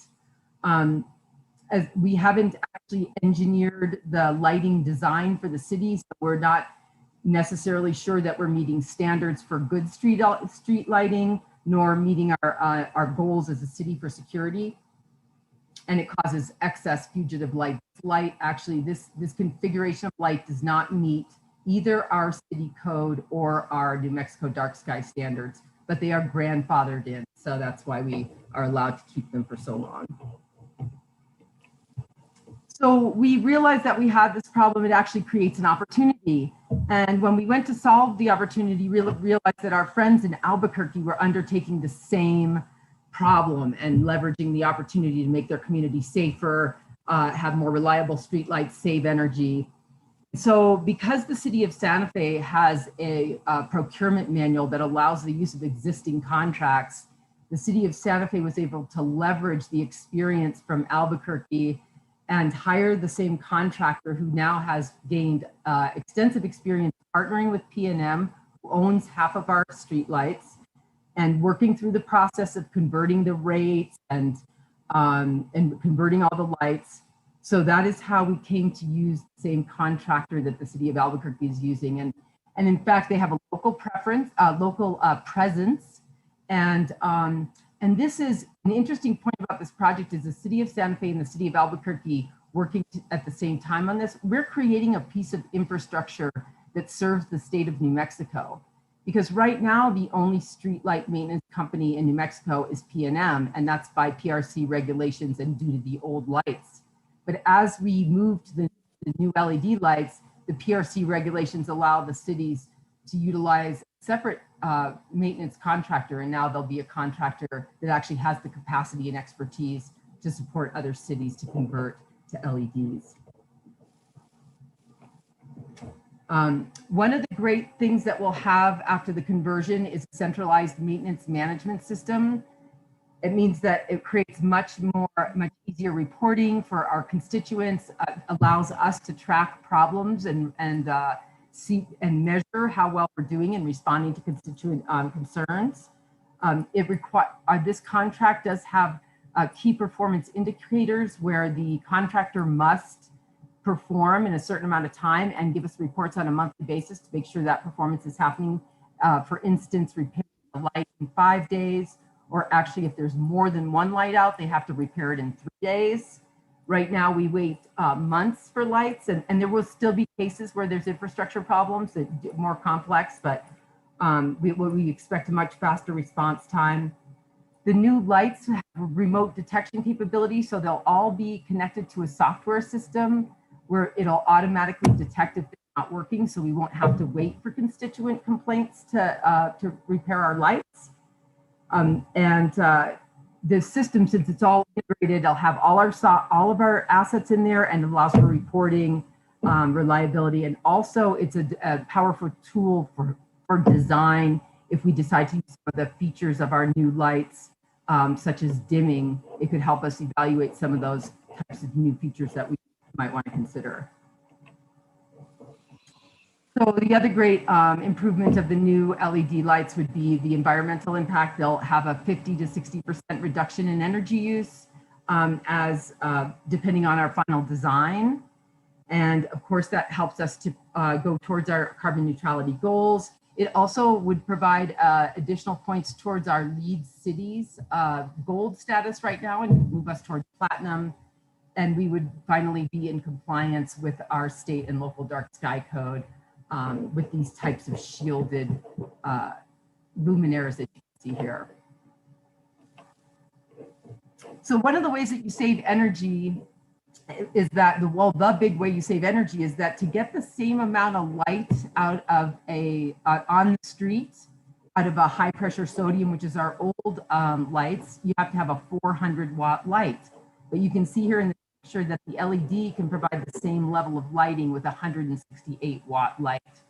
So we're all having to adjust to that thing. It's like we grew up with, hey, we need a 100 watt bulb, we need a 40 watt bulb, we need a 60 watt bulb, but you don't want to go to the store and get a 100 watt LED bulb because that'll blow you out of the garage.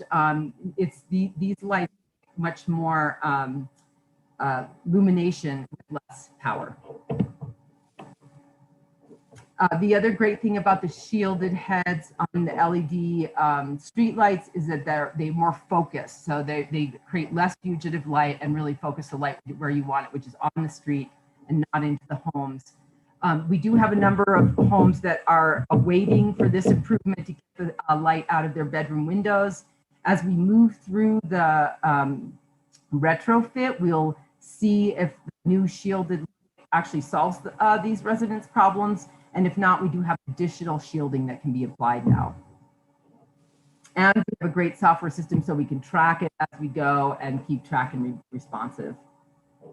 The new LED lights have, as I said, meet the dark sky code, which means this is, I think, a classic picture of Los Angeles before and after their retrofit. And you can see that yellow haze in the sky that was caused by the uplighting features from the old lamps. And you can see that's much diminished by the new lamps that have the proper shielding. So this next couple of slides is going to talk a little bit about our process. And I want to say now that we got a lot of feedback from the public about this project once it was noticed for the public hearing, and really appreciate everybody expressing to us their interest and concerns. And so I'm about to present a slightly modified project plan that we have come up with that I think is really important to respond to that public feedback and to take the advantage of what's available in our community and expertise and passion for the subject. As we move into the next, if this project is approved, our next phase would be to move into a lighting design phase with public engagement. And our city code provides a really nice guiding light for how we undertake this and our considerations. As we do our lighting design, we must reduce light pollution, conserve energy, provide for safety and security, ensure aesthetically appropriate lighting, and preserve the character of Santa Fe. And so this is, it's always that thing in lighting, you have multiple objectives, and I think our city code gives a really good guiding light of that. So this will be the lighting by design process, then rather than by default. We'll create demonstrations. We can install some lamps and have people look at them and get to know, understand what the different lights look like both. And we'll talk a little bit about the different parameters in the light on the next slide. But what we'll be engaging the public in is helping us make some choices about ambiance, energy use, and safety and regulations. We need to find spot right in the middle where all of these things intersect, because they actually are competing goals, unfortunately. The lower the light is, the more energy it uses, and it may be more difficult to meet the safety regulations. In fact, so for instance, to meet the standards for lighting up a road with a yellower light, you may have to add poles and lumens. So we want to be able to do the detailed analysis, present options to our constituents and our stakeholders and the governing bodies. So we're proposing this process to create demonstration and engage neighbors, to do the analysis of options and trade-offs, make sure our calculations and modeling that Dalkia can do for us now with the software, ensure that we have regulatory compliance, and then gain governing body approval of the design prior to implementation. There's a YouTube video here of the process that Dalkia undertook in the city of Albuquerque. It's a great video, but I think I'll just move along in the interest of time. So the thing, it's somewhat complex. There's many people that have quite a bit of understanding of the LED and lighting trade-offs, and and there's people that'll be just at the very beginning. But the key take-home pieces about lighting, about LED lamps, is watts is an energy use representation, but lumens is now brightness. So you can't, it doesn't say on a 60 watt incandescent bulb does not equal a 60 watt LED. So you have lumens and energy use with watt and lumens, brightness and energy use. You have shielding, so that's how much stray light goes up and to the sides. And we have the governing body and actually the public can see there's an implementation plan attached to the packet in PrimeGov that provides the specifications and shows some of these specs for some of the lights that would be considered in our design. And then finally, there's the color temperature, the CCT. And this is something that you don't get with a incandescent or an HPS. It just, the gas burns or the filament burns at a certain color, and that's what you get. With LEDs, it can be tuned. And so there was, the feedback that we got was that people were very concerned about using anything that was any more on the white or blue scale than 3000. So 3000 is the color, it's not the brightness. And so you can have a very low lumen, low wattage light that could be a very white light, or it could be a very yellow light. So they're all interchangeable characteristics. And this is a picture that shows 3000 being a warmer, yellower. That's very close to what we have now. Probably ours is probably a little closer down to like 2700, the old HPSs. And then there's we are looking at using lights, and actually PRC regulates P&M to use lights that are either 3000 or 4000 Kelvin. And the 4000 is a little bit more yellow than this cool white here, right on the other side of neutral white. So there's an understanding. And we also, of course, in our design have to take into considerations our regulations and standards that we're held to. You can grandfather in a 30-year-old system and not have it meet spec, but when you install a new system, it really has to meet all the codes. That includes the city outdoor lighting, which is our dark sky code, the state Dark Sky Protection Act. DOT has specifications and requirements for lighting on DOT roads. PRC regulates P&M with respect to their lights. And then there's the road lighting standards, the ANSI IES. And I'm sorry, I can't tell you exactly what those acronyms stand for, but if you Google it, it'll be there. And then, of course, a big criteria for our consideration during the lighting design is a community comfort and safety. So here's an example and a picture specifically. So as I mentioned before, P&M owns half of our lights, and the P&M owned lights are approximately half. It's actually a little less than half. The P&M lights are in orange, and the city owned lights are in yellow and in blue. Our intent is to bring a contract forward to also convert the P&M lights at once, and City Loom, Dalkia and P&M and the city are all working together as a team right now to make this one holistic project to get a consistent lighting design across the city and a lighting conversion across the city. Here's a picture of one of the ones that we'll be using. So we want to use community guided design for anywhere that it isn't already for sure that we were using 3000s as specified by PRC for P&M and by the lowest, the yellow or light that we can use. So all of the red dots are where we already know that's where we want to use 3000s. They're in neighborhoods, they're small streets.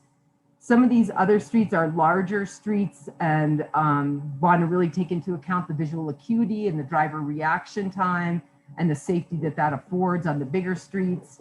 And so that this will be where we would focus on the community guided design to collaborate and do some demonstrations and some modeling and come up with the best solution. So the project, I mentioned it a little bit at the beginning. I think this is my last slide in the approval process. So the financing is the third package of the 3 hearings tonight in a row. It's combined with the solar because when you put the street lights and the solar savings together, it made the payback period better. So it was a good combination from that period, it made it a very attractive size and payback period and security to attract financing. And so I think we have a really great financing offer to take advantage of for this project. And then the streetlight project itself will be a 2-step approval process where the contractor would be engaged now and then worked with the community and staff to finalize a design to bring it back to the governing body for approval prior to implementation. And I think that completes my presentation, and I'm here with the Delkia and P&M representatives to answer any questions. Thank you, Director Wheeler. If you could unshare, there you go. That's useful and very thorough. I think what we need to do now is turn to the folks who have been so patiently waiting in our attendee room and let them have a chance to speak before we return for questions. I think if you are in the attendee room and you would like to speak, I see one hand up already. I suspect, knowing some of these names from emails that we've exchanged, that there are others who would like to also address this issue. I think, let me see how many hands go up. If you're going to speak on this item, please do. If you know how to raise your hand, please do it. 1, 2, 3, 4, 5, 6, 7. If you intend to speak and your hand isn't, if your hand isn't up, do you really not intend to speak? Because I know many of you and I have exchanged emails. I know you're passionate about this. Why don't we start with people whose hands are up right now, and we'll give them. There are at the current moment I see 7 hands. If we have only 7 people who wish to speak, we can afford you each 3 minutes. Mayor Weber, I just would like to again remind everybody that if you are on Zoom, you can go to the reactions and there will be additional pop-ups. One will be raise your hand if you need to know how to raise your hand. And then also, if you're on a phone, then you can press *6 to toggle your mute and unmute and *9 to raise your hand. And lastly, I would just like to remind everybody that I do need them to state their name and their address before their comment. So with that, Stephanie, I will unmute you and we will take the first comment. Thank you. I was hoping I'd be later so that I could listen to other people's comments. Is that possible to do? Sure, Stephanie, I can move you on the list. Hold on. Yep.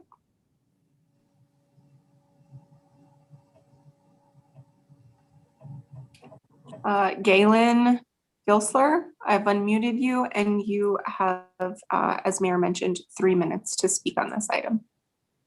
Right, my name is Galen Gessler, Mayor and councilors. I live in Los Alamos, and in fact, so you want my address, 4730 Sandia Drive. I've been a member of a group that's been drafting a lighting ordinance for Los Alamos County, and as a result, I've had the opportunity to study a large number of modern lighting ordinances, that is, ordinances that have been drafted in the last 5 to 10 years. And first of all, I would want to say that I really applaud the effort that Santa Fe is going through in terms of energy conservation. Switching to LED lights is a very wise thing to do, and proper shielding is a very wise thing to do. but I want people to be aware that all modern lighting codes that I have seen forbid lighting with correlated color temperature in excess of 2700 Kelvin. So 4,000 Kelvin, which the Dalkia proposal wants to put on major roads, is clearly far out of that realm, and we oppose that, and the dark sky community, as well as the American Medical Association, oppose 4,000 Kelvin lights, and in fact lights above 3,000 Kelvin, because of safety. In fact, 4,000 Kelvin lights have a lot more blue component. Blue light is scattered and reflected much more readily than longer wavelength light, and can produce glare even if the luminaires are properly shielded. And so the position of the dark sky community is that 4,000 Kelvin lights actually decrease the level of safety on major intersections compared to 2,700 Kelvin lights. And so I would very much urge the city of Santa Fe to amend the proposal by Dalkia to restrict lighting to less than 3,000 Kelvin. And with that, I conclude my remarks. Thank you very much. Madam Clerk, who's next? Francois Marie Bortorni. Let me allow them to speak. Just remind you to please state your name and your address. There you go. Yeah, thank you. I am François-Marie Patorni. Sorry you have to put up with my French accent. I have been in Santa Fe 17 years. I came from Washington, D.C., was involved in environmental issues. Since then, I worked with some of you before, and I worked with the county Sustainable Development Plan. I was president of the Santa Fe Watershed Association, on the River Commission, and so on. Again, what you're doing is a step in the right direction. But why would the lights, according to the proposal, be brighter than those in Phoenix, those in Tucson, those in Flagstaff, and even in Albuquerque? Obviously, I am concerned about light pollution. Galen Gisler mentioned the 4,000 K temperature. This is much too high, so I support that. This afternoon, you probably all received a letter from the International Dark Sky Association, just repeating that, so I will not go further than that. What I recommend is that your staff meet with experts and the public to really discuss this. We've heard a kind of explanations that the New Mexico Department of Transportation had rules. We could never find them. We don't think there are constraints of having high lighting because of NMDOT. So yes, you're doing well. It's a good project, but it could be much better. And remember that dark skies are an asset for New Mexico. That's why I came to New Mexico from the East Coast. That's just what I wanted to repeat. Thank you. Thank you. Did we get your address, sir? I'm not sure. 28 Arroyo Calabasas, New Mexico, 87506. Thank you very much. All right, Mayor, next up is Jim Baker. Jim, if I can please remind you to state your name and your address before you start speaking. Thank you. Jim Baker.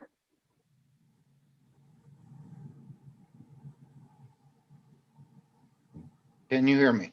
Yes. Very good. Thank you, Mr. Mayor and councilors, for this opportunity to comment. My name is Jim Baker. I reside at 98 Principe de Paz in unincorporated Santa Fe. I'm talking to you because I'm concerned that the project has one fatal flaw. Normally, I would be wildly, enthusiastically in favor of such a large increase in energy conservation, given my concern about global warming. But this project has, as proposed, currently has one fatal flaw, and that's the color temperatures of the LEDs. LEDs have, when they were first invented, have had a dark side that they produce an unusually large amount of blue light and have to be balanced so that they can be used in homes and in the application that you're planning to do with street lights. The American Medical Association, looking at the impacts of bluer light on us human beings, has given guidance that these lights should never be deployed unless they are below 3000 degrees Kelvin in color temperature. If we don't do that, according to the AMA, these lights will actually produce a hazard for drivers and pedestrians. They will have an adverse impact on human health. Blue light, it doesn't have to be that shade to your eye, just that it has blue content to it is well known to disrupt circadian rhythms and which can lead to sleeping disorders, which are epidemic in this country. Further, blue light, even shielded, tends to disperse and move out into the night sky. On all of these questions that I've been raising, I sent you a email. Unfortunately, it was a very late hour this afternoon. I would appreciate it if you'd take a look at it. There can be a lot of confusion for everybody on question of color temperature. I've tried to put it in a context where you can understand our concerns. Thank you very much. I urge you to revise this proposal so that the blue content of the light is abated and brought under 3000 Kelvin. Thank you. Thank you, sir. All right, the next speaker is Peter Lipscomb. Peter, again, if I can please remind you to state your name and your address before you start speaking. I will start your 3-minute timer when you start speaking. Okay, thank you. Hello, my name is Peter Lipscomb. I live at 4404 Calle Jaime here in Santa Fe. So my home district is number 4. And I appreciate the opportunity to speak to all of you, Mayor Weber and council members and invited guests and Director Wheeler. I am very excited that the city wants to replace our current outdated roadway lighting. I mean, we all want to save money and energy, be energy efficient, but yes, there are those concerns that have been brought up a couple of times already related to the color temperature, the Kelvin's ratings for some of the city lights. Now, when I first saw the lighting implementation plan, it was long on promise, but short on detail. There were dots that indicated where lights are going to be replaced. And, Director Wheeler just, helped show a little bit more during her slide presentation of where those things could be. But I wonder if we're gonna, if where's the assertion about NMDOT requiring 4,000 K lighting? We've looked for documents that states that clearly. We haven't been able to find any. It's not applicable to lighting upgrade projects on existing roadways. So if the city can provide us documentary proof, I would love to see it. Other things that I am concerned about is, when we're doing lighting, it's the color temperatures, certainly is part of the package, but we need to make sure whatever we do, it has uniformity. So if people are moving from places where there are 4,000 K to 3,000 K, we got to remember that just the way our visual system works is we see dark or we see light. We don't see both. If you've come out from when we used to have movies in theaters at a matinee and walked out into the daylight, you know what I'm talking about. It's a little, it's not quite safe. So I wonder about the 4000K lighting uniformity. I appreciate that there can be some community engagement through this process. I really think that's valuable. I have people asking me all the time about what is Santa Fe doing for lighting projects. In fact, I was just contacted by a leading travel publication regarding New Mexico's Dark Skies, a magazine that has featured Santa Fe many times. So they are asking me, what are we doing? How are we doing it? What am I going to tell them? I also provide support for a remotely operated observatory complex outside of town, serving a worldwide client base, including educational institutions and aerospace companies. These clients value our dark skies. So we need to prevent Santa Fe from becoming a glare bomb on their horizon. So, Peter, I'm yes. on your time is up. Thank you. Okay. Hey, thank you for listening. I appreciate the effort. Thank you. Thank very you. much. Madam Clerk. Next up is Diane Malkness. McGinnis. Diane, I'm going to allow you to speak. If you could please state your name and address, and I will start your 3-minute timer. Hi, I'm Diane McInnes. I live at 110 Calle Paisano on a street with, thankfully, no streetlights in the whole neighborhood, which we really, that's one of the reasons I moved here. However, we're off of Old Pecos Trail and right where St. Mike's is together. And we've already had a problem with a new streetlight there. So I sent all of you and Mayor, well, first I want to thank you. I want to thank you for all the things that you've sent me so that I could follow up on your links.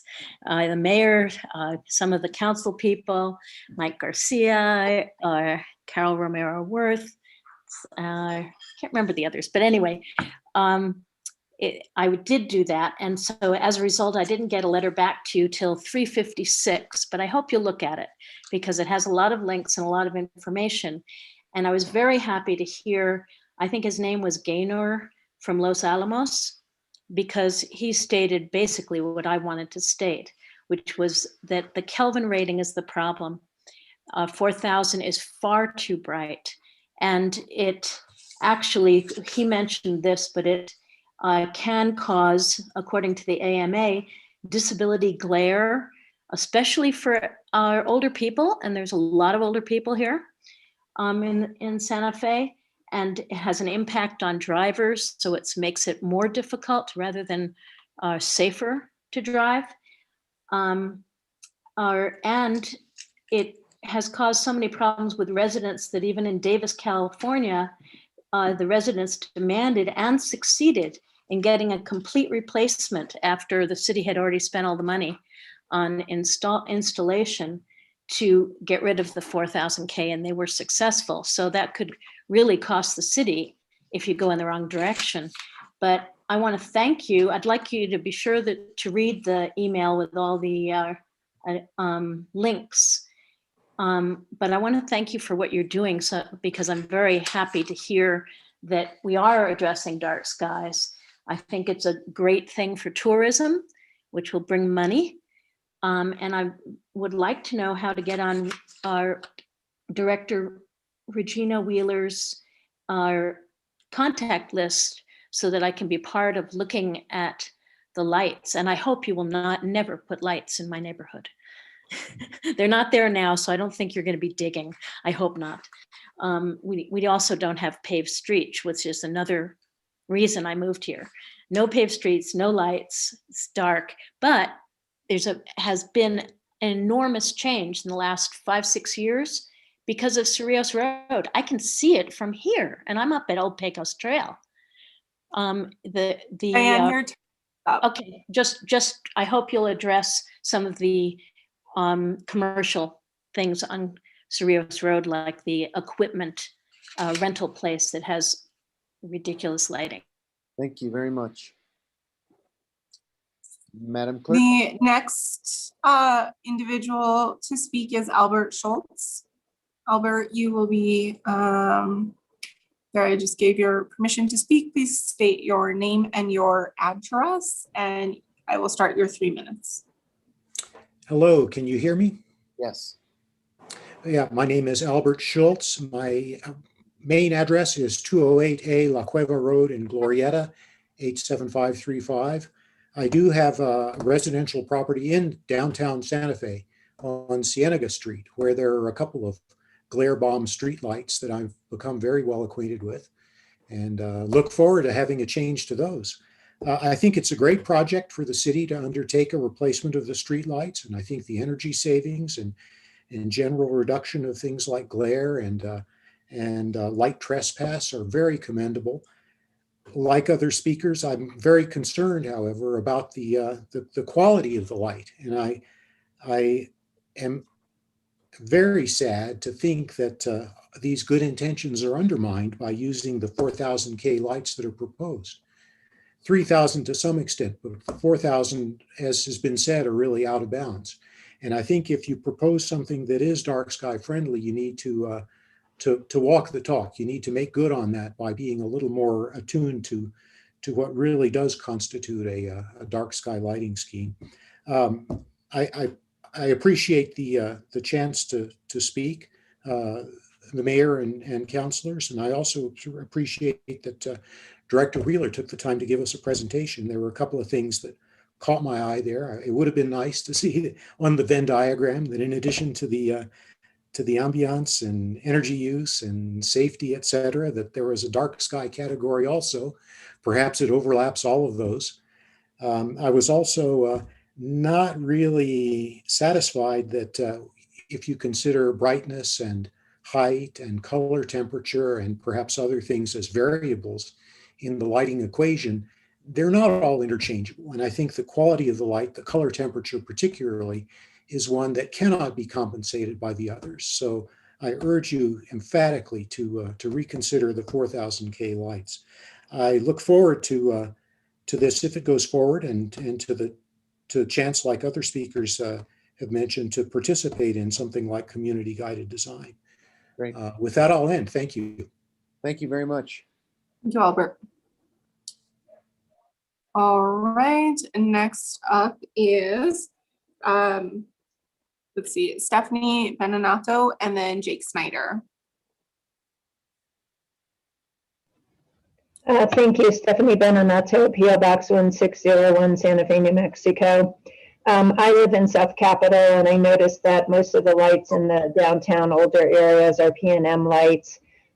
So I kind of wonder about this interaction between their city lights and P&M lights. So I have more questions probably than comments, although my beginning knowledge is that, yes, color temperature is really important, and I really hope that you pay a lot of attention to that, and also to commercial spaces. I live close to some commercial little subdivisions, I call them, or malls, I guess, mini malls, and their lights are very intrusive. I have at least 4 lights that come into my house and affect my ability to have dark in my house. And I love dark. I feel like darkness is like velvet enveloping me, and I really appreciate that. And I also appreciate dark skies and the ability to sleep. And so again, I'm hoping that you can address commercial spaces as well as city street lights. I do wonder about having a third-party contractor being in charge of the maintenance of these lights. I'm not particularly happy about remote sensing because we have a lot of that on a lot of meters. And for some people, that ENM frequency is very disturbing to sleep.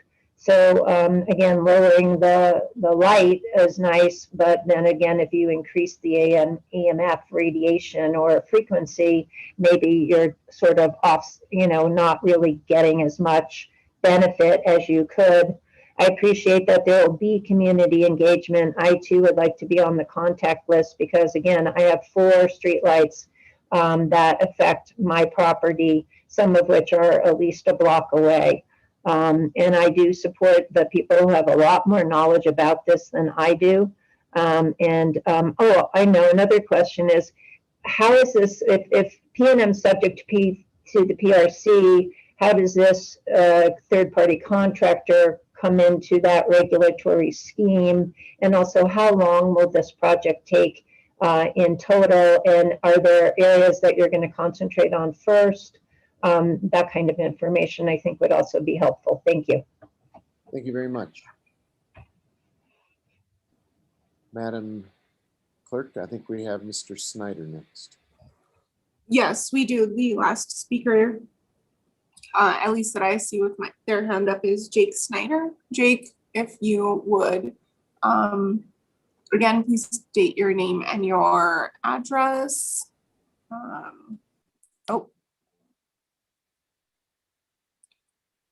And I will start your 3 minutes when you start speaking. Hi, my name is Jake Snyder. I live at 1305 Luana Street, 87505, right near India House. I am a lighting designer for Meow Wolf and a creative director there. I've been working with them since the Art Collective days. And so obviously done a ton of work with LED lighting, and we use that for its efficiency and for its sci-fi effects that we can get. But I'm going to try and keep this short because it's kind of the same concerns as everyone else has had. Obviously love the switch to LED lighting, huge advantages over the high pressure sodium, but super apprehensive about the color temperature.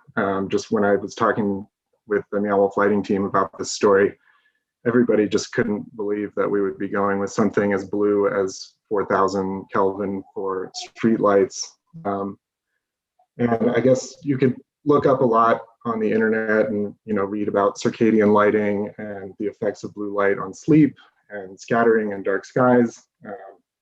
But me being a Meow Wolf person, it's more aesthetic. I gotta say, it's the superficiality of just, I don't know if any of you had a chance to see the sunset tonight, just a beautiful golden Santa Fe sunset. And the idea of going from that into a cool white, approaching the daylight spectrum, and thinking about something like the Farolito Walk or Santa Fe at Christmas time just being lit up with this daylight cool white. I mean, it's not technically daylight and that's still a ways off, but it is cool white. It just breaks my heart a little bit. And I hope that we would treat this with the same level of seriousness as if we were saying, we want to paint all the stucco in Santa Fe bright pink, because, we are casting color throughout our city. So thank you guys for taking this seriously and taking public input. Thank you. Thank you very much. I guess we have another hand up now, Madam Clerk.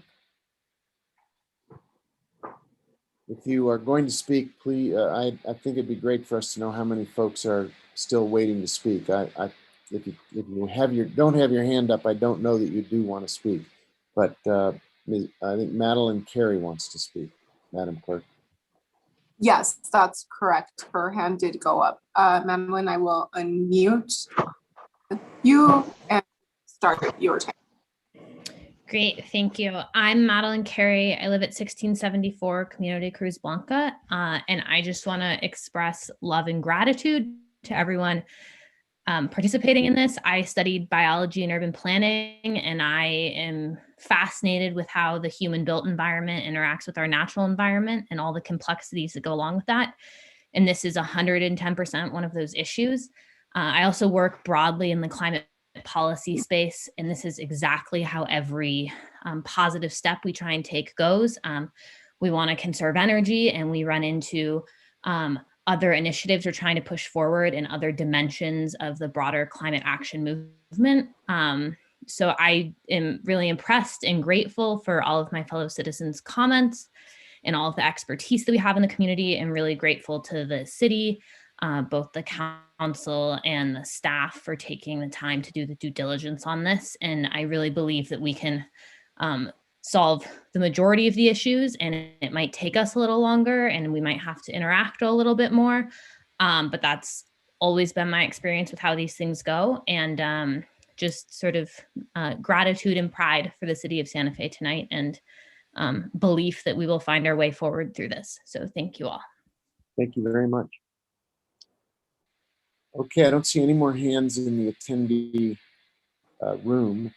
According to our process, that means we now go to questions of speakers by the governing body. Now, the directions on my process say this is not really the time for debate.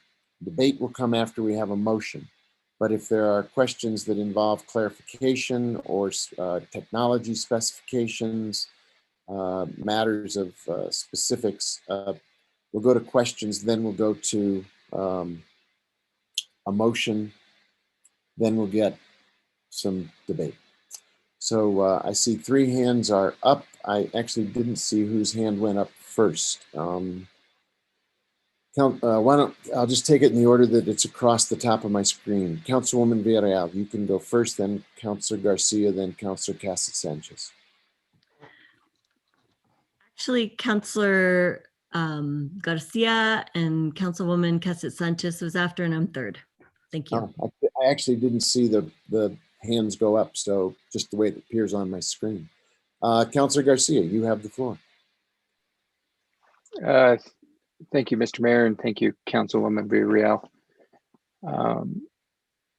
I guess this question is for Regina, because in your comments or in the presentation, you mentioned that Santa Fe is aiming to be the most sustainable city in America. I think that's what you said.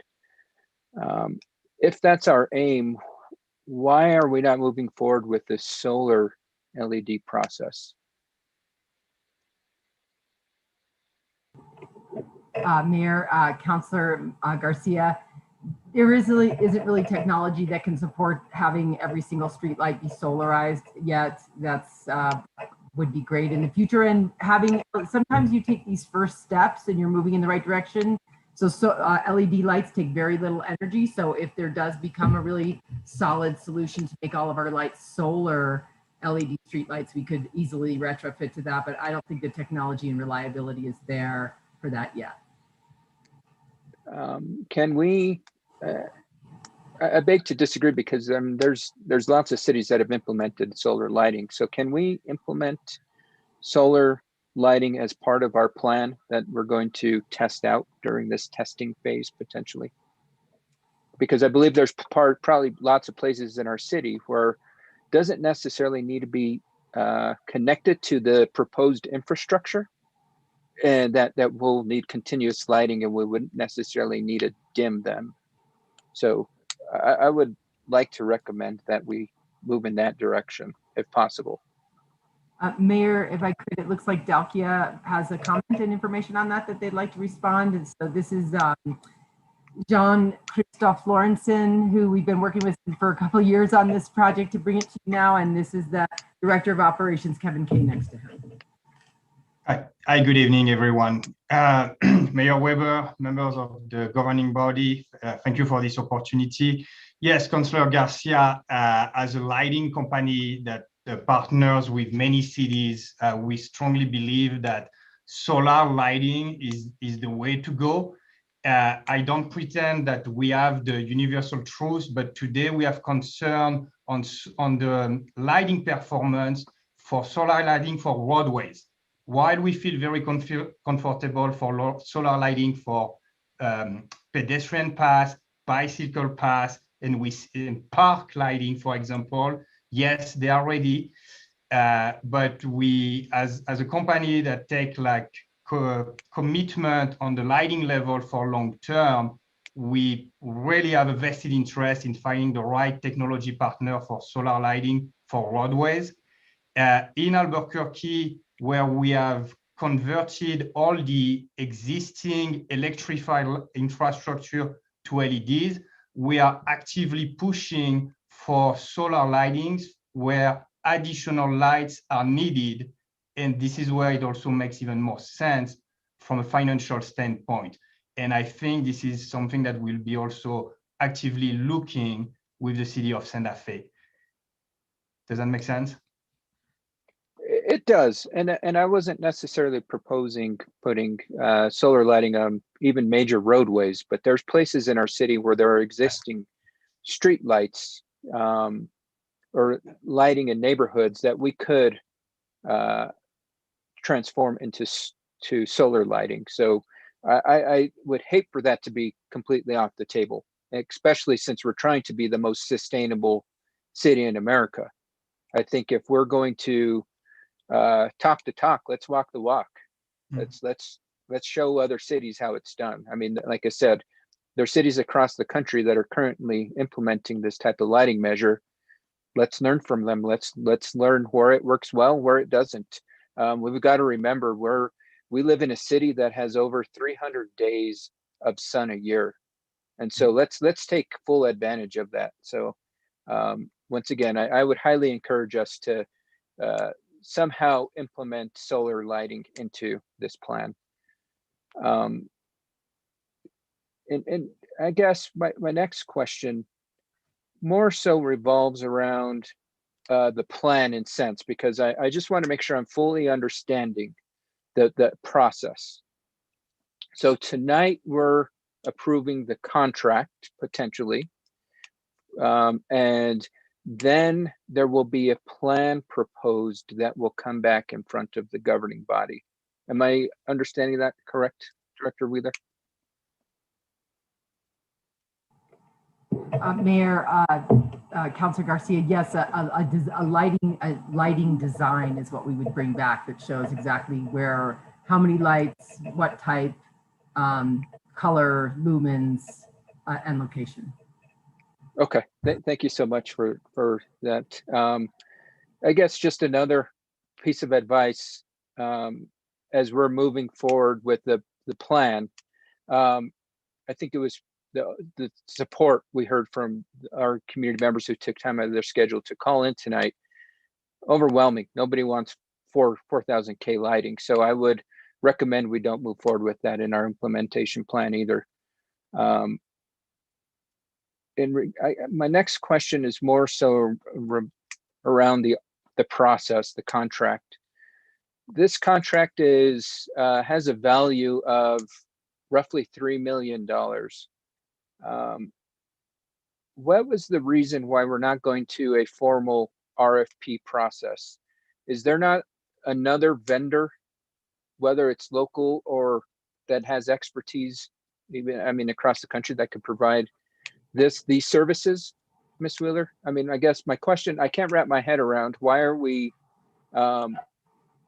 using a system that allows us to extend a contract versus going to a formal RFP process? Because if the current contractor is the best, and that would show through an RFP process.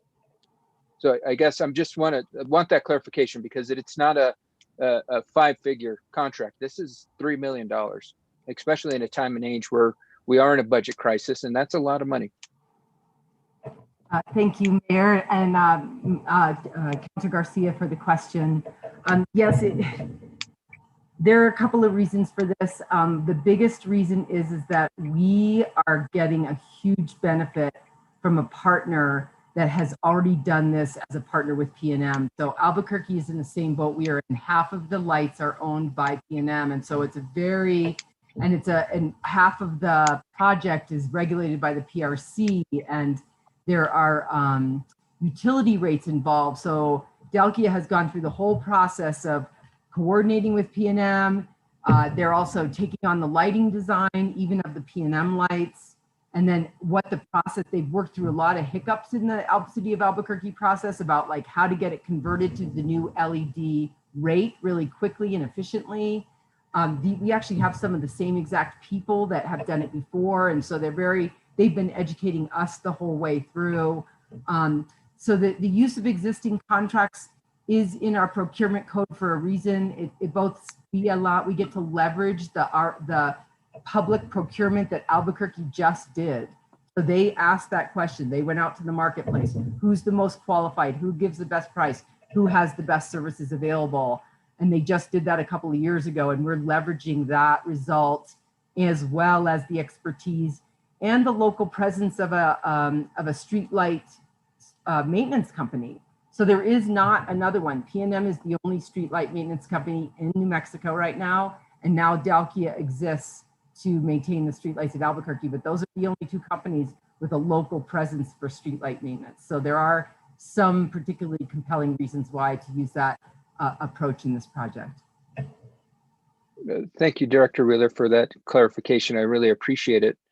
But I think it further justifies that if we had went through an RFP process, they probably would come out on top based off of their expertise, their history, the partnerships they developed, the collaborations, et cetera. And, you know, as I mentioned before, when we're dealing with a contract or a expense that is nearly $3 million, I would think that we as a city would want to move forward in a fair and transparent manner with that. I'm sure, and I see Ms. Aranda's on board, I'm sure that if we were to contract with somebody else, I'm sure she would be open to partnering up with them. I don't believe she'd say, and let me ask you, Ms. Aranda, if we chose another company, would PNM say, nope, sorry, we're not going to work with you on this conversion? Good evening, Mr. Mayor, and thank you, Councilor Garcia, for the question. So PNM will be a separate contract, and PNM does go out for RFP for that contractor, and we have not yet put that RFP live quite yet. So, does that answer your question? It does. I think, you know, at the end of the day, we a lot of us talk about transparency, but I mean, I think through some of the processes we've seen, and I believe this, unfortunately, is not a transparent process. If we put it up for RFP, maybe Dalkia comes out on top, maybe another company comes out on top. You know, just because another governmental entity goes through the process, it doesn't mean it's going to fare the same with us. Albuquerque is a completely different city. And I lived there. I mean, 10 years of experience of living there, completely different needs of that community. You know, for example, stepping outside of my home in Albuquerque, you couldn't really see any stars. Stepping outside of my home here in Santa Fe, I can sometimes on a clear night see clear skies. So it's one of those that want to ensure that. Councilor, I don't mean to cut you off. We're trying to differentiate between questions and then emotion and discussion. So you make good points, but let's put them in the right place. If you have more questions, okay. Thank you, Mr. Mayor. I appreciate that. And just because I want to make sure I'm clear, the reason, the justification that we have, that at least has been put forth by city leadership, by a city memo that's been put out publicly, we have to administer 4,000 K lighting by NMDOT. Is that correct? Director Wheeler, do you want to address the issue of what the NMDOT for their regulated streets is? It's been raised quite a bit, and maybe you have the ability to just answer that very specific question. I do. Thank you so much, Mr. Mayor. And I could actually share my screen if that would be helpful to show the excerpt. We work with NMDOT quite a bit here at the Public Works Department.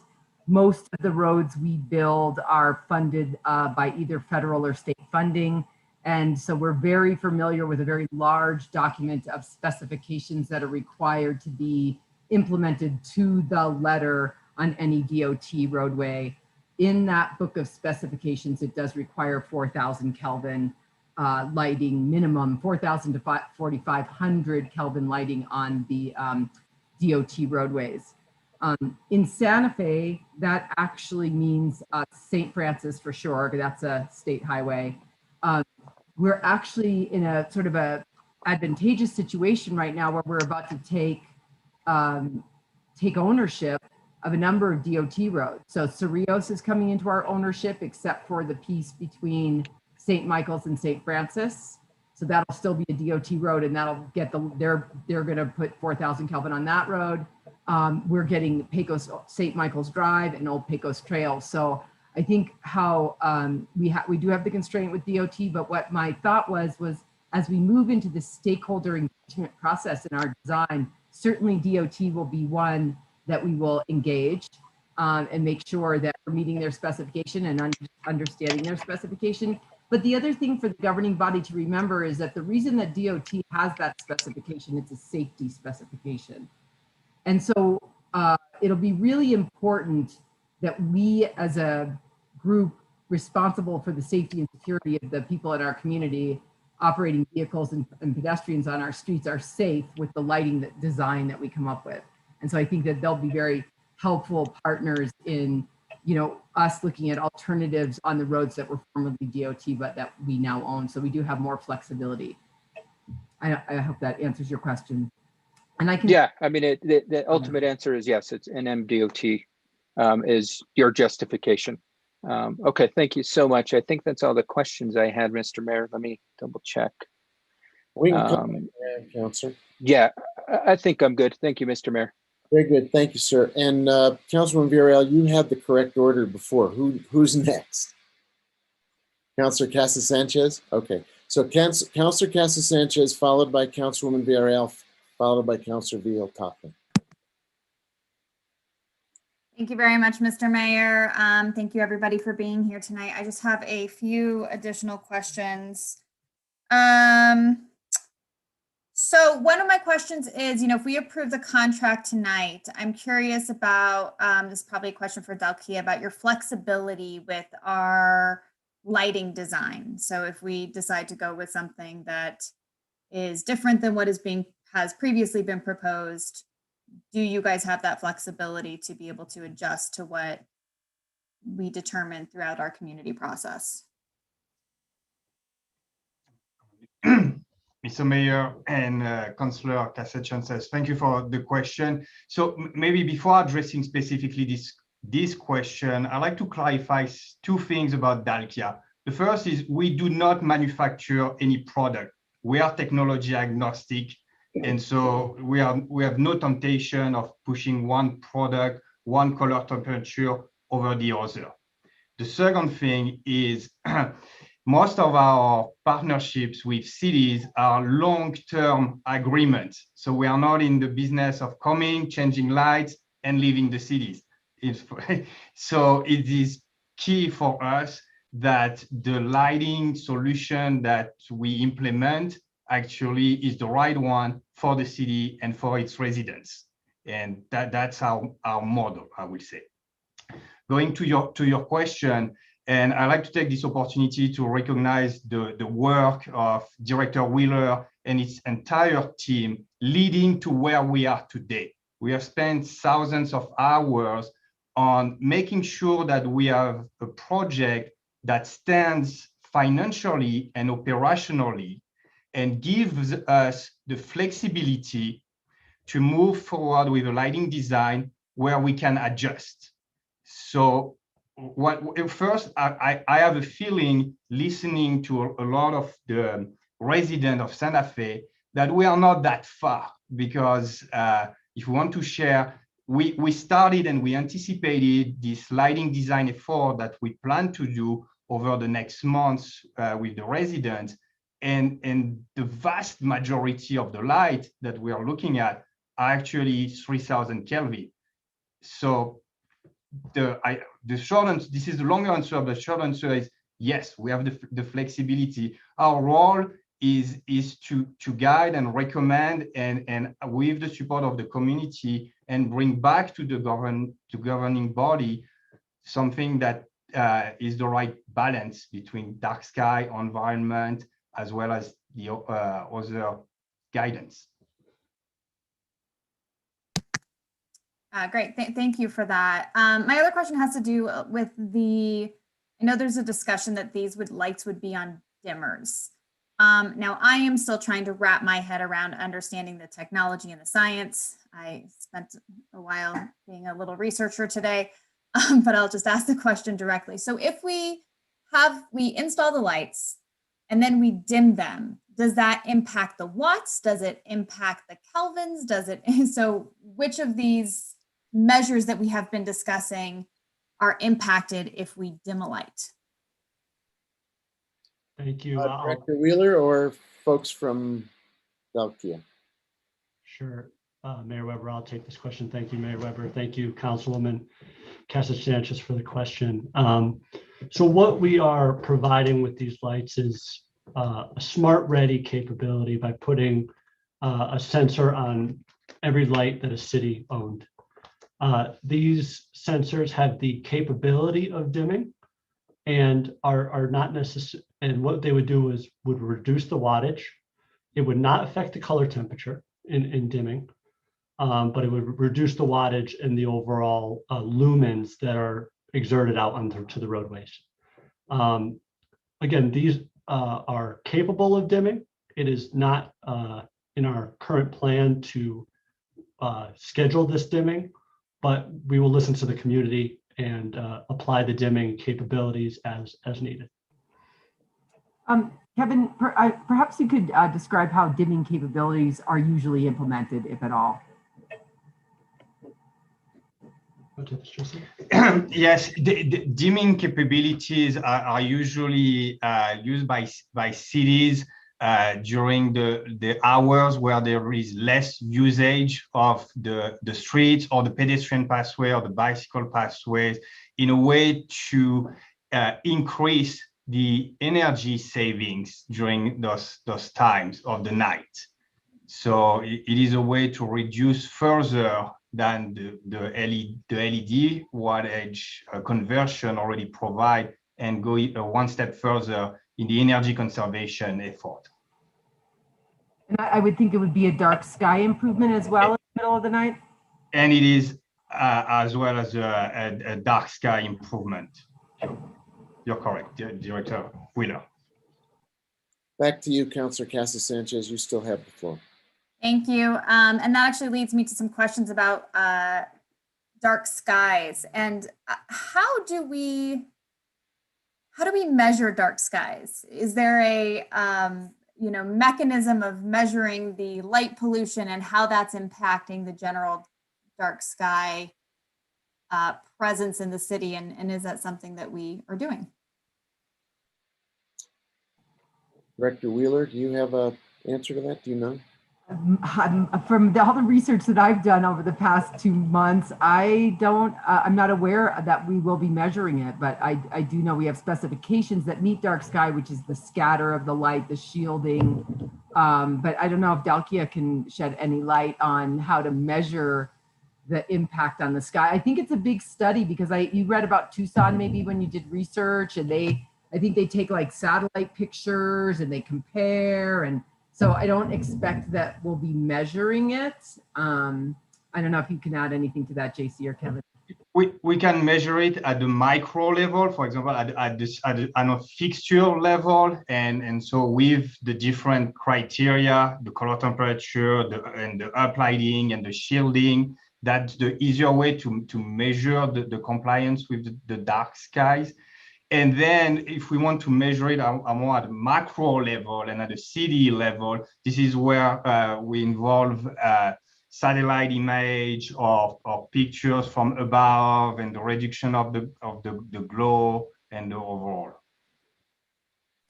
But it does sound like at the micro level, there's also at the individual, you can measure light scatter, correct? Is that right? Am I correct in that understanding? And is that part of this contract? I know that there were a number of measures, and I apologize. I cannot recall if that light scatter was part of that measurement that we are doing. Yes, thank you, Councilwoman. Yes, we have specification sheets in our implementation plan that go over the calculations of uplighting and glare, which all meet the uplighting or the dark sky compliance in those categories, and those can be reviewed, and that's how we are measuring on an individual light basis from a lighting pole perspective. Okay, wonderful. And I imagine that also, Director Wheeler, will be part of the discussion, the community discussion for our lighting design. Is that correct? The night sky performance of the luminaires themselves. Yes, Councilor Casa-Sanchez, of course. Yes, some education about the compliance of the lighting fixtures we're looking at. Wonderful. And then you had mentioned, Director Wheeler, that, you know, part of this is that we are able to draw from the experience that Albuquerque has had. And I am just curious about the interactions that you have had with the Albuquerque team, what their feedback has been, lessons learned that we need to make sure that we're aware of. Thank you so much for that question, Mayor and Councilor Cassett-Sanchez. If I could, I believe we still have Greg Smith with us, who was the Deputy Director of the Community Development Department and was responsible for this project in Albuquerque. Is Greg? Oh, you are here. Fantastic. And perhaps, Greg, you could share some of Albuquerque's experience with us. We had very good experience with the team and with putting up the project. The 4,000 Kelvin were put on the arterial roadways and on the freeways in town. We had much lower, the 3,000 in most of the residential areas, and some of the minor arterials we put into 3,500. After they were put in, to the best of my knowledge, we had no complaints about the color temperature. As far as working with the team, when we initially started, we had a few hiccups here and there were partnerships formed with PNM and with CityLoom at the time, now Dalkia, and we worked through those things. There were things that I think weren't anticipated by any of the parties, and I think Santa Fe will have a great benefit from Albuquerque's experience in that respect. Thank you, Mr. Smith. And I do want to confirm, you mentioned that that you have a range of 3,000 to 4,000 Kelvin throughout the city of Albuquerque, correct? That's correct. Okay. And then you guys have not had any complaints or any concerns about, there's been some expressed safety concerns, some health concerns. I also was reading about wildlife concerns. Have you experienced any of those in your time having these lights up? To be clear, I left the city at the end of the December of 18. So I wouldn't know about since that time, but during the implementation and the early portion of the project, I'm not aware of any. Thank you. I appreciate that. And then Ms. Wheeler, have we spoken with the team that is currently at the city and would be part of the continuation of this project?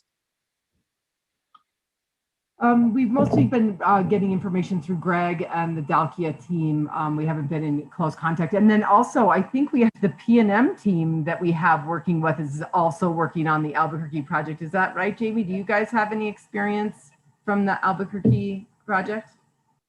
I wasn't directly working with the Albuquerque project, but my colleague did mention that there were very little complaints that came back. If anything, it was some shielding, and we worked very close with Dalkia to make sure we addressed each one of those complaints, and it was mostly the shielding piece that we would work with Dalkia to get those out. Okay, thank you very much. I appreciate you adding that in, Jamie, and something else for us to think about as we move into the community engagement process of this. Let me check out my chicken scratch to make sure I didn't miss anything. Oh, our current lighting levels, where are we? So again, differences between watts versus kelvins. Where are we in terms of kelvins throughout the city of Santa Fe right now, as we have been grandfathered into the dark skies? Have we also been grandfathered into some of the other DOT requirements? That's right. Well, it's a good point. The kelvins of the high pressure sodiums are approximately 2,600 Kelvin. And so it is grandfathered in, and those specifications are for any changes to roadways. So I'm sure they've got 4,000 or 5,000 out on 599. And, but on Cerrillos Road and St. Francis, it's the old HPSs that run about 2,600. And so given that, obviously there's some questions about what type of control we have of state roads, but is there any indication that this is not a bright enough, warm enough, kind of trying to work on my terminology, that it's not a high enough Kelvin that it is potentially causing safety concerns on these streets? Do we have indication that that is the case? That's a really great question. Thank you so much, Mr. Mayor and Councilor Cassett-Sanchez. our performance for crashes on Cerrillos and Airport is not great. And it could be as a result of that. Some studies show that a slightly whiter light gives a 20% better visibility acuity and faster driver reaction time. And so that's kind of my real interest in being really thoughtful about the design here of really balancing safety, aesthetics, dark sky, energy, and just really taking a look at it, because DOT, that's like a nationwide regulation on their part. And they do it because they take highway safety seriously and main road safety seriously. And so I think we should too.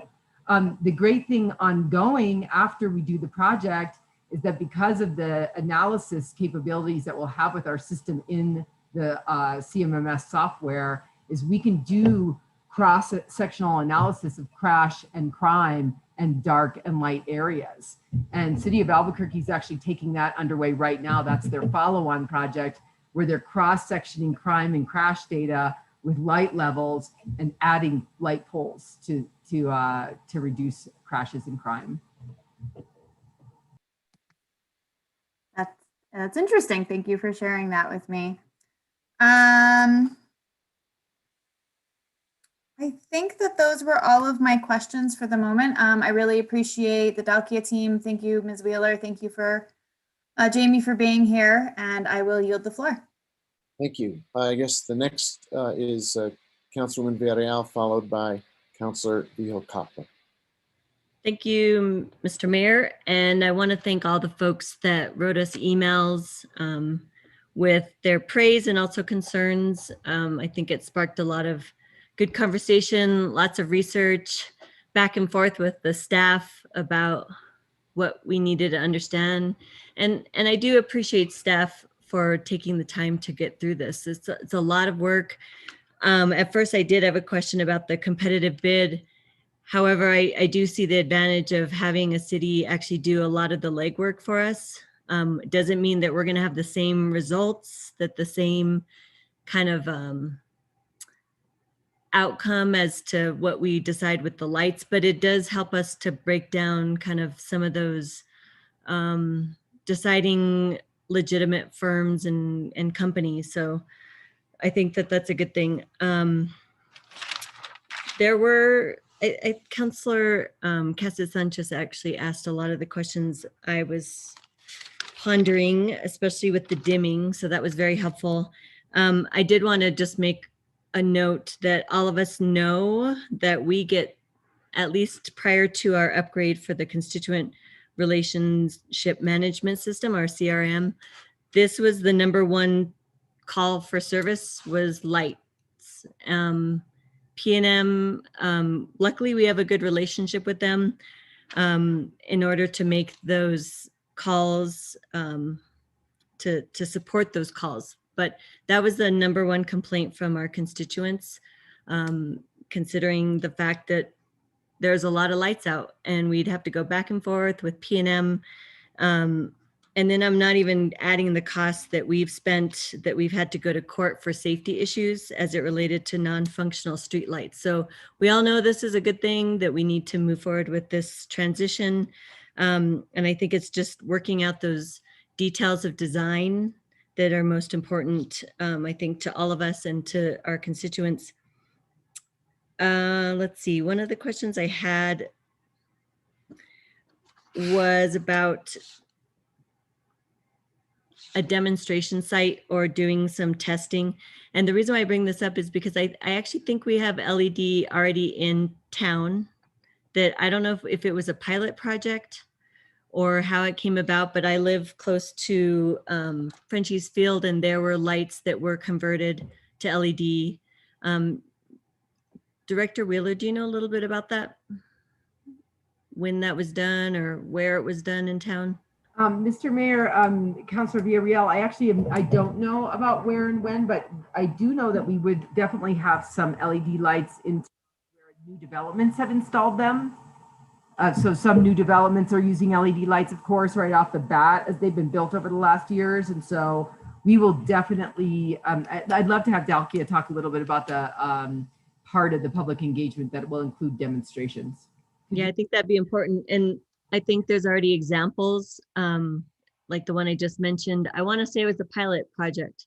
I'm not sure when it happened, but all of a sudden we had LED lights, and this was before my time on council, right off of Agua Fria near Frenchie's Field. So, and they're actually really nice. I have to say, a lot better than the orange, yellow, dreary lights that we have to deal with in our communities, or the ones that don't even function. So I would like a commitment though from the team from Dalkia to tell us about what that could look like in terms of testing instead of doing a full-blown installation. And if there's a possibility to do a demonstration site first. Yes, absolutely, Mayor Weber and Councilwoman Villarreal. Yes, so if the council approved the contract, that will be our immediate next step, is to order the fixture for a pilot, a demonstration, and we will need to work out with the logistics on how to have people coming on site under the COVID situation and the Zoom meetings. Director Wheeler slides, including a link to a very short video on that specific part on how we handled and we did the community engagement and the demonstration in the cities before starting the full-blown conversion. Great, thank you. I think that just would be helpful to see and know, and also know that based on what Greg Smith had said about what they did in Albuquerque, we know that we don't have two big freeways intersecting our city. So of course we don't necessarily need that kind of lighting the way they did. And I think we know that. And so it's not one size fits all. Another question that I got from constituents was about what the lights actually look like. And if you had an example of the fixtures that you all use or would be potentially used in Santa Fe. Yeah. Councilwoman, I'll turn it to Regina. She could pull her slide back up. I think there was an example of the fixture type that will be used for city-owned lights. Director Wheeler, if you. Director Wheeler, do you have a photo? That, something like that? That's it. That's helpful. Those are actually, I think, similar to the ones off of or on Agua Fria. So thank you. Let's see. There's one other question. The dimming question was actually very important to me. I was trying to understand what that looked like. So thank you for clarifying the aspects of that. And I did want to thank, we did get an email from Ruskin Hartley that was executive director of the International Dark Sky Association. And I think it's known, the fact that we even have a dark sky protection ordinance in Santa Fe that's already in place is pretty proactive, I would say, compared to other cities. And that we're looking at these environmentally conscious ways to upgrade, I think is extremely important. The one thing that was confusing to me that we got from emails about different places, and I wanted to ask Director Wheeler about this because she actually did more research. There was emails about, well, Flagstaff had to redo their whole retrofitting of lights. And Director Wheeler, didn't you contact someone at the City of Flagstaff to get more clarity on that? I don't know if it was a myth or something misinformed on internet, but can you explain that to us a little bit more? Yes, thank you, Mr. Mayor and Councilor Villarreal. Some of the links were to articles that were sensationalized and not actually implemented as it sort of seemed to say in the article. And so some of the, particularly in Arizona, there's a couple of observatories there, and those cities that are right next to them, like Tucson and Flagstaff, are working with the observatory. The observatory is actually doing that cool analysis that Councilor Cassett Sanchez asked about, like what is the dark sky impacts. and they're helping them with their lighting design. It's not like a retrofit it all at once kind of a thing. It's more like, hey, let's talk about what we need, what works for the observatory, what works for us. And most of the cities do not specify color in their ordinances. Dark sky ordinances almost exclusively, except in specifically Tucson, really just specify the shielding. But it is about, some of the articles that we got that said, oh, the lights were too bright, you have to change them. It ended up being the wattage was way out of whack for neighborhoods, right? It was a 150 watt light in a neighborhood rather than what we would recommend would be like a 28 watt light.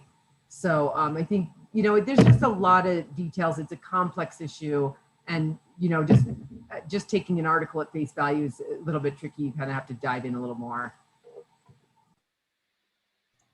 Good to know. There's a lot of information out there. I appreciate that people shared their insights and their expertise, their opinions. So it did confuse the matter for me. I was just trying to dissect things that we got via email. I think those are all the questions I have for now. Thanks for all your work, and I'll yield the floor. Thank you very much. And that takes us to Councillor Vihel-Coppler, followed by Councillor Romero-Wood. Thank you. I wanted to ask, at what point, Ms. Wheeler, do we, at what point in this process do we discuss the 3,000 versus 4,000 K wattage, or whatever you call it? Mayor, Councillor Vihel-Coppler. So the process is to, once the contractor is under contract, we will begin on a detailed lighting design, actually, and engage the public in that lighting design discussion. They'll be doing analysis of if you put all 3,000s, how much light hits the road and does it meet the road standards for the light coverage that we need and safety.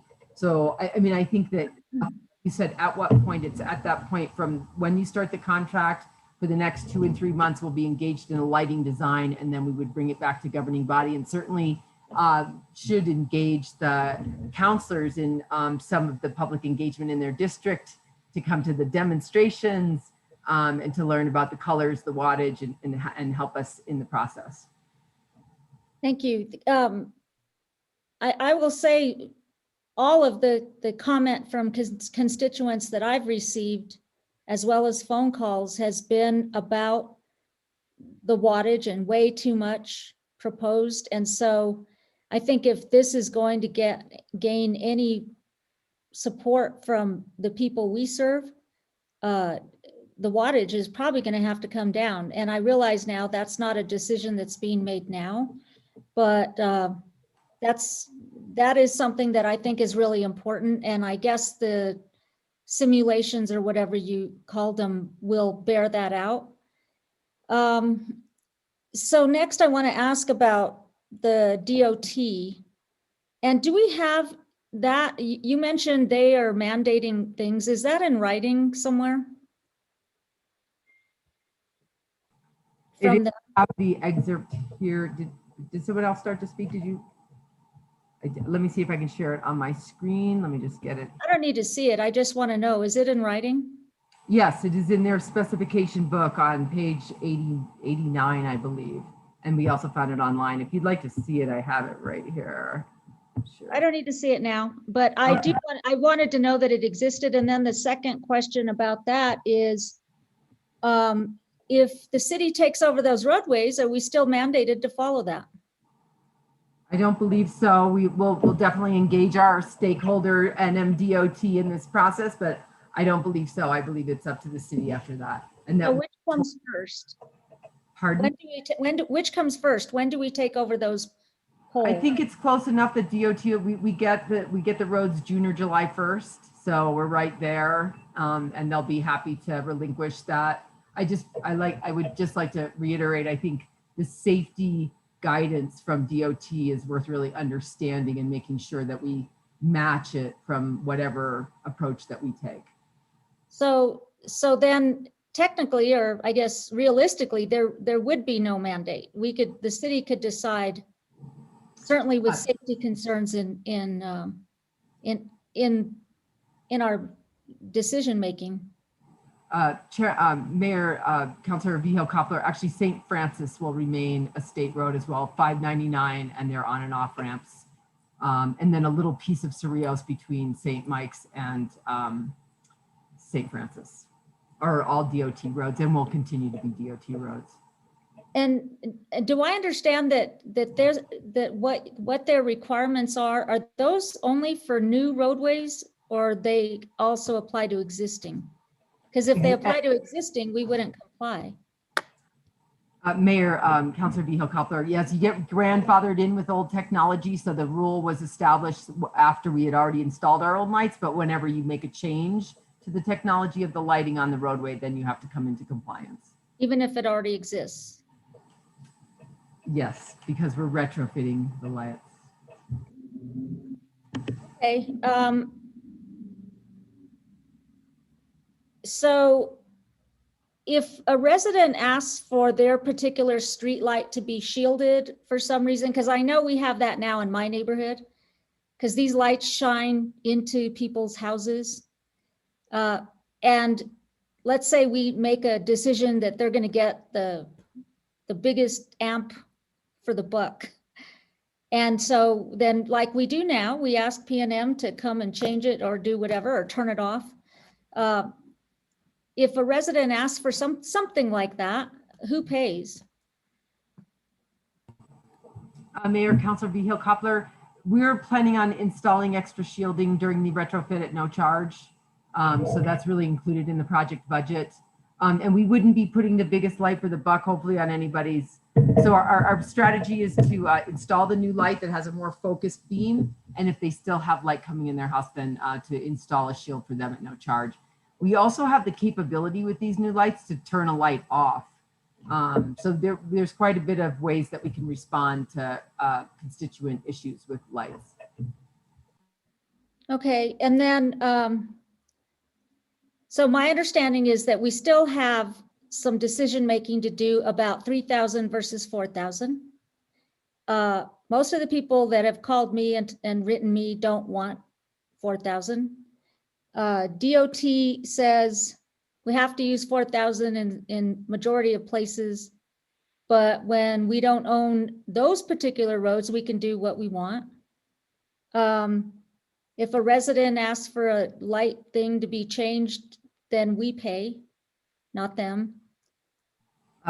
Mayor, Councilor Vigil Koppler, I was saying that the shielding is free. I don't know about the changing of a lamp head, but we're okay. The shielding, maybe the lamp if they're lucky. Okay, then the next thing in looking at this diagram, I guess the poles along that I know are owned by DOT, that it appears they're on this schedule in phase 1 from I-25 Cerrillos Road on up. That those are in this bailiwick of streetlights, right? Mayor, Councilor Vigil Koppler, I'm not, let's see, I think I need to pull up a map. Do you guys know exactly what lights, Kevin, and get off I-25 at Cerrillos Road? Oh, getting off, right. So those would be DOT lights. And are we changing it? They're on this map as phase 1. So are we changing those light bulbs out? Yes, we are. So something that it says in the memo that it didn't say in the presentation is we actually, through an agreement with DOT, pay for all the maintenance and operation of their lights on and off ramps on their roads. So yes, and we have permission from them to change their lights as part of this project. Okay, so knowing that, we also have permission from them to hang the veterans banners. And that's going to be going on during phase 1. And those banners and the brackets are still on the poles, and the banners and the flags are not paid for by the city, they're paid for by the veterans' families. And those are going to be going up probably mid-May. And I want to know, well, first of all, I'd like any contractor who goes out there to change these out to know that those need to be preserved, and there needs to be some agreement that if they break them, they pay for them, because these were paid for by veterans' families, many of whom could not even really afford, but they gathered up their funds to recognize their hometown heroes. So I don't know if you forgot about those banners, but I didn't. Councilwoman Vio Coppler, if you don't mind, I'll take this. I want to thank you for your question. Part of the lighting design finalization is also around the timing of which we do each individual road. So instances of like you just mentioned, where may be a conflict on a road in which banners are hung, we can manipulate our schedule to address those specific instances. And we'll be doing that through community engagement, saying this road can't be done at a specific window, and we're going to be very flexible to accomplish those requests. Thank you. I did look at your schedule, and those banners will be hung the whole time. So your schedule starts sometime in May, potentially, and then it ends in September, assuming everything's on schedule. The banners go up mid-May, and they stay there until after November 11th, which is Veterans Day. So they'll be up the whole time. I just want to make sure whatever equipment you use, maybe has a long arm or something, and somebody who's not afraid to climb out to the very edge. But they do take a bit of space. I'm not going to joke about this. I mean, it is, and there's going to be, in some instances, 3 to a pole and a flag. So you need to probably take a look and, see if you have the equipment to not damage or bother what's there. But the brackets are still there. We left them there so that we wouldn't have so much manpower to put them back up and take them off when they're just fine how they are. So I just wanted to call that to your attention, and just there needs to be some kind of agreement or amendment or something that says if you break them, you pay for them or whatever, because I don't think we want the families to go back and shell out any more money for something they didn't have any control over. Mayor Weber, Councilwoman, we hear you loud and clear. We have equipment that services 50-foot poles, and we deal with obstructions all the time. And we are very cognizant of obstructions that exist. And I agree, we will be very cognizant of anything that's hanging, not only with those veterans banners around the entire city of Santa Fe. Thank you. Then the last question, Ms. Wheeler, is about PRC regulating the rates. How will this affect PRC? Thank you, Mayor and Councilor Vigil Coppler. Thank you for that question. So the rates, and of course we have Jamie Aranda here, who's the new street light and rate expert of the universe. So rate 20 governs our street light rates. And in that streetlight rate, the city of Santa Fe, interestingly enough, pays P&M for maintenance and electricity with the HPS lights. So it's quite a lot. We pay like 14 cents a kilowatt hour, which is a lot for electricity, but it includes the maintenance. When we switch to the LED lights, the rate 20 provides for a different electricity rate of payment, much lower, and doesn't include maintenance. So quite a few things change related to that. And maybe Jamie, if you want to elaborate beyond that, because it also changes our relationship with P&M for the maintenance on their lights. And so you will actually be seeing another agreement come through related to this project, which is the P&M sort of our new maintenance relationship agreement, which basically says P&M won't be maintaining lights, won't be charging us for maintenance, but is available in case we need them. And I think that's sort of the gist of the agreement that you'll see soon. Mr. Mayor, City Councilor Vigil Coppler, thank you for the question. I think Regina covered it perfectly. I don't know, Regina, in the packet was the cost savings sheet in there as well. That will show you the new rates that the city will be paying for the city lights. So it'll have the old rate and the new rate that the city will be on, and it's quite a bit of savings that the city will be seeing based on rate 20, which is the rate tariff that we have for streetlights. And one more question surrounding that. Will it make a difference depending on the 3,000 versus 4,000 Kelvin? I believe it's a small difference. I'm Director Wheeler, do you have the cost saving sheet up right now? I'm sorry. I do actually have it, but I think Dalkia is intimate with this, and so they can take the question. So the PNM rate does not make a difference for the color temperature, but it does make a difference for wattage. And to obtain, to simplify, I would say a complex equation, to obtain the same amount of lumen or light output with a warmer color temperature, we would need a little higher wattage. So that's part of the work that Dalkia will do in the design finalization, is to look at that, but the deviation will not be major, if there is any deviation. So with regard to PRC and the rates, are you saying it makes very little difference on my question was about the color temperature?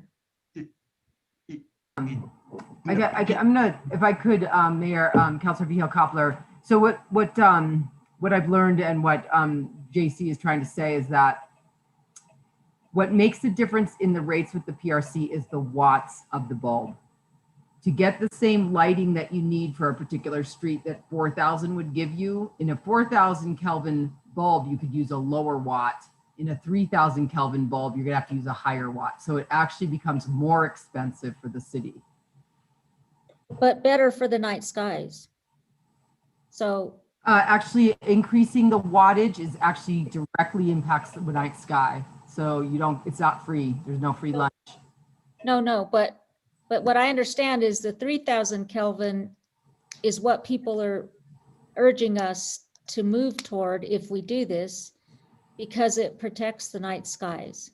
Right, but they're pretending like you could get a 1-for-1. They're not counting the fact that we'll actually have to add poles and watts to do all 3,000. And that's why this lighting analysis is really important, to really get the trade-offs. It's like, okay, how many total lumens are we going to be pushing out of our lights to do 3,000 on this street? And then people will be able to, and the dark sky advocates as well, will be able to say, gee, we think actually less lumens would be better.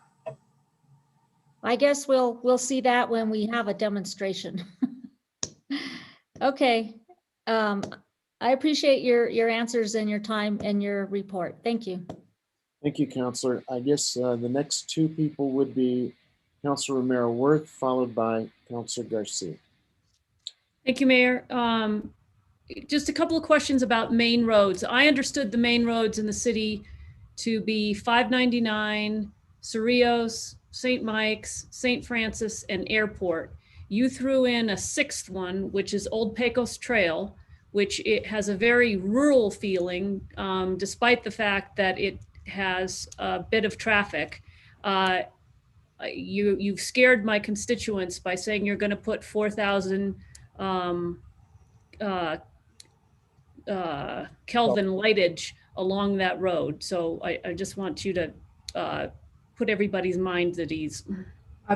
Thank you. Thank you for the question, Mayor. Councilor Romero Worth. Yeah, in fact, we went through with Dalkia, went through the map the other day, and that's a DOT road now, but we're getting that one. So we're not constrained by them, and to keep the character, that's definitely it's a small road, 2-lane. There's no reason to put anything but 3,000 there. Okay, you just helped somebody sleep tonight. Actually, probably a whole bunch of somebody's.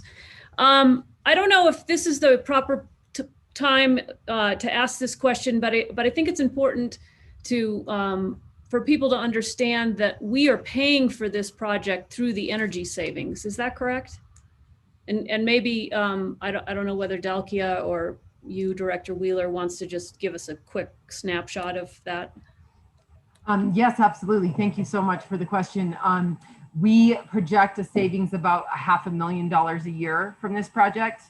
And so for a $3 million conversion, and actually we're paying another, so for a $3 million conversion, it pays back in 6 years, which is incredibly fast, which is why it was great to bundle it with the solar project, and why we were able to go out and get this specific financing that is only guaranteed by the energy savings of the project. So yes, it's a really, really important aspect that the market recognizes these as real savings, as real opportunity to pay off a debt, and it does pay off the debt in 6 years. Yeah, and maybe I can't remember if you're. It's been so long ago now. I can't remember whether your slideshow talked about the. What did you just say? Help me. The rate, just drew a blank. So it's paid back over a certain number of years. Oh, the solarization project that we're also funding through the savings. Did you talk about that in your slideshow? I can't remember. I did not, Councilor Romero Worth. And that project, gosh, I think it's about $600,000 a year of total savings over time. And so, but that has a little bit longer payback period because we wanted to really, what our criteria was for the solar to be financially feasible was a 15-year payback.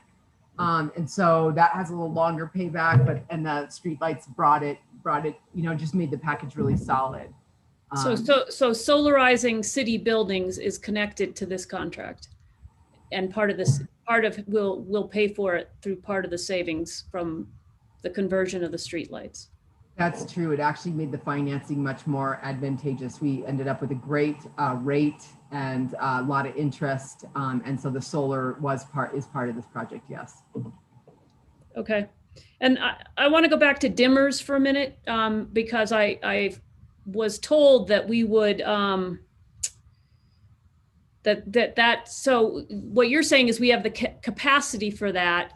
What do we need in order to actually have them? Because that was sort of a selling point, if you will, that we might actually be able to dim these lights in particular places. And just curious if what do we have to do to actually be able to use dimmers, not just have the capacity for them? JC, do you want to take that?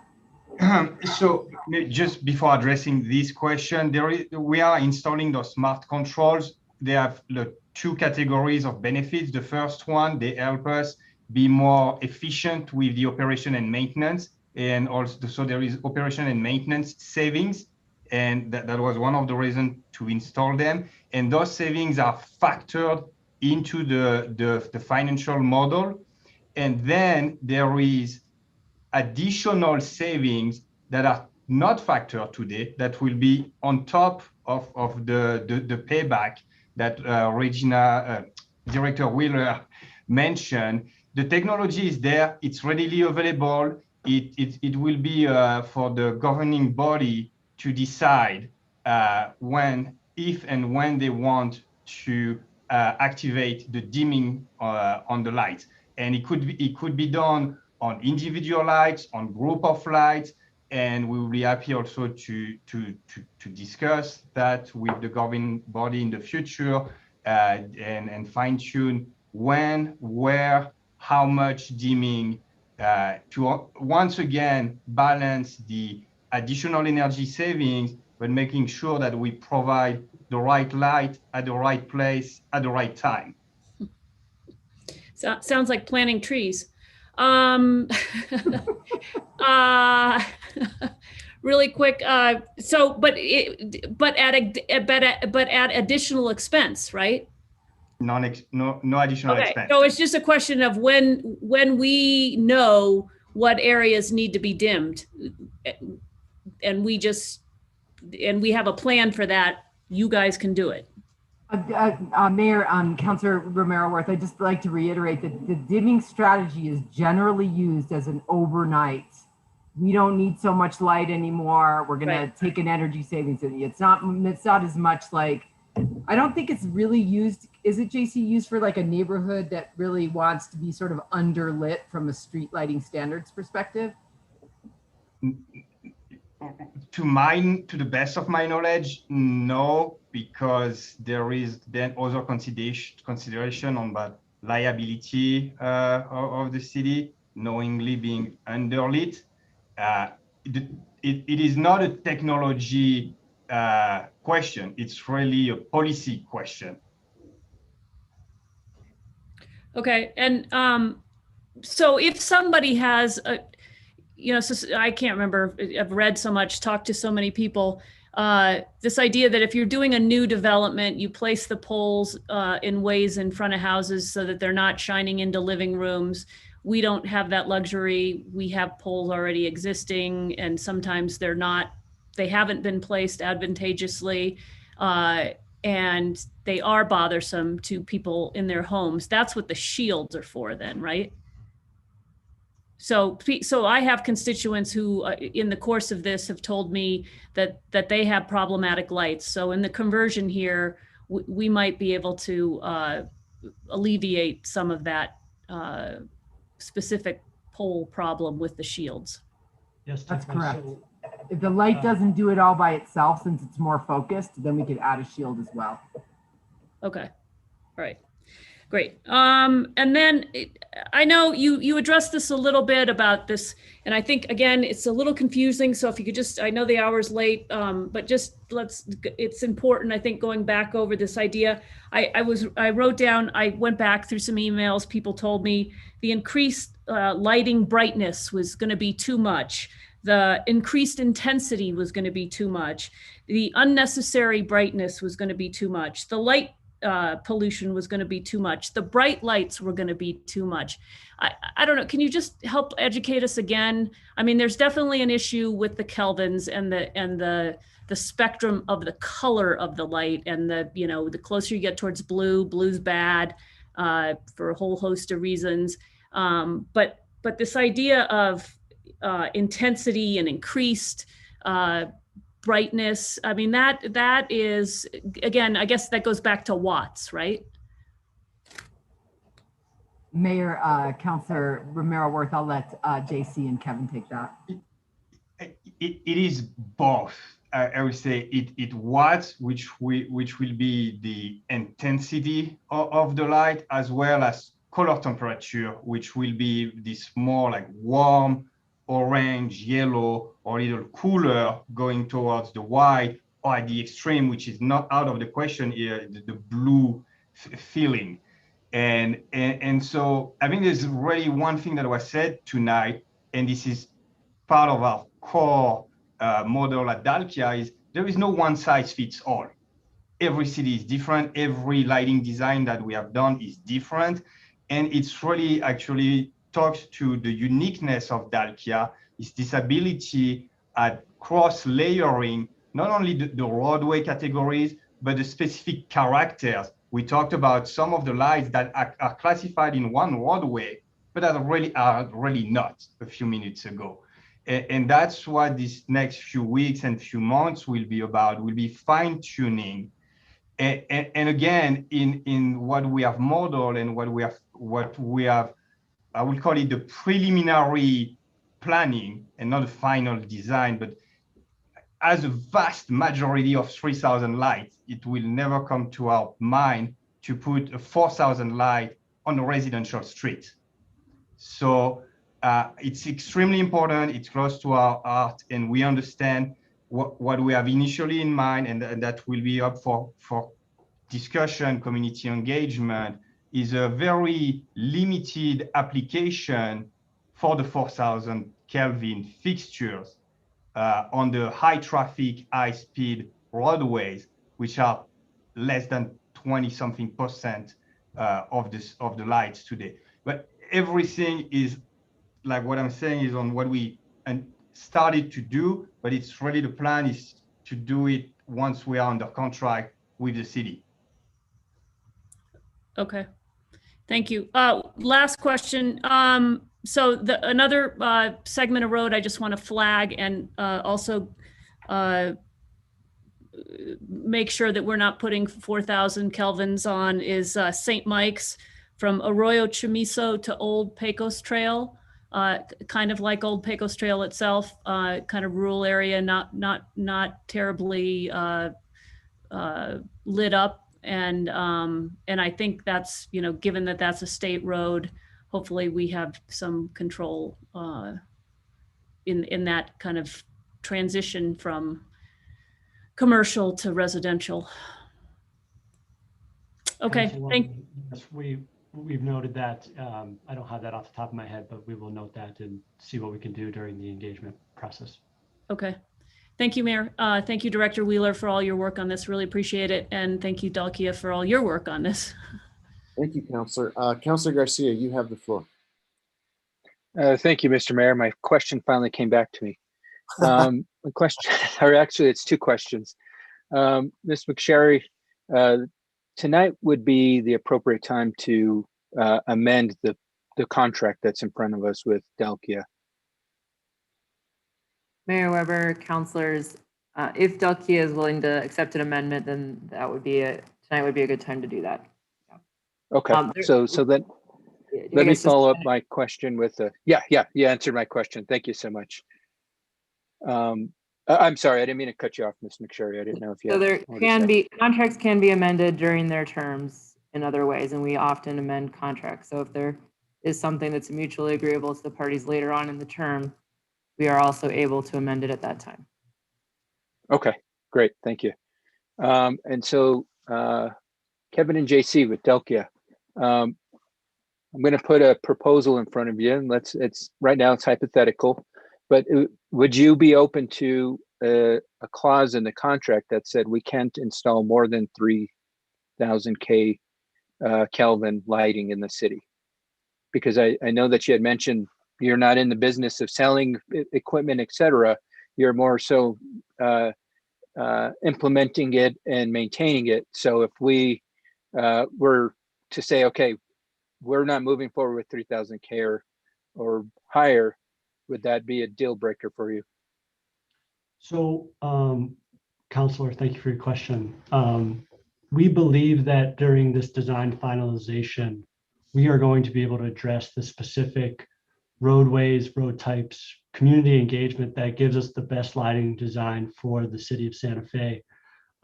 Making a general statement that it all needs to be 3,000 K, I don't think is the appropriate approach, because we're going to have this time to finalize our lighting design that gives the city of Santa Fe the best lighting design we believe possible with community outreach. So if that end of the 3 months comes to the conclusion that 3,000 K is the preferred lighting solution, we would be up for looking into that. But I believe this 3 months 2 to 3 months, like we've described, will give the city of Santa Fe the best lighting design possible. And that may be a mix of 3,000 K and 4,000 K.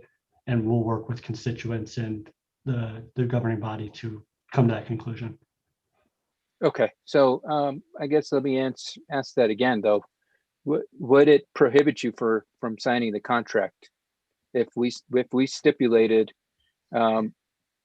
we can work with NMDOT to ensure that we're not held to the 4,000 Kelvin standard? What would, I mean, I guess my question is, we're the purchaser, we're the consumer, and we're the one asking for the product. My question is, so you would not honor our wish to have 3,000 Kelvin or lower? Mayor, I would have a great concern about constraining our contract so that we couldn't comply with DOT. I think that would be problematic for us as really strong partners with DOT. They fund our roads. They help us out in every way. And I just really like to undertake the process of them as a stakeholder, understanding the requirements and the impacts, what might be possible, and really incorporating that into a lighting design rather than having to say that we can't even talk to them about, you know, the options for complying with their regulations. So I guess back to my question, because like I said, there was the hypothetical that we had worked with DOT to get the agreement that we don't have to adhere to the 4,000 Kelvin. My question is, if we move forward with the contract that's stipulated, we're not going to install anything higher than 3,000 K. Would then you as the business agree that you're not going to sign the contract? Mayor, could, and Councilor Garcia, actually, I think I can answer that question positively for you. We have actually discussed it. If at the end of the day, the right lighting design for City of Santa Fe is all 3,000, then Dalkia is ready and willing to implement that. Okay. Well, I guess we'll have to live with that answer then. At the moment, no further questions, but I definitely do have some comments during our governing body debate. Super. Yeah, we will pivot to that in a minute. Councilor Abeyta, your hand is up. We still don't have a motion on the floor. I would point out we're still doing the question part of our process. Thank you, Mayor. I have a question regarding the lighting design plan that is going to come. Will the design plan be specific enough so that we would have a good example of what the 3,000 Kelvins is versus the 4,000? I can tell you that in a lot of the neighborhoods in District 3, a lot of the complaints and concerns I get is it's too dark, especially where there's a lot of kids and there's a lot of families who are outside, especially in the summer. I mean, you go by the Southside Library and the Bluffs and where the Boys and Girls Club is and Swan Park. And I actually get requests for more lights, street lights in Tierra Contenta because it's so dark and there are so many families. So I don't want to commit to a 3,000 Kelvin restriction if it's not going to address the problem that I'm experiencing in District 3 with, such a high concentration of families and kids who like to be out in the neighborhoods in the evenings, especially in the summer. So will the design plan give examples of the difference of how that would light up a streetway or walkways, sidewalks, etc.? Director, would you like me to answer the question? Yes, absolutely. And I understand, I think there is really a focus on the color temperature, but I think it's a great example to say we have different layers, different ways or lever to adjust on the color temperature as well as on the wattage. And really our role is to find the sweet spot that meet the lighting levels, make sure that the people living around those lights feel comfortable, as well as meet the energy savings guaranteed that also are one of the fundamental elements of this contract. So those are simple questions, but on the engineering side, it's always about balancing these lighting levels, energy savings, environment, and comfort of the residents. So those are both threat and concern, as well as opportunities to find this sweet spot. Okay, and they could differentiate from neighborhood to neighborhood, because I know there's other neighborhoods in other parts of the city that prefer the lower lit streets and so as it was in Albuquerque, we would go to different neighborhoods, and sometimes that was I want darkness, and some was I want more light. Right. And we have this example now in the city of Santa Fe, and that's one of the beauty of this lighting design opportunity. And would a 3,000 Kelvin restriction prohibit us from doing that or tie our hands when it comes to that? Or does it have nothing to do with it? It has to do, but it is not a yes or no answer. It has also to see on the balance between color temperature and wattage to meet both the lighting level and the level of comfort. Okay, thank you. If I could add a little bit to that, Councilor Abeyta, it's a great question. And one of the things that a slightly whiter light does give you is better visual acuity, and driver reaction time is improved significantly. So I think not having the tool of being able to consider the different spectrums to meet the different community needs. I'd also like to point out that I don't think we heard from anybody whose top priority was safety and more lighting. And I feel like we didn't get a balanced amount of input, and we really do want to hear from those folks. And so we'll be looking, we'd love to get your guidance on communities where they aren't satisfied with their light now and would like to provide input, because we think we really need to have a balanced input and to make a good decision. Well, and you just reminded me of something.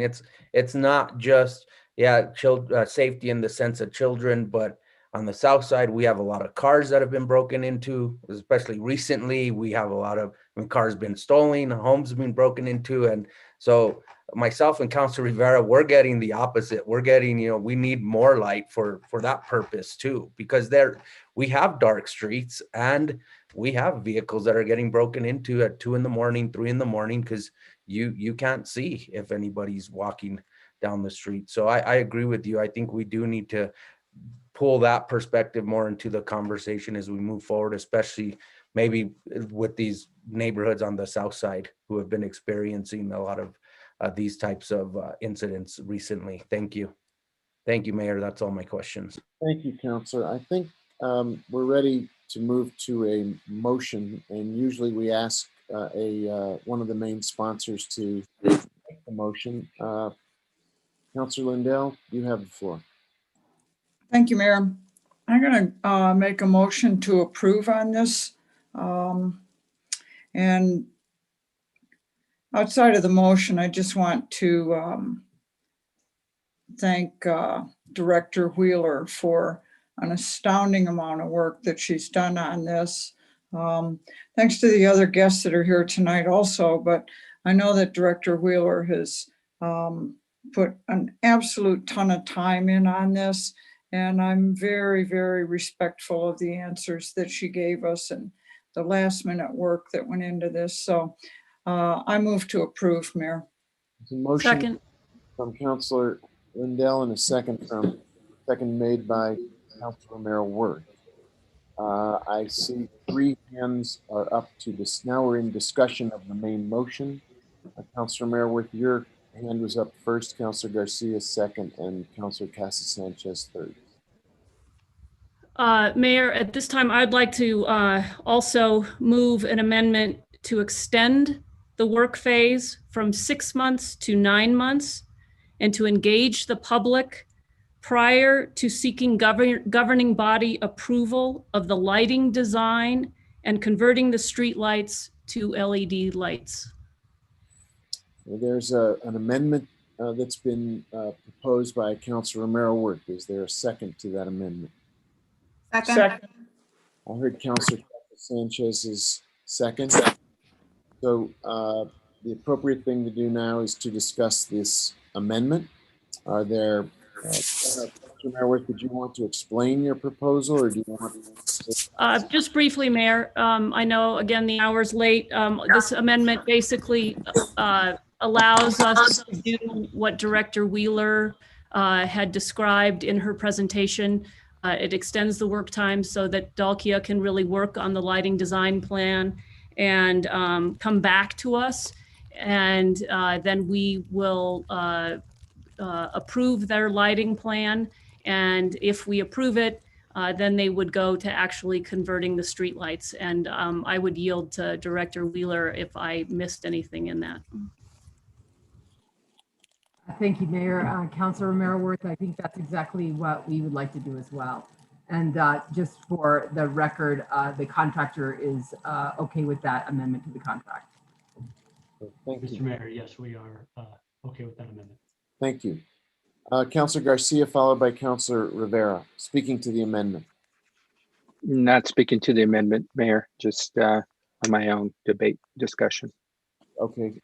Councilor Rivera, speaking to the amendment. Yes, sir. Thank you. I just want to make sure, either from Ms. Wheeler or from Brad in Finance, if this is going to affect the solar portion of what we're trying to do here. So would delay this proposal for a slight delay in the process impact the implementation of this? Great question. Thank you so much, Mayor and Councilor Rivera, for that question. Yes, we did circle back with the financing team. What the mechanics that happen here with the delay is that there is a delay in our realizing savings, which makes our first debt service payment on December 21. We could be a little bit short of savings since we're delaying the implementation.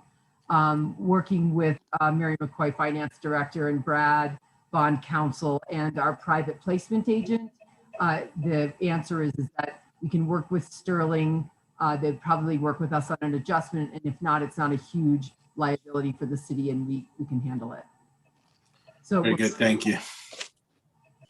Yeah, and Mayor, so I don't have to come back. Just wanted to thank Ms. Wheeler, really listening to constituents and understanding what the issues were, working with Delkia, with PNM, Ms. Aranda.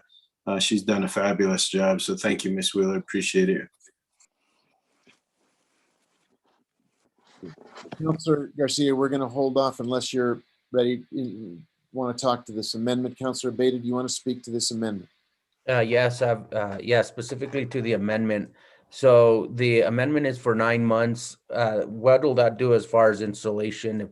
When will we start changing streetlights out? Would that be, what does that do to that schedule? And is there like a month that it would start then in December, January of 2022? You're muted, Director Wheeler. Thank you for the question. Actually, it's really what we're targeting is a 2-month delay in the installation. And so we gave ourselves 3 months because we have put ourselves to the task of engaging the public in a robust conversation, developing a lighting design and bringing it back to the governing body. So worst case scenario, that's a 3-month delay from now. So that's March, April, May, and then 2 months lead time on the equipment. June, July, so we expect to be installing no later than August 1st. Okay, thank you. 4-month installation time. Okay, thank you. Thank you. Are there other questions about this particular amendment? If there are not, I think we should call the roll on this amendment, and then we'll speak to the outcome of that vote, and then go back to the main motion. So, Madam Clerk, could you call the roll on this amendment? Yes, Mayor. For the amendment, Councilor Garcia, Yes. Councilor Lindell, Yes. Councilor Rivera, Yes. Councilor Romero Worth, Yes. Councilor Behill Coppler, Yes. Councilwoman Villarreal, Yes. Councilor Beta, Yes. Councilor Cassett Sanchez, Yes. Mayor Weber. Yes. Motion has been approved for the amendment. Motion carries to amend the main motion. Now we're back to discussing the main motion as amended, and Councilor Garcia, you have the floor. Thank you, Mr. Mayor. And I also want to thank Ms. Wheeler and everybody else that's been involved in this process. It's moving us forward towards a sustainable future. I think we'll see the long-term benefits be reaped, and I'm grateful that we're moving towards this new energy saving source of our lighting. I do have some major concerns in regards to what's being proposed, and with the 4,000 Kelvin lighting in particular. I believe Santa Fe can be a leader and really lead the path in regards to practicing energy conservation, as well as protecting our dark skies. The proposal in front of us not only diminishes our dark skies, but it goes against the American Medical Association standards. They have 3 standards that the American Medical Association has promoted in regards to Kelvin lighting. And first one is it's do it properly and do it in an appropriate way, in a safe way. And I think we're kind of meeting that standard. The second is minimizing the blue light. I think it's been mentioned earlier, blue is bad, and 4,000 K is definitely on that blue spectrum. And third, they promote the use of 3,000 Kelvin or lower. And with what's being proposed, we've got the 4,000 Kelvin. And as we've heard from many of our constituents, that they are totally against the 4,000 Kelvin. There's been even advisories issued that mention that 4,000 Kelvin lighting is dangerous. It's actually not safer. It's actually the light that's emitted is more dangerous for drivers. So I think it's one of those, we have a real tough decision to make, and sometimes making tough decisions leads us down, like I said, the path of being a leader. Currently, across the country, there are 26 cities that light their cities with 3,000 Kelvin or lower. 26 cities in 11 states. So bear with me. I'm going to run through this list with you. And I'm just going to go over some of the cities that have high populaces. In Arizona, you've got Phoenix, 3,000 Kelvin or lower, 1.6 million people that live there. Tucson, 545,000. California, you've got LA. Funny enough, ironically enough, Ms. Wheeler showed a picture of Los Angeles in her presentation. They're 3,000 Kelvin or lower. They've got 4 million people that live in that city. You've got Oceanside with 176,000, Riverside with 330,000, San Diego, 1.4 million, San Francisco, 4.7 million. We've got our neighbors to the north in Colorado. You've got Denver, 716,000. You've got our friends in the islands, Hawaii, Honolulu, 337,000 people take advantage of 3K or lower. New York, Suffolk County, 1.48 million. So we would not be an outlier practicing this. There's been a lot of discussion around the 4,000 Kelvin being a New Mexico DOT standard. I had reached out to our staff to see why and try to learn more about that. I couldn't really get any information. So I took it upon myself to reach out to NMDOT. And I had a very pleasant conversation with our state traffic engineer, Afshin Jian.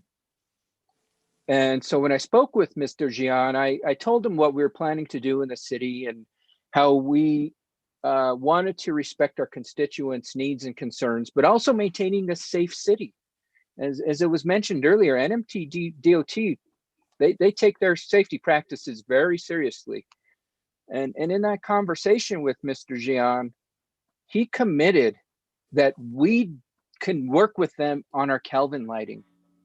He said the 4,000 Kelvin is actually going to be updated. They're going to be updating their books, and they're going to go as low as 2,700 Kelvin. So with that, if we were to commit to 3,000 Kelvin or lower, not only would be a leader in the state, but we'd join those leaders, 36 other cities across the country that are demonstrating safe energy conservation practices while maintaining and protecting our dark skies. And so with that, that's why I had asked earlier, if we can work with our contractors to ensure to maintain a 3,000 Kelvin lighting or lower, we'd be good, because NMDOT right now says they're willing to work with us and they're willing to allow that.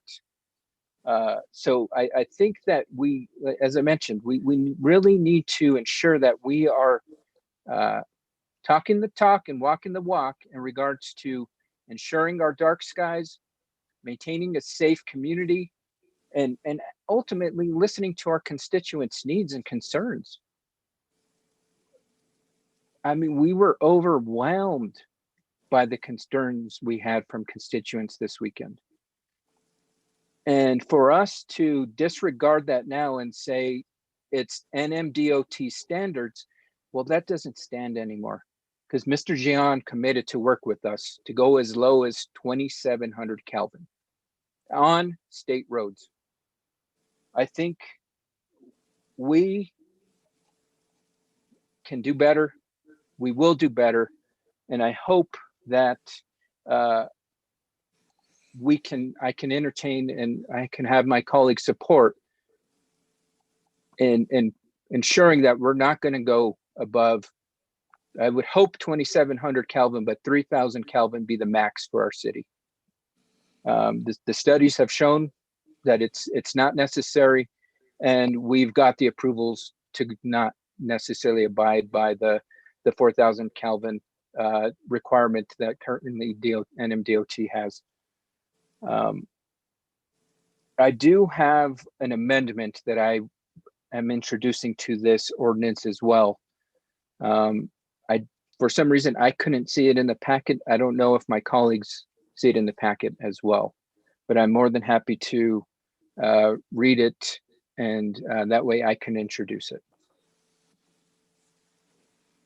I think the best thing would be if you can read it.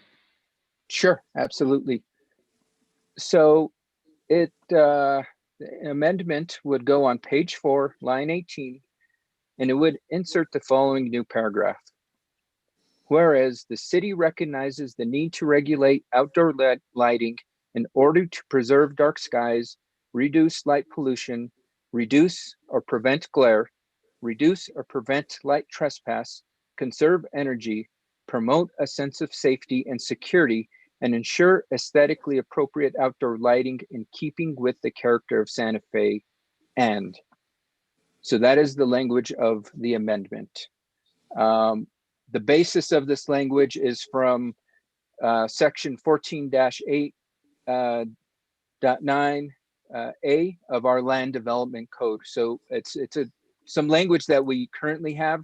I just want to ensure that we're continuing the practices that we currently have in our land code. So with that, I would like to introduce that amendment. There's a motion by Councilor Garcia to introduce that language. Is there a second? Second. There's a second from Councilor Vigil Coppler. Is there discussion on this amendment? I see 2 hands up. I see, and I didn't see which ones went up first. Councilor Casa-Sanchez. Just have a quick question. If this amendment is written, could it please be sent via email, either Ms. McSherry? The hour is late, and having it written would be very helpful for me. Does anybody have it as a? It is in the packet. It's in the packet. It's in PrimeGov.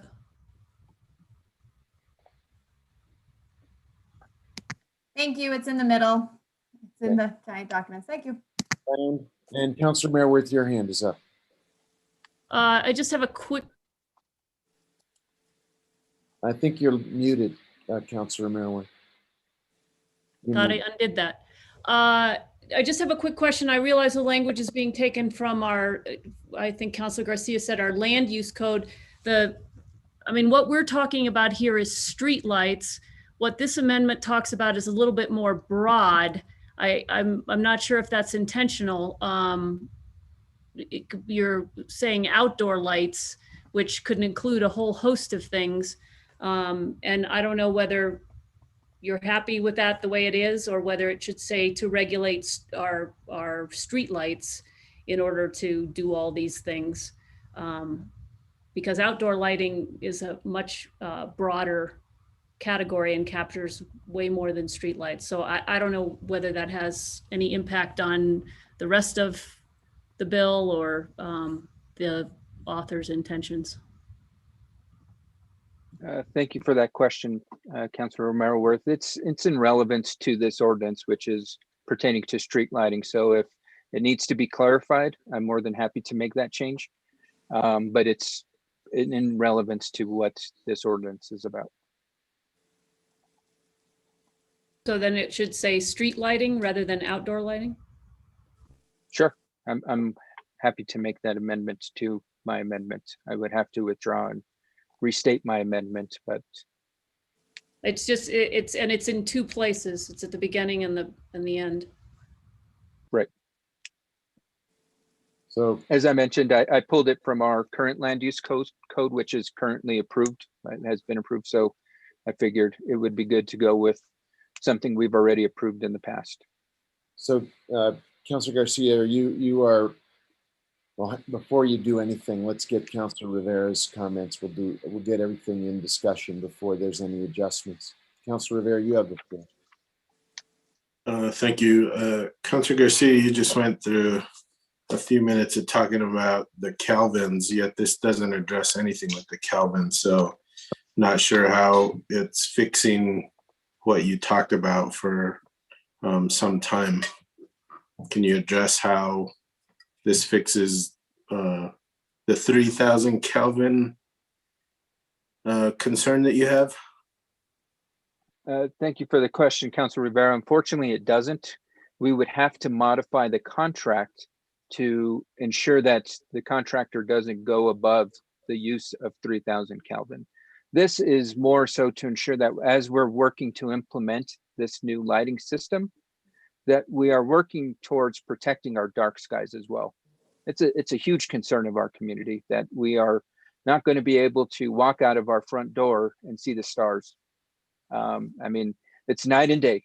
I mean, next time you're in Albuquerque, look up and see how many stars you see. And then when you get home, look up and see how many stars you see.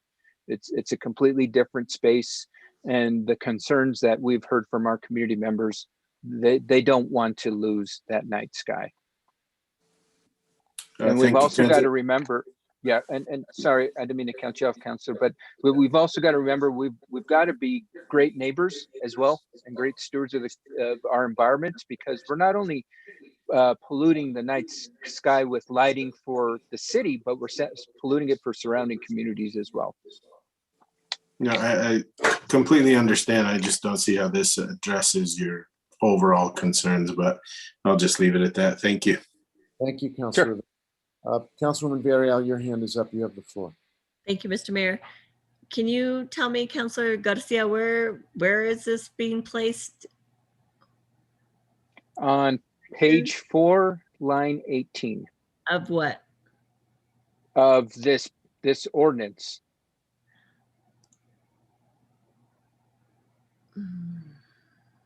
So we're working on two things tonight. We're approving the ordinance, which approves the contract. So the language would be introduced into the ordinance. Okay, let me look at this again.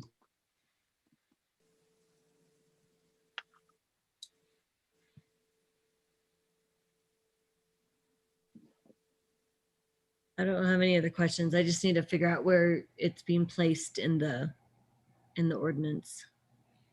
While you're looking, let me follow up on Councilor Rivera's question, just as a matter of clarification. So, Councilor Garcia, what do you? I guess the question that Councilor Rivera was asking that would be worth dwelling on for one more minute. The language is very aspirational. What do you see as the actual consequence of putting this into the ordinance? What is the impact? What does it do? The impact is showing that, thank you, Mr. Mayor. The impact is showing that as we're implementing this new lighting system, we're going to do all we can to preserve our dark night skies. Yeah, that's why it's whereas it's kind of telling the story, and it's not having the immediate action and in the therefore be it resolved section. Yeah, I think I just wanted to make it clarify that it is an aspirational statement. This is something we subscribe to, but it doesn't prescribe any particular therefore. No, it does not. Thank you. Just appreciate your helping me out on that. Any other questions regarding Councilor Garcia's proposed amendment? Now, were you going to make any slight adjustments in line with the concern raised by Councilor Mayor Wirth, or are you content with the way it is? I'm happy to make the slight adjustment. So with that, I'll withdraw my motion to amend. I'll withdraw the second. And then you would like to repropose it, Councilor Garcia? Yes, Mr. Mayor. And so on page 14, line 18, insert the following new paragraph. Whereas the city recognizes the need to regulate street lighting in order to preserve our dark skies, reduce light pollution, reduce or prevent glare, reduce or prevent light trespass, conserve energy, promote a sense of safety and security, and ensure aesthetically appropriate street lighting in keeping with the character of Santa Fe. And got it. Okay, so there's a motion to add that language, and there is a second from Councilor Villal-Capri. Other questions or comment? I don't see any other hands. Could the clerk? Mayor? I'm sorry, Councilwoman Villarreal. Yes. Just quick, Councilor Garcia, can you tell me which whereas it's between that you would add this? I know you're giving me a line, but it's not. making sense to me in terms of where it's placed. I don't have the ordinance pulled up. I'm just going off of the amendment sheet that was prepared for me. I'd have to pull up the amendment. Hold on once. Page 4, line 18. Page 4, line 18. So the prior whereas. I know where. I just want to know what's between it. What's the whereas before it? Whereas the project consists of the installation and maintenance of LED streetlight conversion and routine and non-routing maintenance of the converted streetlights and then. So Councilor Garcia, why did you decide to put it there? Because don't those two whereas need to go together? They're kind of in the same. Councilor Villarreal, that was at the suggestion of Jesse to put it there. I'm happy to put it wherever folks feel it's most beneficial. So if you see a better place in the ordinance for it, I'm more than happy to change the location of it.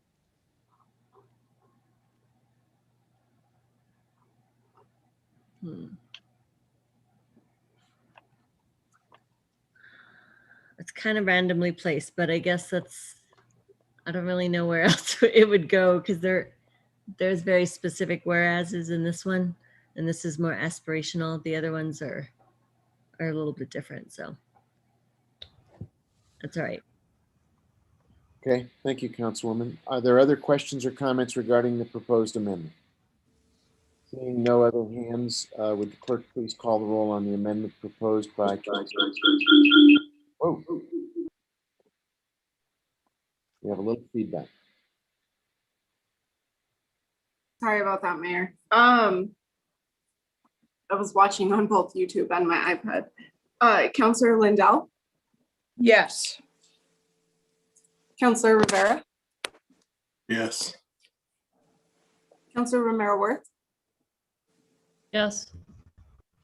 Councilor Vito Coupler? Yes. Councilwoman Villarreal? Yes. Councilor Beta? Yes. Councilor Cassett Sanchez? Yes. Councilor Garcia? Yes. Mayor Weber?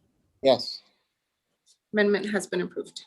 Okay, we have now another amendment to the main motion as amended.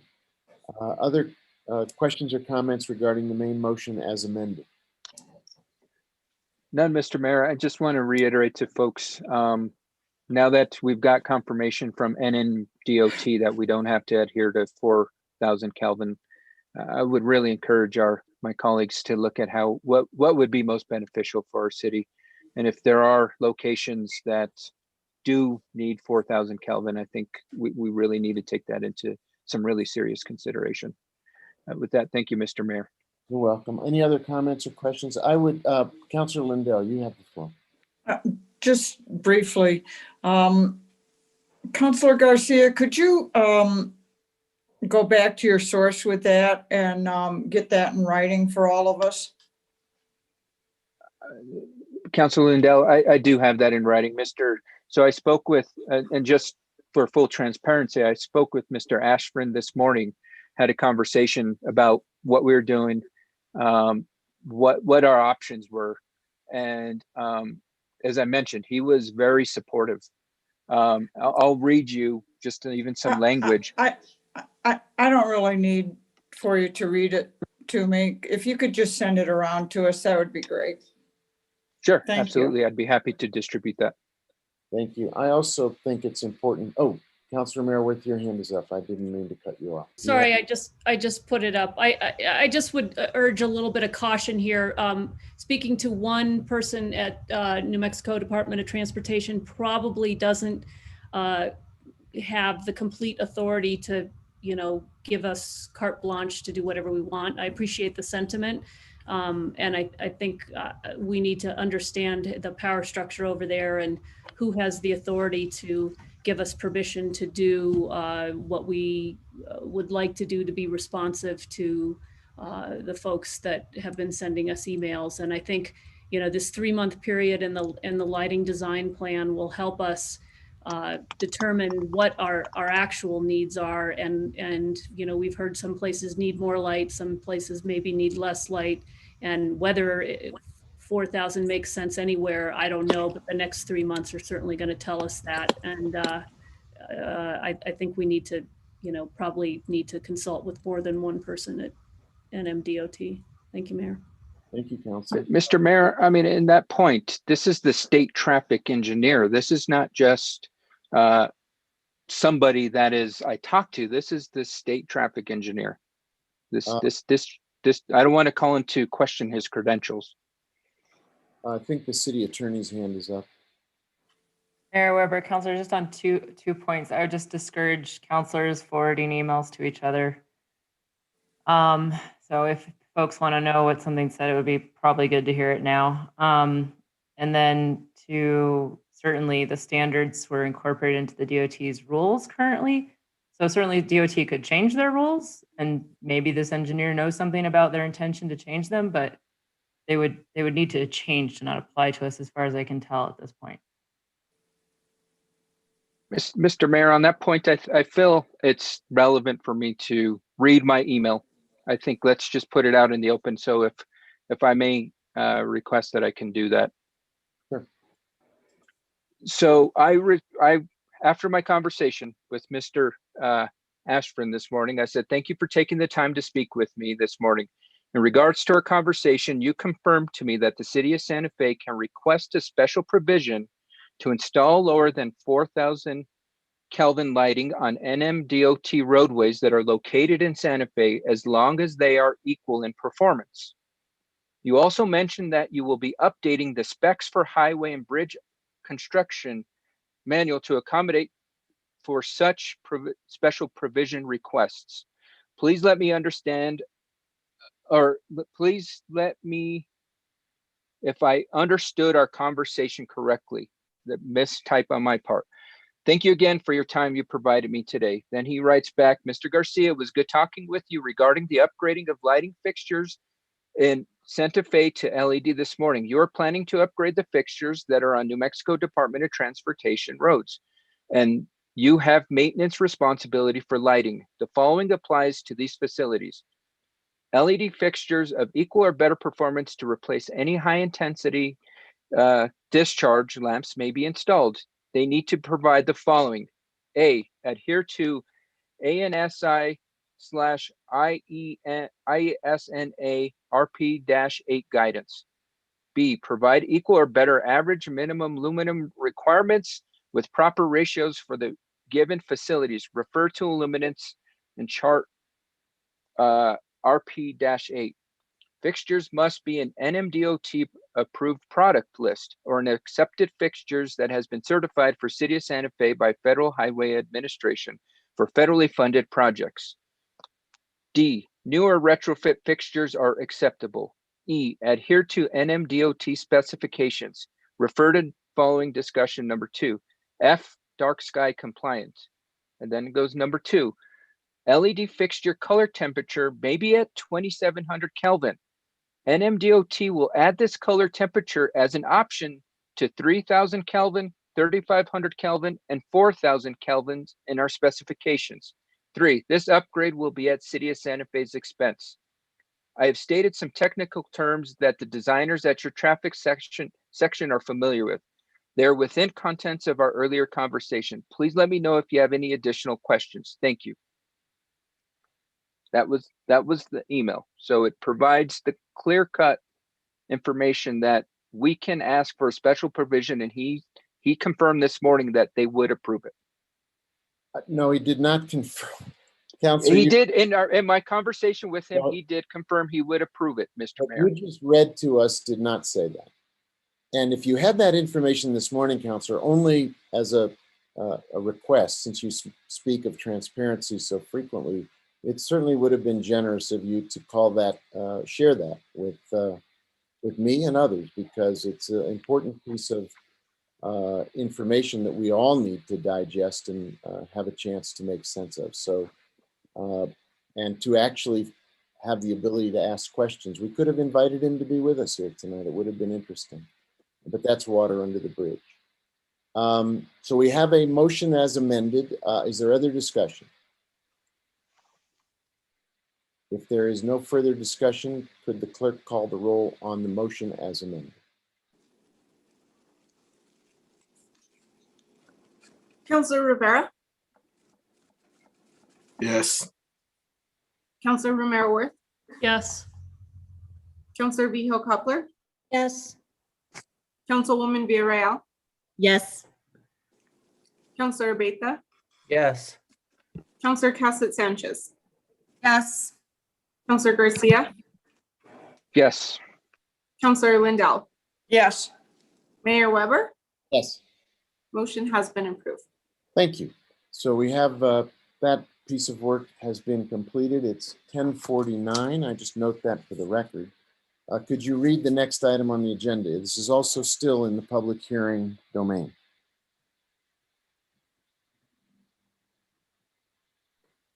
Yes, Mayor, the next item for consideration is bill number 2021-3. It is being brought forward by Mayor Alan Weber, Councilor Lindell, and Councilor Rivera. It's an ordinance accepting investment grade audit report and approving energy savings performance contract with Year Out Energy Services LLC, subject to City Council approval of a separate financing transaction to finance the cost of the energy savings performance contract. Thank you. And we have the same team here to address this as well. Let's adhere to the same process. We have a staff presentation followed by any members of the public who wish to speak to this item as a public hearing. Then we'll go into questions, go to a motion, amendments, and a vote. So Director Wheeler, is this something you wish to address? Yes, it is. Thank you so much, Mayor. I'll keep my comments brief. I think the governing body has seen this project as it has evolved from its original $25,000 appropriation from the legislature, where we had told the legislature we would take this money and combine it with public-private partnership and additional financing to make a bigger solar project. And so what you have before you is about a 3 megawatt solar project, also with a lot of LED lighting retrofits. We can say that with this project, we are solarizing every city facility that is physically and financially feasible. Thank you so much to the mayor and the governing body for your leadership on these sustainability initiatives. It was a #1 request to the legislature 2 years ago, and that started it. And it is really your leadership that is moving us down the sustainability path to achieve our goals. We have Alex Montano from Year Out, Vice President from Year Out here, who's been working really hard in this project for us for almost 2 years now, as well as Karen Gross, who's been the project manager, facilitating all of the many, many steps of the investment grade audit, the design of the solar array. We did do an extra step in this process. So this is a state-defined process. They provide the procurement, they provide the contracts, they provide the steps of the process. They also certified our savings, which made it another very attractive element for the marketplace as we went out to financing. Something I wanted, we added a new step, which was the due diligence phase. So we took a little bit more time before coming to the governing body for an approval to really make sure that these solar projects would be approved by PNM, and they have all been approved for interconnection. So we are ready to construct. And we also took a little bit of time in the due diligence phase, which gave us an opportunity to begin some of the land agreements that we needed for the arrays, as well as all of the permits, so that the project is really ready to go. It's shovel ready. And I think that's the overview that I wanted to provide. Thank you. This is a public hearing. If there are people in the attendees room who wish to address this part of this public hearing item, now would be the time to raise your hand, and we'll do the same as we did with the last one. You'll have a chance to speak to the item if you raise your hand. Madam Clerk, I do not see any hands at the moment.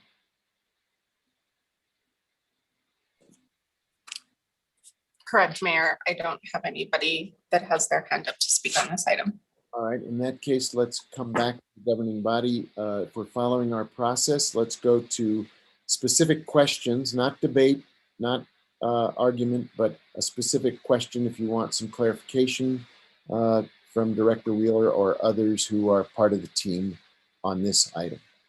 Are there questions on from the governing body for clarification purposes?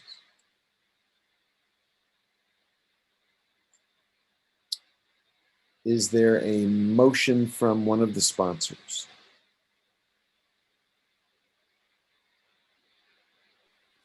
I'll move for approval. I have a motion from Councilor Rivera to approve the item. Is there a second? Second. I see a second made by Councilman Villarreal, and now for discussion. If there is no discussion on this item, can we please call the roll? Yes, Councilor Romero Worth, Yes. Councilor Vihil Coppler, Yes. Councilwoman Villarreal, Yes. Councilor Abita, Yes. Councilor Cassett Sanchez, Yes. Councilor Garcia, Yes. Councilor Lindell, Yes. Councilor Rivera, Yes. Mayor Weber. Yes, Motion has been approved. thank you. And that then leads us to the third of this package. Could you please read that to us? Yes, this item is a consideration of bill number 2021-4. The ordinance would be 2021-5. It's sponsored by Mayor Alan Weber, Councilor Lindell, and Councilor Rivera. It's an ordinance approving the lease purchase agreement and escrow agreement with Sterling National Bank for the purpose of financing the installation of energy efficient measures in city facilities pursuant to the Energy Savings Performance Contract with Year Out Energy Services LLC and the Global Management Performance Contract with Delkia Energy Solutions LLC. And Bradley is the person whose name is on this. Regina or Bradley, do you want to speak to the proposed, to the item that is in front of us next? Brad, why don't you go ahead? And we also have Peter Franklin, our bond counsel, who's been absolutely instrumental in putting this together for us. So the finance department, we've been working with DA Davidson as a placement agent. We've successfully, they put out all of these, both street lights and solar panels need to be, purchased. We've come up with a creative financing scheme that does not utilize GO bond or GRT bond. We are financing this entire project with the energy savings. We looked at both a 15 and an 18-year lease agreement. We ran this through our municipal advisor, Hilltop Securities. Excuse me. And we looked at Sterling Bank was the first choice, both in the 15 and 18-year category. And then we evaluated which would be a better financial decision, a 15-year lease or an 18-year lease. And when you look at the repayment schedule, nearly a third of the payment is made in the last 3 years. And given the finance department's understanding or expectations of interest rates, inflation over the next 18-year period, we think that inflation is going to be higher in the future. We think interest rates are going to be higher in the future. And therefore, the net present value difference between the 15 and 18 year was $150,000 on almost a $20 million deal. And we firmly believe that we would make that $150,000 up in inflation or other costs, because money will not be worth what it is today, 18 years from now. So we can say that with almost certainty. And so we've done our work.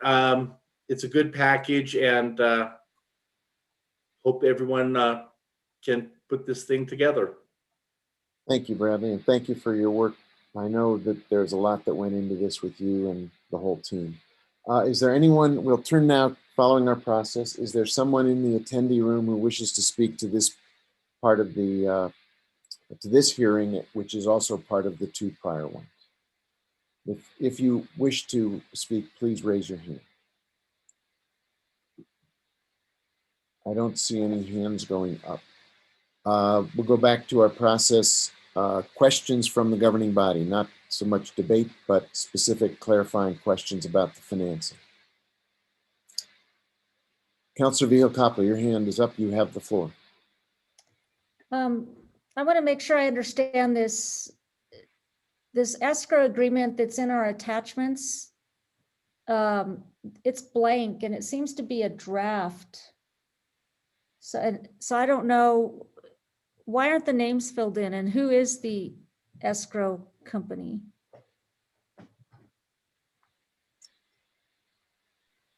The escrow company is going to be Sterling Bank.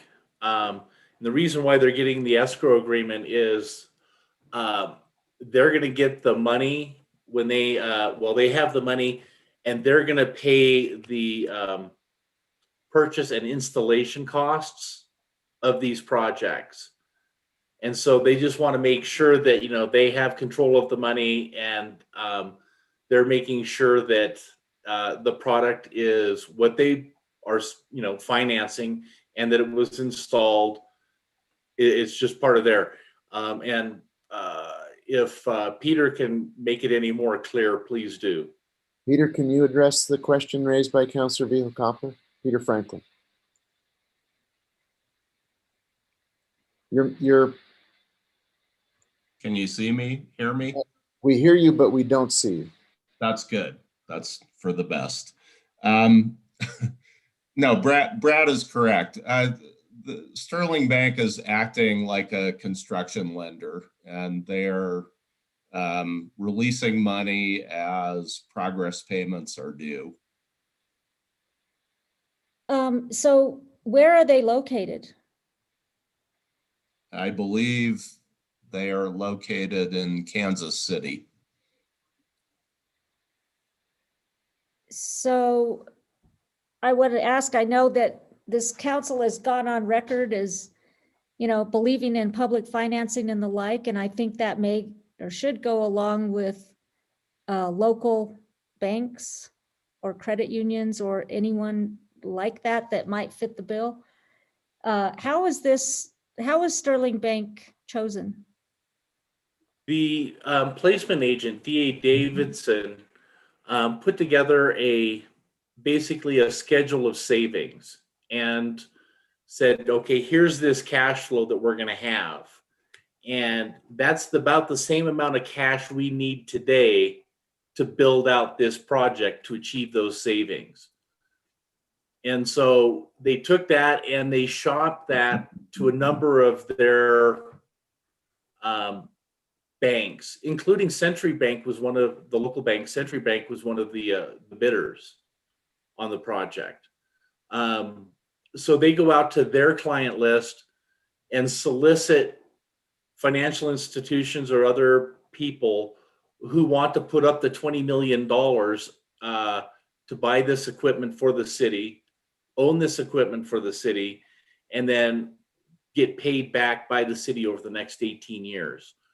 We had 3 firms, banks, submit bids for the 15-year, and we had 2 banks, financial institutions, submit for the 18-year. In both circumstances, Sterling Bank had the lowest interest rate. And that was the determining factor on which one we chose, was who was going to give us the cheapest money. And where was this advertised? D.A. Davidson, as the placement agent, went out and solicited bids. This was not advertised. Well, where did they solicit these bids? That is a question I'd have to ask DA Davidson. Typically, they have their own. They've built a portfolio of clients who like to invest in these types of projects and these types of debt instruments. And so they shopped their, they solicited their best people who come out and bid on these things. There was a request that they also solicit bids from New Mexico banks. How about credit unions? I'd have to ask them. It's a little bit too of a esoteric transaction for a credit union. I'm not so sure about that. What is the asset size of Sterling Bank? I don't know. How about Mr. Franklin? Peter, do you happen to know the anything more about the qualifications and scale of Sterling? Well, I don't know specifically, but Sterling has done a number of New Mexico transactions over the last 5 years, similar lease purchase transactions, which are, they're private placements, they're not publicly marketed. And, they look closely at the credit of the lessee, which in this case is the city. So they have experience with this type of deal. Well, I ask these questions because I have fairly good knowledge of credit unions in New Mexico, and I can tell you that this is not a project that, well, that could, probably some would not be interested in, but some would. And when you choose local, as I thought this governing body professes, there's an opportunity here to do that, and it doesn't seem like that was done. So I just wanted to make those points. Thank you. Counselor, are you still on the credit union board, just out of curiosity? I choose not to answer that question. Thank you. Okay. Councilwoman Villarreal. Thank you, Mr. Mayor. So does anyone know if Albuquerque used the same financial institution for their lighting retrofit? Mayor, Councilor Villarreal, I do know the answer to that. Actually, City Loom financed the lighting retrofit. So they had the contractor finance the lighting retrofit, and we did explore that in the beginning with our contractor, but we knew we could get better financing in the marketplace. So Albuquerque had who do the financing for them? City Loom, which is Dalkia. Dalkia was formerly City Loom. The previous name of Dalkia was City Loom. Oh, right. Okay. Yeah, I was thinking about this, like this project actually would be ideal if we had a state public bank, but it's going through the legislature and it's not approved yet. But these are the kind of things that we could see this kind of funding being circulated back into the community. Yeah, I've always been curious about credit unions and the capitalization aspect for this type of loan, but I don't know enough about it. And sometimes I feel like the usual suspects get told about these things in these project financial options or financial opportunities. And so the smaller partners, the smaller potential partners get left out. Except we're not in this conversation, so we get to be told what's available to us in this particular option. That's all. Thank you. Thank you. Other questions about the financial package? I don't see other hands. Is there, from one of the sponsors, is there a motion? Move to approve. Councilor Lindell has moved to approve. Is there a second? Second. Councilor Romero Worth made the second. Is there further discussion? Could the clerk please call the roll? Yes, Counselor Behill Coupler, No. Councilwoman Villarreal, Yes. Councilor Beta, Yes. Councilor Cassett Sanchez, Yes. Councilor Garcia, Yes. Councilor Lindell, Yes. Councilor Rivera, Yes. Councilor Romero Worth, Yes. Councilor Vihel Coppler. Oh, sorry, Mayor Weber. Yeah, she already told you once. Yes, she told me no. I am voting yes. Motion has been approved. Thank you. Thank you, everybody, for your very great work and patience and diligence. And as has been said by many of my colleagues on the governing body, we got a lot of emails, a lot of inquiries, a lot of input. I have to say, Director Wheeler, at no time did I ever see you adopt a defensive or protective posture. You engaged with everyone with great grace and with great understanding, and you sought to answer every question, never deflecting, never attempting to argue, but always providing factual answers, sharing what you know, and being transparent. I think you really were exemplary in the way you responded over a sustained period of public engagement. And to the public, thank you for your engagement. A great deal of interest and commitment. Councilor Vihel Coppler, your hand is up.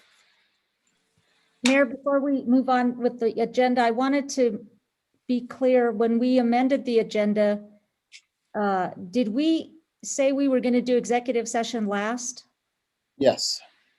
So all of the communication and everything will go before that? Correct. Okay, thank you. And we'll have to see if we have how we're feeling as we approach the cutoff time of our meeting. It's now 10 after 11. We do have some additional work to do before we would even get to the executive session. And we will probably have to extend our meeting past our usual cutoff time. I believe our next item, if we go back to where we were, is the matters from the city manager. Mr. Mayor, I have no items at this time. Okay. Matters from the city attorney. For councilors, other than the executive session litigation update, I have none. Your voice just went off, Darth Vader. I wonder, it is 11:11. I don't know whether the executive session is something that the city attorney would advise us is explicitly essential that we take on tonight. We still do have communications from the governing body as well as any matters from the city clerk. Mayor Weber, councilors, it's up to you. There are updates. There's no decision pending at this point. There is update on potential negotiations. Why don't we go forward with what we have to get the council on record after we do any matters from the city clerk?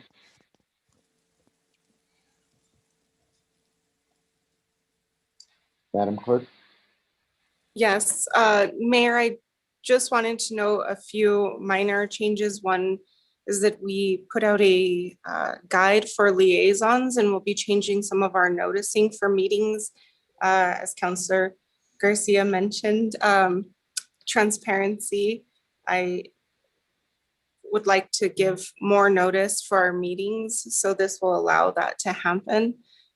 We've also been putting the public hearings, the upcoming public hearings on our agenda to provide constituents with advance notice. And I would like to commend my staff. The first contracts have been posted online and are now available for public viewing. So just a few items, and that's all I have. Thank you. In that case, let's go to, we'll go just from council member to council member with opportunity for communications from the governing body. Just in the order in which you appear on my screen, Councilor Vihel Coppler, you have the floor. Thank you. I think something that's been on most everybody's mind, and I'd just like to flat out ask where the statue of Don Diego de Vargas is.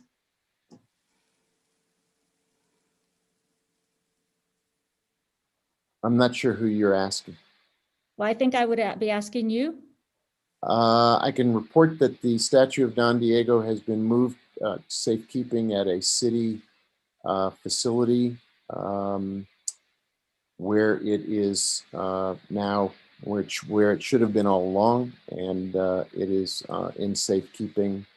It is not any longer out with the individual who had been keeping it for us previously. Okay, thank you. And I also wanted to mention the late audit. And I want to refer to an email that we received today at 3:47 p.m., which I feel is a bit disingenuous. It doesn't really state that the city audit is late, 3 months plus.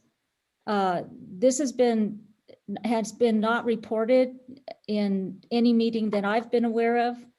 There have been opportunities to state something about this. I learned of this from the exit auditors at BDD late last year. And I also sit on SWAMA. I learned about it at our SWAMA board meeting. And the reason is that those exit auditors are different from what the city auditors are in some cases. And because of that, we were told by those auditors that both BDD and SWAMA would also have the same finding because those audits will be late. And the spin that was put on this city notice that we got at 3:47, I think is not transparent. I feel like it's somewhat of a cover-up, and it doesn't get to the root issue. And there are many cities across this state who also were impacted by COVID. And I don't think they're blaming COVID. And I think it's about time that, we report correctly, accurately, without misrepresentation. And I thought it was the third year of us being late, but it certainly is the second year. And I'm not sure that COVID is 2 years old. But I'm mostly concerned because there's been no transparency to this governing body that we had to hear it from the state auditor last night. We didn't hear it from anyone on this governing body that could have reported it. I know that I have sat in on some finance committee meetings and I have not heard of it in those reports. And I think it's almost worse when you delay something as important as this to a governing body that we should be the first to know. We shouldn't be told by the state auditor. And I think that's a miscarriage of just what our roles are. And I don't want this to go unsaid because it's really important. And without having any, there's no opportunity to ask questions about it. We just, heard it slam dunk. And that's the worst way to hear something like this. It's concerning and it's very serious. This is a serious matter and it affects people, organizations other than city council. And to put out a news release like we just got, just adds insult to injury, I think. And I just wanted to make my thoughts known about it.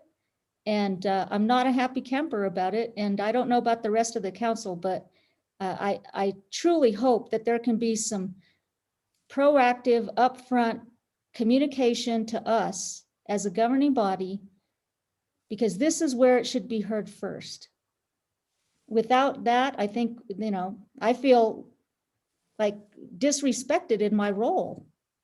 And never do you want to hear an outside firm or organization telling you something that you should have already heard.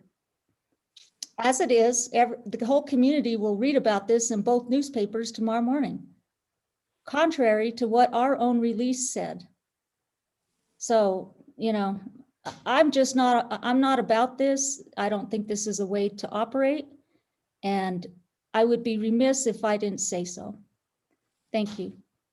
Thank you. Let me double check. If we're going to go past 11:30, we need to be on our game. It is now 11:18 and we have a few more, well, 7 more folks to speak. Is there a desire to go beyond 11:30 tonight? Yep. Okay, could we get a motion to suspend? Motion to suspend the rules. Second. Is there a discussion of the motion? If not, could we call the roll so we can go beyond 11:30? Oh, Councilor Casa Sanchez, is your hand up? Yeah, sorry, I couldn't find my electronic hand, so I used my real ones. I'm curious about our executive session and if it is something that does need to be dealt with this evening, or if it is something that could be pushed off to the next session, because that I think impacts.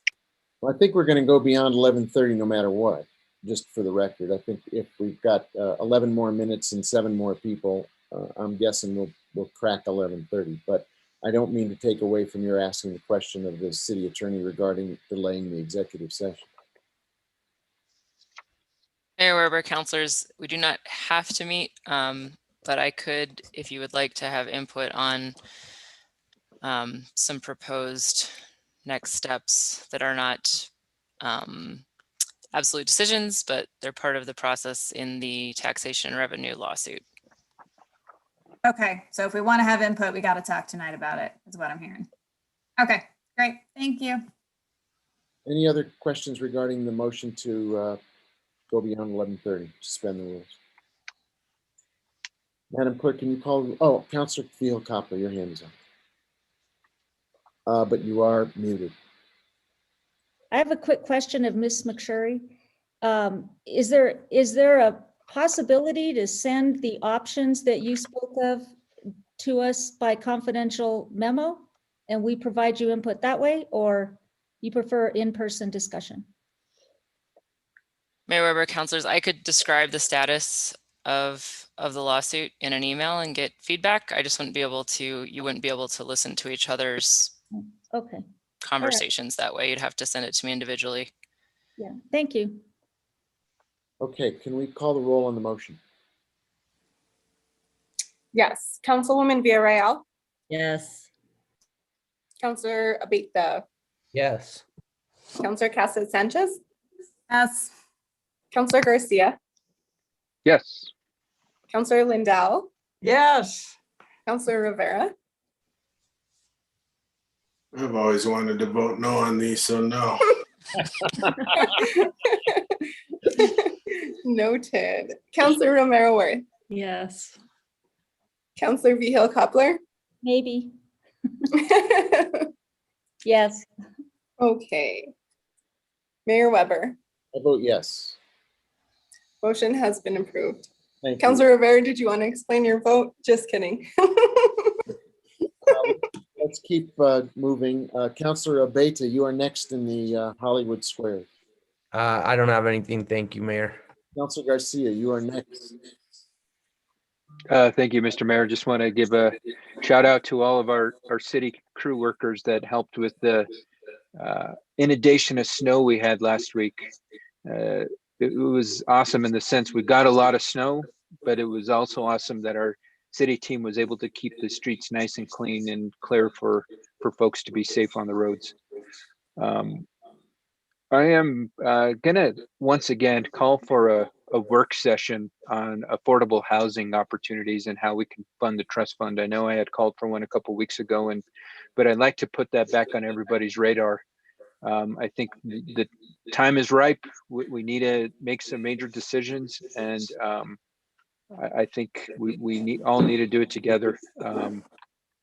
I think I told Mayor Weber this in a conversation last week. I see us all as individual parts that where we form together. We form together like it's this guy named Voltron. I don't know if you guys know who Voltron is, but it's individually they come together this like complete and really make some major things happen. But I think that's what we need to do in sense of affordable housing. Let's get together and figure out some great sustainable solutions to figure out how to fund the trust fund. I do want to reply to the comments that was made earlier in regards to the email I had from our state engineer. I felt that was really out of line in the sense I had reached out to one of our staff members when they told me that the 4,000 Kelvin was, and to use their words, it was non-negotiable. And so they didn't want to reach out. So I took it upon myself to reach out this morning, had as I mentioned, a great conversation. And I didn't receive that written confirmation back until right before our meeting. And so it's hard for me to share that, one, in a transparent manner when we're held by Open Meetings Act. And two, I felt it was probably best to be shared in the meeting, because that way everybody knew. And that there's no great time to share that information in that sense. So I was really disappointed in the slight that was pushed in my direction. With that, I will encourage us all. I mean, I know that there was other comments pushed in my direction earlier. We've got to understand there's situations that happen before us, and we all got to ensure that my comments earlier were not made to slight staff by any means and put them in any place, but we've got to ensure that we're doing everything we can to protect city business. And I found it, again, unfortunate that there was passive aggressive comments passed in my direction. It was not ill-intentioned. It was more so around how we want to move forward with business. So with that, I will always work with everybody. My hand is always extended to work with each and every one of you. And I constantly look forward to working and collaborating with you all. So with that, no other comments, Mr. Mayor.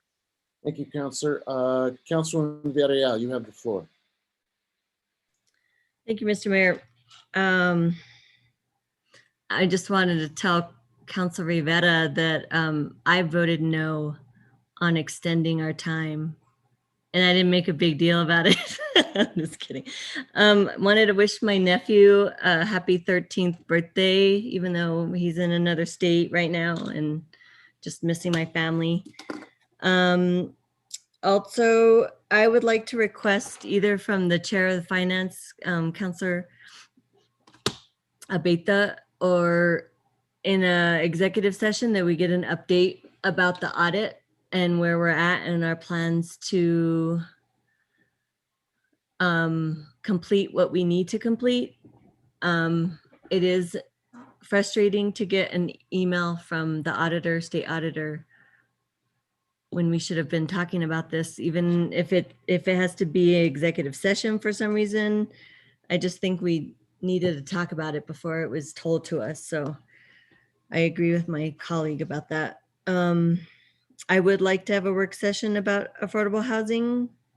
I think it'd be helpful to get on the same page. I appreciate our presentations that we do in the finance and quality of life committees. They're very helpful.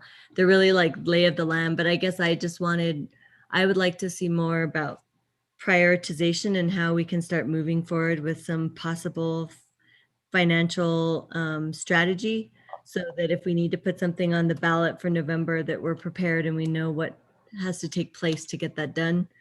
And I think doing that together makes more sense than doing it in silos. And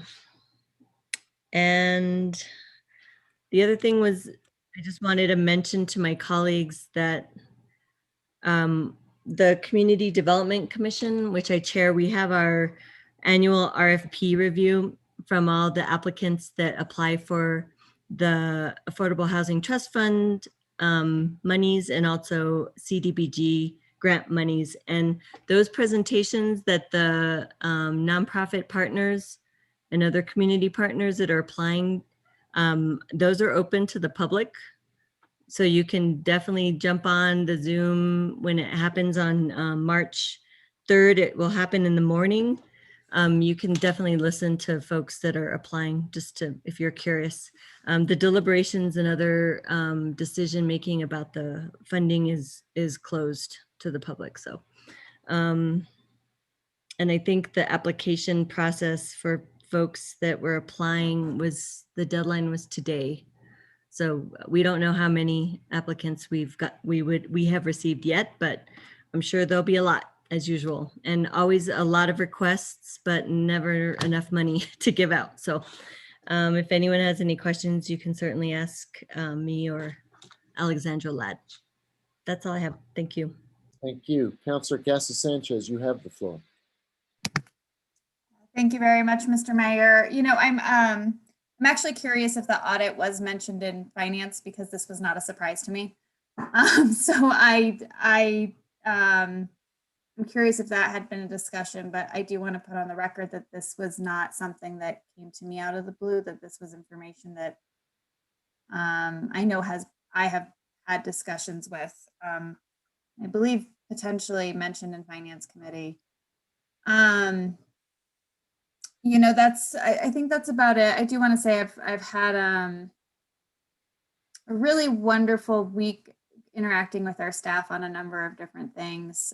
Just a lot of calls that I've been making to our staff for questions and things that have been coming up. And again, I just really want to thank them and thank the work that they put in, and thank, you know, all of the hours that they spend explaining and putting in that energy. And I've really had just a number of interactions over the last few weeks that have been so beneficial for me. And I want to put that out there. And I'm not sure I can even call out specific staff, because there's been such a large number of them that I've had questions for.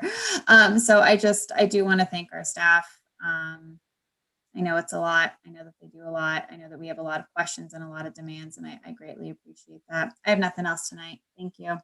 Thank you, Councilor. Councilor Rivera, you have the floor. If you are there. If you've stepped away, we'll recognize you're back. Thank you, Mayor. I'd like to thank Melissa McDonald and her staff, as well as Mary McCoy, and I'm sure Councilor Beta will thank them as well, for attending a constituent meeting that we had last night here in our district. So very helpful, very informative. So Madam City Manager, if you can pass that on to them, I'd appreciate it. And then lastly, just wanted to ask the city clerk, there's been a lot of chatter on social media about the city contracting out for election services. And I guess I'd rather hear from you than from social media whether this is accurate or not. So not sure if you're willing to comment on that, but thought I'd go to the source. Councilor Rivera, sure, I'm happy to comment on that. Not that I'm aware of or have been working on. I am aware of a small consultant allotment that I guess has been utilized in previous years in the amount of $5,000. I have not asked anybody or looked into that at all, actually, but that's the only thing I'm aware of at this time. So I hope that answers your question, but if it doesn't, I'm happy to clarify more. No, I think it does. Just wanted to, didn't want to find out later that it's actually true, and clearly social media gets a lot of buzz from constituents. So just wanted to hear from you directly. So I appreciate that. Absolutely, it does. And as I mentioned, the only thing I'm aware of is that $5,000 consulting agreement, but no one has been identified for that at this time. All right, thank you. Absolutely. Thank you, Councilor. Councilor Mayor Worth, you are up next. Thanks, Mayor. I have nothing tonight. Councilor Lindell, you have the floor. Well, thank you, Mayor. I do want to say what a great job the crews did on the roads. We kind of had an unexpected dump of snow, and I live on one of the steeper hills in the city on Gonzales Road, and they did a terrific job. I also want to comment that that all happened Monday night, and my trash pickup day is on Tuesday. I live on a cul-de-sac, which is private, so it's not plowed.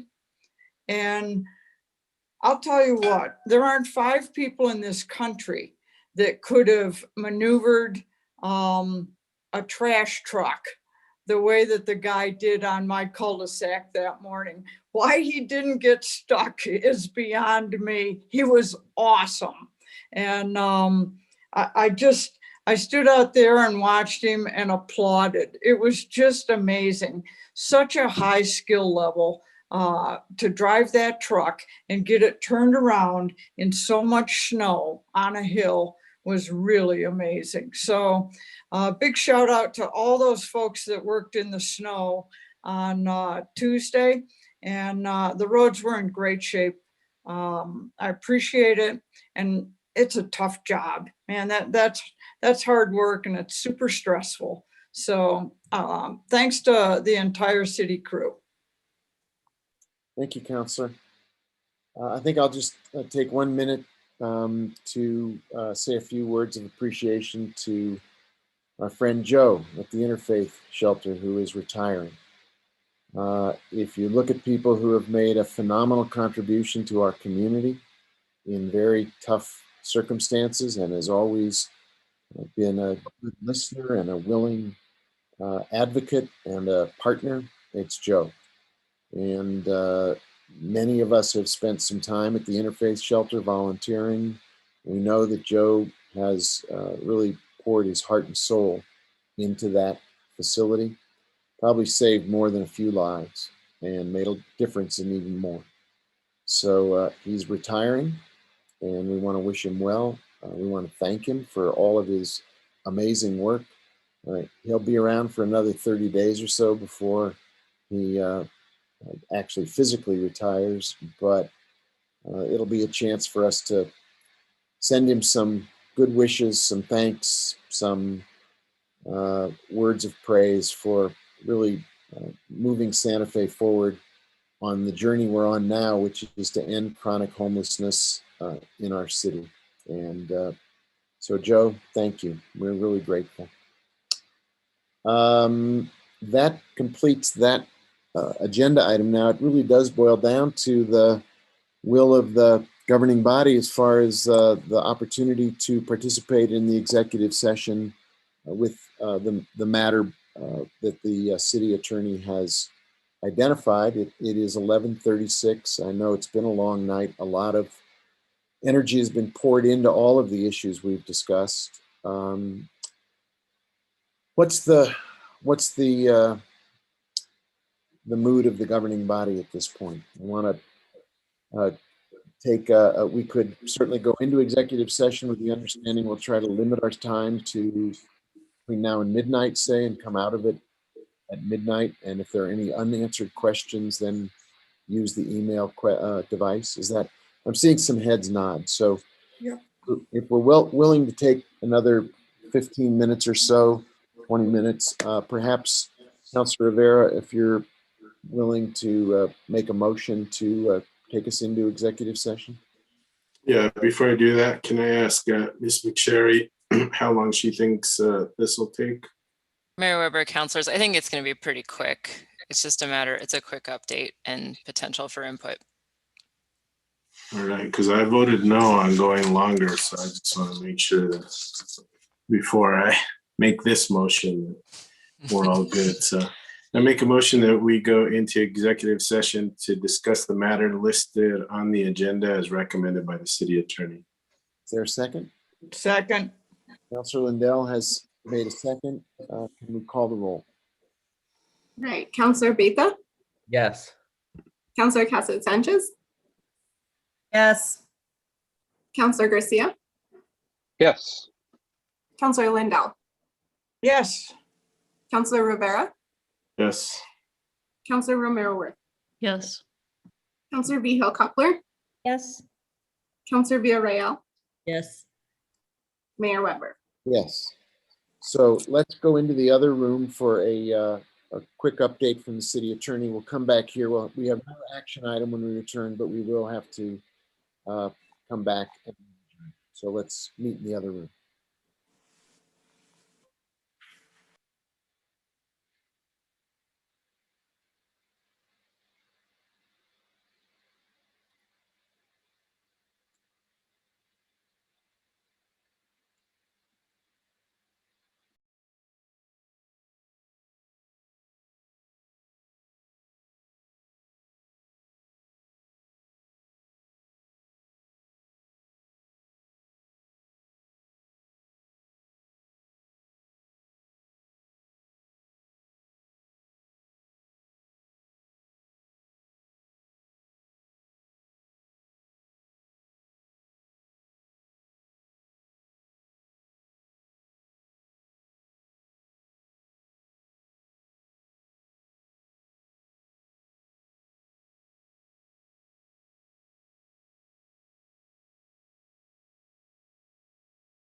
We are live on YouTube again as we resume our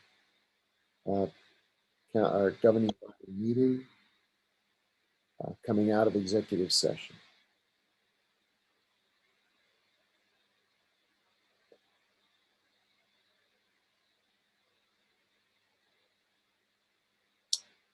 I hope everybody can find their way back in. Sometimes resuming is harder than starting the first time.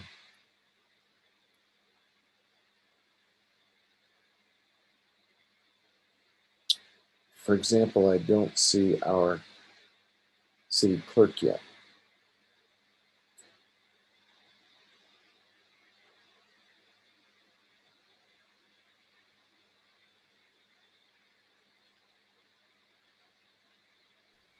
It looks like Christine and Councilor Villarreal and Councilor Abeyta are in the waiting room. I don't know how to bring them out of the way. Although we do have a quorum, yes? It looks like yes. We have a quorum and all we're doing is adjourning. I really would, with all due respect, Christine just texted me, her iPad froze. It's 11:53. Councilor Rivera, do you have a motion you'd like to make? Yes, I make a motion that we return from executive session, stating for the record that discussion was limited to the item listed on the agenda. There's a motion. Is there a second? Second. Councilor Lindell has made the second. Madam Clerk, some people apparently are trapped in the wrong room or in the wrong space or in the waiting room. But we're really just adjourning. If you could call the roll on Councilor Rivera's motion. Yes, Mayor, absolutely. Sorry, my iPad did freeze, but I think I let everybody in, so we should be good now. There's a motion in the second that we only discuss the things that we said we were going to discuss in executive session for those who just joined us. All right, Councilor Cassett Sanchez, Yes. Councilor Garcia, Yes. Councilor Lindell, Yes. Councilor Rivera, Yes. Councilor Romero Worth, Yes. Councilor Vigil Koppler, Yes. Councilor Villarreal, Yes. Councilor Abeyta, Yes. Mayor Weber. Yes. Motion has been approved. Thank you. I think that completes our agenda for tonight, and we stand adjourned. Thank you, everybody.